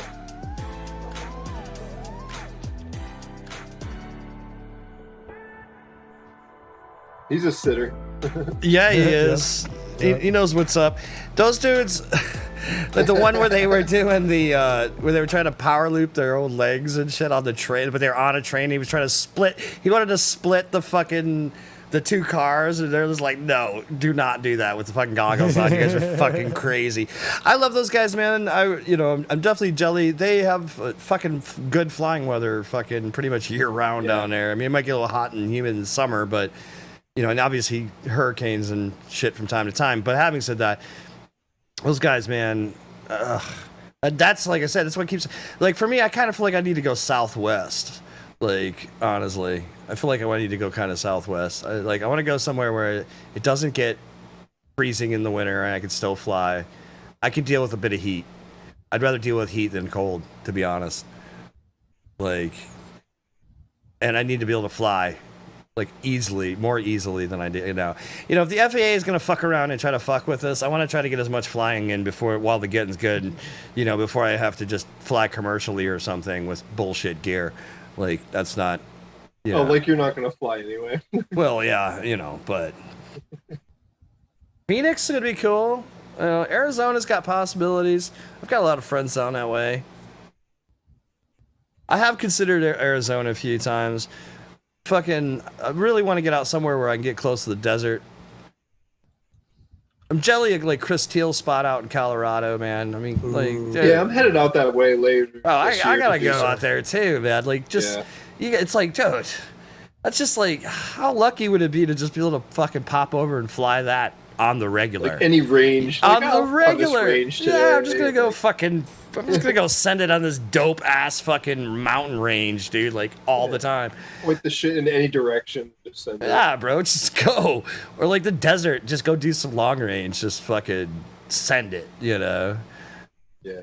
Get a fucking, I don't know, buy a fucking ATV, you know, pack it up and fucking go. And if you lose a quad, go after it, you know, like whatever. I don't know. I don't know. That's all I know is right now I'm getting real tired of not being able to do all that.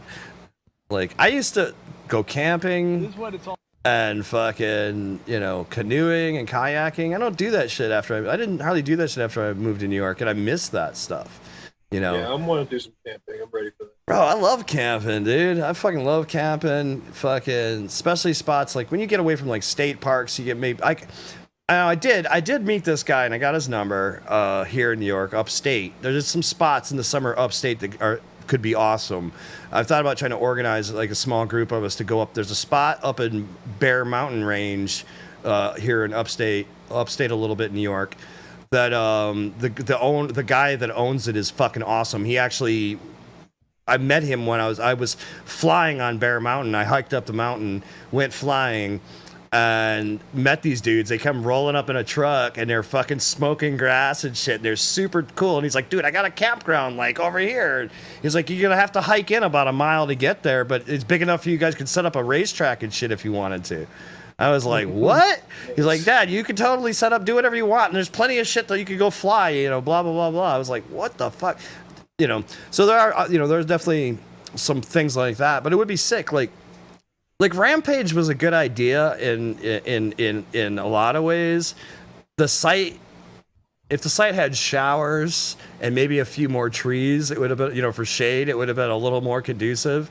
It wasn't really a campground. It was more like a field we camped in with no showers. Right. You know what I mean? But having the option, you know, the ability to have all those different sites going simultaneously and more or less manage the fucking multipath mayhem, it was cool. It was awesome. I fucking loved it. No showers though, dude. I was like, I'd wake up in the morning and just dump water over my head, get some shampoo, dump some more water over my head, link up with my buddy Jamie. He would always be making fucking coffee, drink some coffee, and then just sweat all day long. And fucking fly it all day long, and then fucking do it the next day. It was rad. But I think that maybe something on a little smaller scale and just like a little more actually in the woods would be rad. You know, maybe fucking go canoe out some spot, find a fucking spot and go fly out, like canoe out and then find a spot and then go fly and then go back on the canoe. You know what I mean? Do some shit like, you know, yeah. Obviously we need to get some waterproof bags or whatever, but totally doable. I mean, that's what I miss at living in New York, is that sort of shit. It's a lot more challenging to do it here. Is there anywhere to camp near that spot they were just looking at, that insane asylum or whatever it is? That's like gang territory. That's gang territory? Wait, what? Yeah. Pilgrim or what? Pilgrim, yeah, Pilgrim. I would not be there at late night. I would not be there at late night. I'm sure there's got to be campgrounds on Long Island, though. I honestly never looked there at has to be. I think he's asking if there's a campground near that spot, which would be cool. Like you could go camping. And a couple of years ago, a couple of us went upstate and we camped. Is it pretty ghetto around there then? Is that what you're saying? Around the fucking asylum, yeah. But I'm sure there's campgrounds that it's not ghetto or you wouldn't have to worry about. But upstate, a couple of us went upstate a few years back and we did camp out a bit. And there were some spots close by, but unfortunately the location wasn't quite ideal because most of it was state park, and the state park police kept fucking shutting us down every time we tried to fly anywhere. It was like we went to a spot like outside the campground, and like it was just like a empty field along the street, dude, and we were trying to fly there, but it was technically still on park property, and they shut us down. It was just like, oh man, come on. That's fucked. Yeah, so that's the problem. You have to get away from the state park. You got to find a privately owned campground would be sick. You know what I mean? And you could just fucking someplace you got a little bit of room and maybe isn't too busy, or maybe just rent the whole place out for the weekend and just buy it out for the weekend and fucking just do our own thing for a weekend. I don't know. We need more of that. Like I said, Rampage was an awesome idea. I think that I would like to see some more things like that. I would go back to the same spot and do it again if there was fucking showers at least. Right? I mean, bro, there wasn't any like RVs or anything? Yeah, some people had RVs, but it wasn't. And some, there's no hookups or whatever. Yeah, there was no nothing. A couple of people had showers in their RVs, I think, and a couple of people had hotel rooms they were just going to at the end of the night and fucking.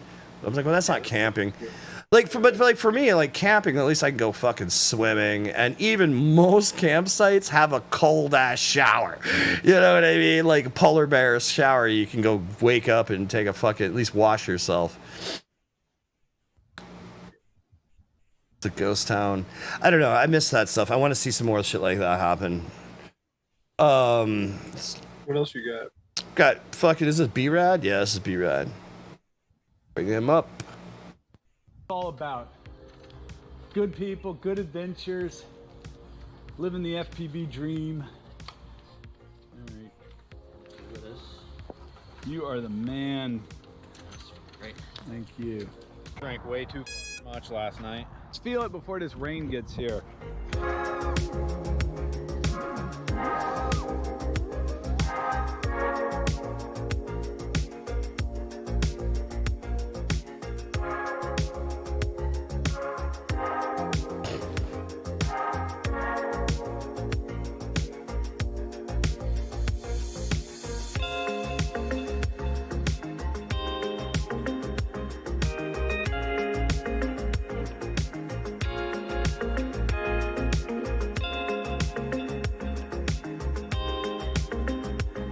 Sounds like it's trying to buffer.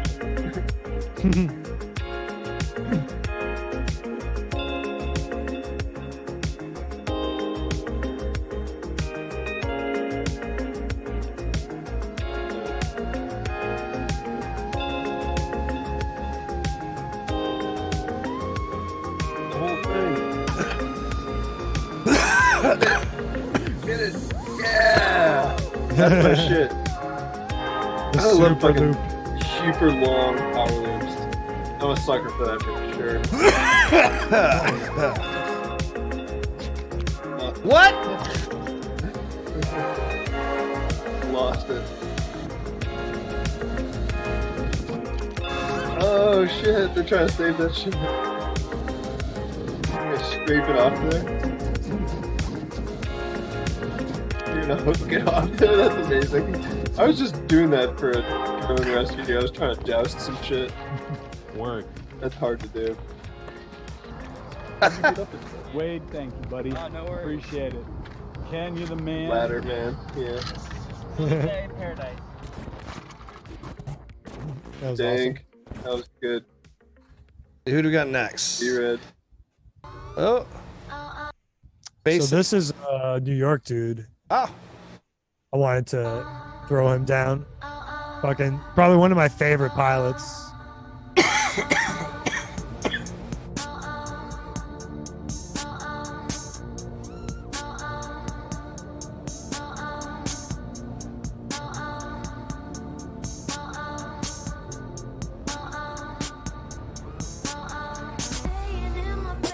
Yes. That was fucking dope. I love that move.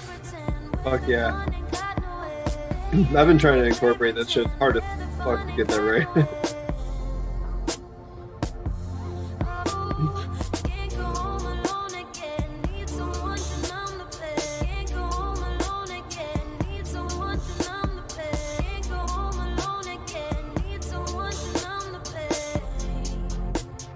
when I see a video like this, I'm like, how well do you know this area? Yeah.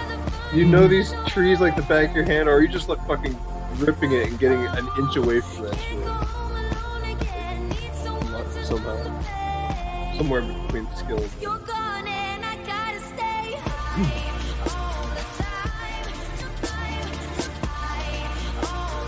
Yeah, he must know it because he knew exactly where that gap was. Yeah, right?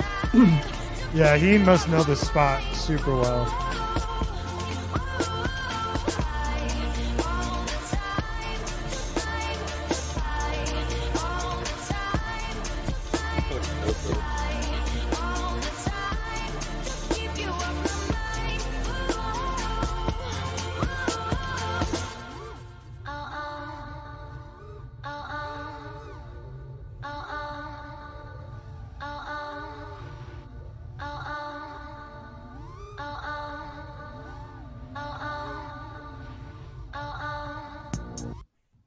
Stick flying. He oops.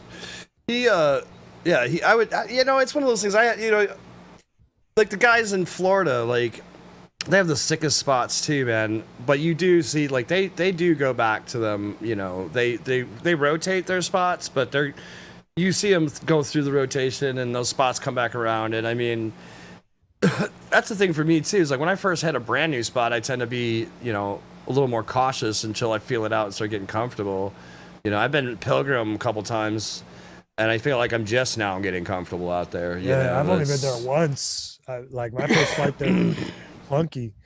Well, my quad wasn't tuned at all, but it was clunky at first time. It's just there's a lot. Well, the problem with Pilgrim is there's trees and scraggle on top of the building, like on top of the building. If you're not careful, you can clip a ghost branch on over the building. Like it's like, okay, that's a different obstacle. That's a different thing to be worried about. And there's also a couple wires and things around there. And if you end up hitting it, you can end up in this like little fenced off area. It's a big pain in the ass. I definitely recommend making sure you have turtle mode on everything. It's a sick spot though. But yeah, like with that, it's like having a note, like knowing the holes in the tree canopies and stuff, and like being able to dance around the trees, like, doing that fresh. I don't know. I feel like it would be a lot more challenging than if you've been there. Like when I go over to Highland, I rip balls. The park by me that I spent all summer last year. Like I know that place like the back of my hand. I can rip balls through there. The only thing that I really have to worry about, aside from maybe occasional ghost branch, is a random soft target. Jogger. Yeah, somebody comes through. Yeah, dog walker or something. Yeah, the off the leash dogs. Fucking But aside from that, like, yeah, and then you open up. I feel like you just, once you get really comfortable with the spot, you can really open up and just blow, do crazy shit, experiment, Yeah, for sure. And then throw in something that you've done 100,000 times, but it looks, now you're chaining it into something else that it just, Yeah. Have you seen anybody's edits from this place that was in Cleveland that got discovered recently? I don't know. It's not really a discovery, but there's this building, ASM International. It's this giant dome that a bunch of the Cleveland dudes have been putting out edits for. I just got a chance to fly it last Sunday. Yeah. And I don't have any footage I can show you right now. That's not on an SD card, but oh man, this place is amazing. It's like a it's like a geodesic dome, all open. You could dive like any triangle on this dome, and then it's all open on the inside. There's a courtyard, and there's just like chunks of this like semicircular building, most of which is underground, and you can get to like parts of it where you like dive into like courtyard holes that go into the basement part. It's nuts. Yeah, I mean, like the Florida guys, like that last Erod video we played last week, like where he's like, they're like diving down the side of the building and then coming out into a fucking, car lot, like a parking garage. Like, you have to know that spot to pull that out. You know what I mean? Like, you have to have flown it a few times because, like getting that right is gonna be hard. Gonna be hard. I mean, like diving these crazy little gap holes in coming out into like, It's like that Spot Steel always flies or whatever. You know, those guys always fly. Like, Yeah, exactly. I dove the triangle on one of the holes once, but it took a lot of balls to even pull up to it. I didn't really do any tricks through it. I just like got through it. I was like, oh, that's enough for me right now. I don't know. Yeah, it's, you know, unless you just, if you have a beater, like my Bandolero 6-inch has seen so much abuse. Like, that's the quad that I will just fucking send. And I landed, I got that one stuck up on part of Pilgrim last time we were out there. I fucking crashed on top of the catwalk and was stuck there without turtle mode. I'm like, fuck, I don't have turtle mode on this quad. So I had to climb up and get it. But, you'll have, you know, when you're going to those uncertain situations, it's just nice to have like a beater quad that you can just fucking send the shit out of and not worry about. Next up, we got Westside. These are the folding props. Oh, yeah. This video is amazing.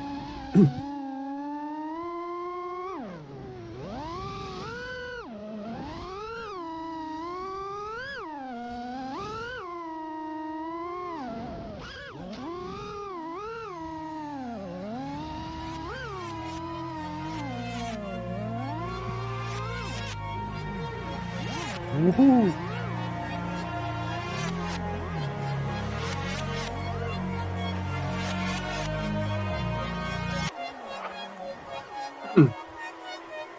He's so good at the tree style.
Ooh. He's a That was a fucking robot. sideways power loop through the trees.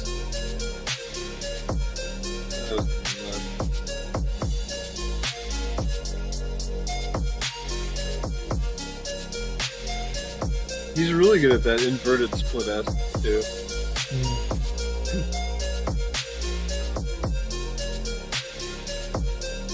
Or I guess backwards split S. I don't know what's Oh yeah. His new logo's dope too. This next guy, I don't know about this next guy. Oh no. Here, let me. That I give him a chance. Oh wait. The fuck is? Oh, this next guy. Fucking, that's funny, Vince. Here we go.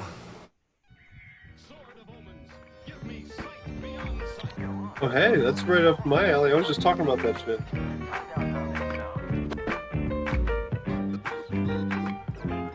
Thundercat.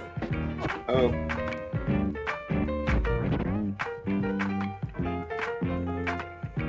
Scraggle Rock.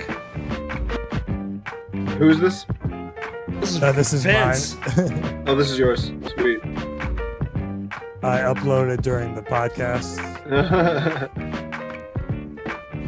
Had enough time. I had to Where's this re-upload. This is one of our spots in a park. I had to re-upload it because my music got claimed and the entire video got blocked. No. But remember, the more you dance, the more you romance.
Fucking Kevin. You gotta learn to feel the bomb. You gotta learn to get the groove on. You gotta learn to shake that funk. You gotta learn to shake that funky ass of yours. Here, can I show you what that dome spot looks like real quick? Yeah. Go for it. You have. Yeah. I pulled it up on a different person's video. I'm Joshua Bardwell. Oh my God, Oh, no! You're gonna learn us something. Learn things. You're gonna learn. Oh, I've seen this spot before. Yeah. Oh, you have? Yeah, I have seen this. That's pretty. Okay. It's great though. Yeah. Fucking. That's crazy. That's a sick spot. Yeah, it was dope. I was just like I said, I was just at this spot on Sunday. There's so much you can do here. I don't know. It was like, Ooh, nice trees as well around. Ah, dude. yeah, it's got a really nice property too. And you go inside and there's just this courtyard. Dope. I would just make sure that you bring something you could retrieve a quad off that roof. Yeah, that Verb was stuck up there for most of the day. Actually. Oh no. I love Verb, man. So you got to fly with Verb? That's dope. Yeah, he's cool. He's a buddy of mine. Sick. Right on.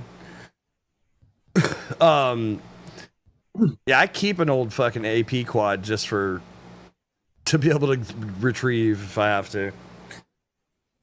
Yeah, that was a bitch. Most of the day was spent doing that. What did you But get? yeah. What did you get it down with? Did you? So like he was stuck up there pretty good, and actually he was stuck. It's right over here. I'll show you where he was stuck.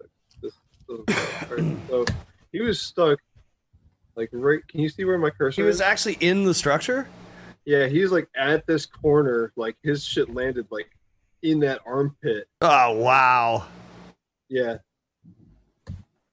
it was pretty nuts. Wait, there. I think his quad. Yeah, I think that was from that day. I think his quad's actually like sitting right there. Yeah, here's his quad right there. That's fucking hilarious. Yeah. That was. So how did you? It was hard to get out. So we tried a number of things. I made that joust thing out the front of my quad. That didn't work. We ended up getting it down with like a rope tied around the handle to the driver, and because it was like round on both sides, it didn't get stuck on anything. Everything we threw up there kept on getting stuck, and then it would just rip the rope off, and then we kept on losing tools up there. And so that building, whenever they go to clean their thing, they're gonna find all kinds sorts of of crazy shit up there.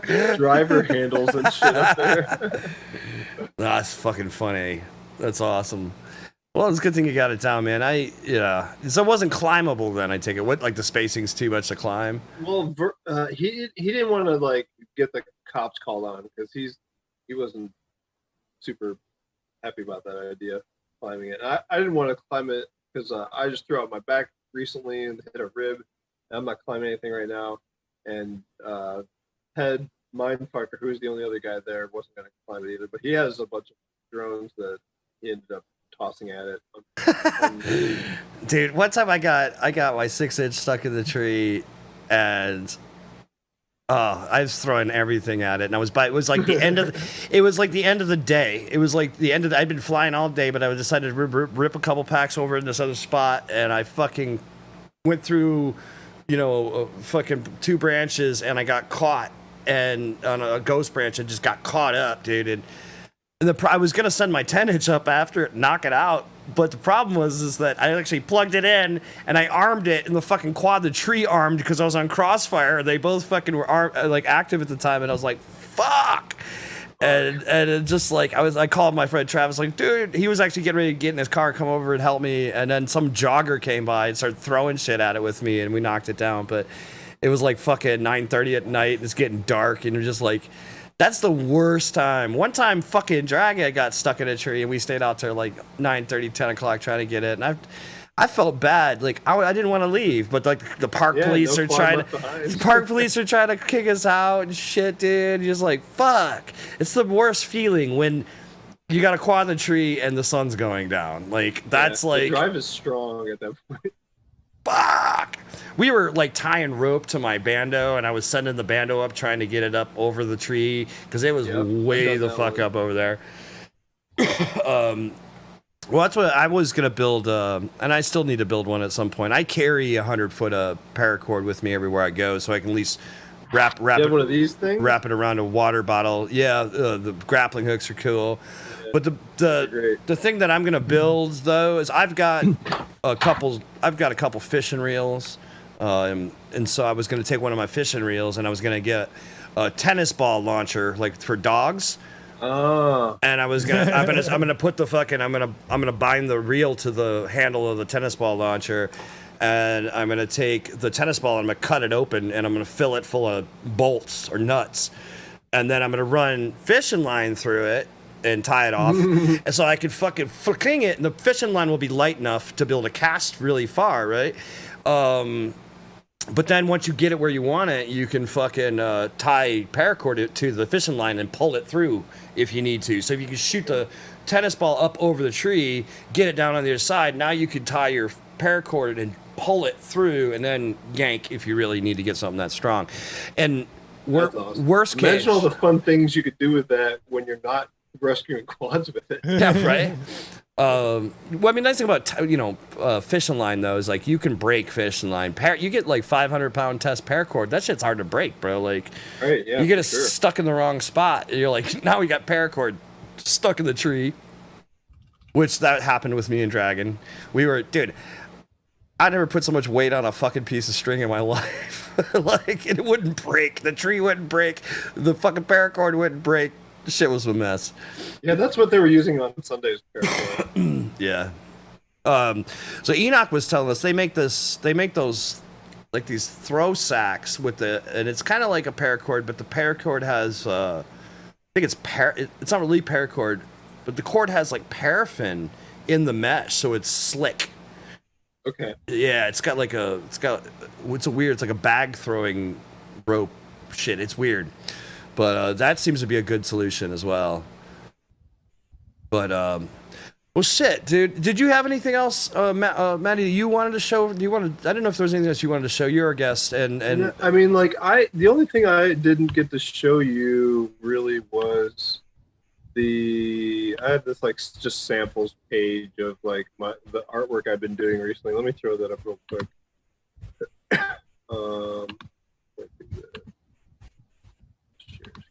Yeah, so are you accepting commissions for art for FPV guys right now? I am, yeah. I am, yeah, like I said, not at work, and this is the kind of stuff I've been doing to fill my time / pockets with a little bit of money. Sick. Considering we have the same aesthetic, I may have to have you design something one day. Sure, yeah, for sure. I have like 5 other ones that I just got, and it seems to be working out really well. Every time I put one up that I just did, someone else jumps on. So is that showing that? Is that yeah. Oh yeah, we see it. Okay, cool. Yeah, I like the one with the TV screen. For actually, I should holler at you about what I've been wanting basically for something, and I think might be definitely the right guy with it, especially with the anime background, because like I like you know how on battle mechs, you know, they would always have their squadron tags and shit, their logos. And they'd have those kind of like stamped on kind of fucking shit. I have an idea. I'll fucking bounce it off you. We'll fucking see. Yeah, like a brand almost. Well, yeah, kind of. Yeah. I'll explain. I don't want to give it away. I mean, I've been kind of. Yeah, sure. But we'll talk about it. We'll talk about it definitely. Again, I'd love to get your take on it. It's just see if maybe it's not a good idea. I don't know. Yeah, let's talk about that. Yeah. I'd love to hear your input. I think you might be into it. Wow, we made it on here 4.5 hours, I guess. Dude, we're like, I've been on here for longer than that. We're fucking retarded, actually. I don't know why we ran this one so long. I was a little, you know, excuse me. I'm a little scatterbrained today. Oh, it's all good. There's been so much going on in New York, man, and it's like, I don't know how Vince feels, but I mean, like, if you pay attention to what's going on around us, you like. I mean, I'm not. You know, I have a girlfriend. I have a roommate. I don't have that. That's part of my equation. But I do have a girlfriend. This is like a stressful time, dude. Like, I mean, I was talking to Bill. You know, like he was just saying, like I find it. We were talking about our mutual, like, whatever, like writer's blocks in some regards, like. I don't know. It's hard to get motivated to do certain things. It's hard to stay focused when you do start things. Like, it's like I have PTSD and fucking ADHD or whatever all rolled into one right now. I just, it's, you know, there's so much fucked up shit going on around us. That stimulus. Like, I've really taken a step back over the last 4 or 5 days as far as like social media. Like, I'll jump in and blast some memes and shit, and then I bounce. I just get out, and like I'm just like I can't watch the best way to do watch motherfuckers arguing. I'll get on and promote the show. I'll get on and check in on a couple people right quick. I'll blast some memes or some shit, and then I just been closing it and just I don't know, get the fuck away from it because it's just stressing me out unnecessarily. Like, if I wasn't stuck here in the middle of this shit show, it would be a different story, I think, but. Yeah, I mean, like you were saying, you should try to escape for a little bit. It might be healthy for your mind. I mean, at the end of the day, I'm thinking about, you know, but again, it's like I don't necessarily want to get on a plane. I don't really want to. No, just drive. Yeah. Well, I don't drive. I don't have I don't have a car. That's the problem. Like, I don't have a car. I don't even have a license right now. I haven't had a license since the end of Well, then you can't do that. That is a challenge. Like, New Yorkers don't. So living in New York, when I moved to New York, you know, I had my license still, and I was touring, and I was like in Europe, and my license was going to expire or whatever. And I was touring, and I was just like, yeah, whatever. What do I need? I don't even need it, like, really. And so, like, I don't know, 2 years later, I went back. I didn't have a New York license. I still had my old license from Indiana. And by the time I went to try to deal with it, I would have had to, like, you know, take a New York test, all the New York tests and shit. And I was like, whatever, just give me an ID. I don't have time for this shit today. And I just never... After time, I was like, well, I'll just take the subway or ride my bike or skateboard or whatever the fuck. I don't need... Yeah, you're in New York. You almost don't want a car there. You don't want to... No, you don't. Dude, it's a burden. Dude. It's like being in Tokyo with a car. It's like, what the fuck are you going to do with that thing? Well, that is, like, bro, like, seriously, like, I rented... So when I did have my license, when I first moved here, there was, like, 2 occasions I rented vehicles, and both times I was miserable because, like... I rented the vehicle and like left or whatever. Like I would rent it the night I would rent it to leave, like night before we were going to leave to go somewhere. I'd rent it and then I'd spend 45 minutes to an hour and a half or more trying to find a place to park it. You know what I mean? And then it's like, fuck. And then, whatever, I finally get it done, and then we leave, and then you come back, and like the night before you take it back, whatever, you're trying to find a place to park it, and like it takes, like I rented a car, drove out to Indiana to see my family, spent a week out there, came back, and like after driving all the way back from Indiana, like spent 2.5, 3 hours trying to find a place to park the fucking car, and I was ready to lose my mind, dude. I was like, I'd been driving like fucking 12 hours already. I'm just like, all right, nah, I'm good. I'm good with this shit. Fuck this shit.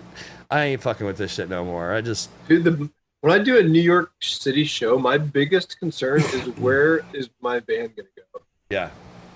Yeah, it's crazy. Like I don't like finding an Airbnb is easy. Finding like a dog sitter or whatever it is, or food, any of that shit is easy. Where are you gonna put your van? How's it not gonna cost $200 an hour? To travel soon, we have to get those new IDs. You know about that, right?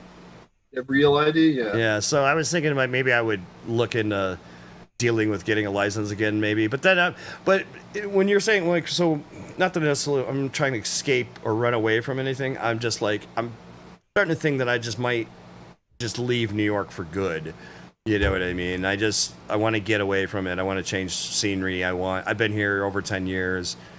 I'm good. I'm fucking like, I moved here because there was a strong entertainment and, production industry, but right now that's in the toilet, and it's just not, I don't know. I'm just like, fuck it. I'm going to pivot and try to, do something else production oriented, but maybe not produce events, quote unquote, but still do some aspect of like shooting or production or something. Well, come back to Pittsburgh if you want. Said, I think if anything, I'm going to go south and maybe west. Oh yeah, that's a good idea too. Yeah. Yeah, I don't know. I haven't decided, but it's like I kind of would like to find something else to do before I go there. You know what I mean? But I don't know. Bill keeps trying to get me to come out to LA, and I've considered it. It's still not quite what I was looking for, but like maybe like Arizona or even out in the desert near Vegas or something. I don't know, somewhere close to Cali, close enough that I can get a car now and I can drive it. But maybe I can also hit the desert. And I can fucking hit, whatever quickly. Go to Vegas, hang out with fucking Valentine, and like Shmurda and those guys or whatever. I don't know. I just, it just feels like that time because it's like like I said, it's been one thing after another. So we have COVID. There was 9/11 here. Obviously, that was a big thing that hit New York. You had you have COVID, and then you've had all the the rioting and chaos with the police. And I'm just like, wait, like what's next? Is like the polar ice cap gonna finally melt and just flood this bitch? Like what is next for New York City? It just seems like it's a matter of time. I don't know. New Yorkers are tough, though. I will give them that. Yeah, they are. Just don't catch COVID. Yeah, I wish it was that easy, right?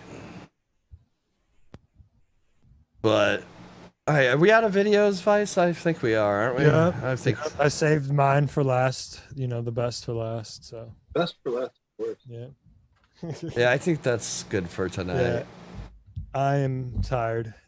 2:30 is way past my bedtime. Agreed. Yeah, I got a dentist at 11 something, which isn't super soon, but I want to get some.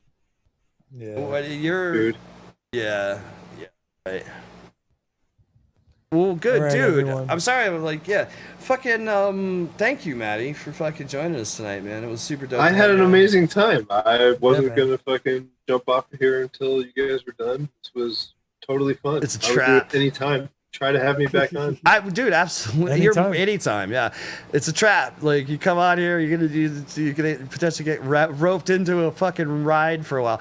I think that once, I would say, God willing, everything gets back to kind of whatever normal's gonna be towards the fall or whatever. And sooner or later, I gotta get back to work myself and I think those shows will shorten up again, but we've been calling these the quarantine sessions because they're just like, I don't have anything to do tomorrow. Yeah, who cares? Right? Yeah, that's exactly what it's kind of turned into. It's just been like fucking, we just roll until we're ready to pass out, and we're just like, all right, we're done, and we're done. So you guys fucking thank you for sticking in here with us, chat. Fucking Dragon, Lanuzo, whoever's left. Yeah, that's crazy. They're my Later, Dragon. Big ups. Fucking love you guys, dude. You didn't even have to moderate nobody tonight, Dragon. I was like, I was hoping he would get the fucking drop the band hammer on somebody tonight. Leozo's going back to work tomorrow. Well, be safe, dude. Be safe and fucking. I guess Amazon delivery's not too bad because you don't technically as long as you don't have to get signatures, you don't have to get too close to people. So, I guess I don't know. Be safe. Be safe driving. Yeah. Peace, guys. All right, take care, everybody. Thanks for having me on again. Word. Blast. Maddie, we're going to drop the intro and we'll drop into hold. So you guys have a good night, chat. We love you guys. We'll see you next week for a chill out session. We'll play a bunch of videos. Make sure you get videos into the Discord for next week and we'll fucking rock them. Much love and thank you guys. Bye. Sword of Omens, give me sight beyond sight.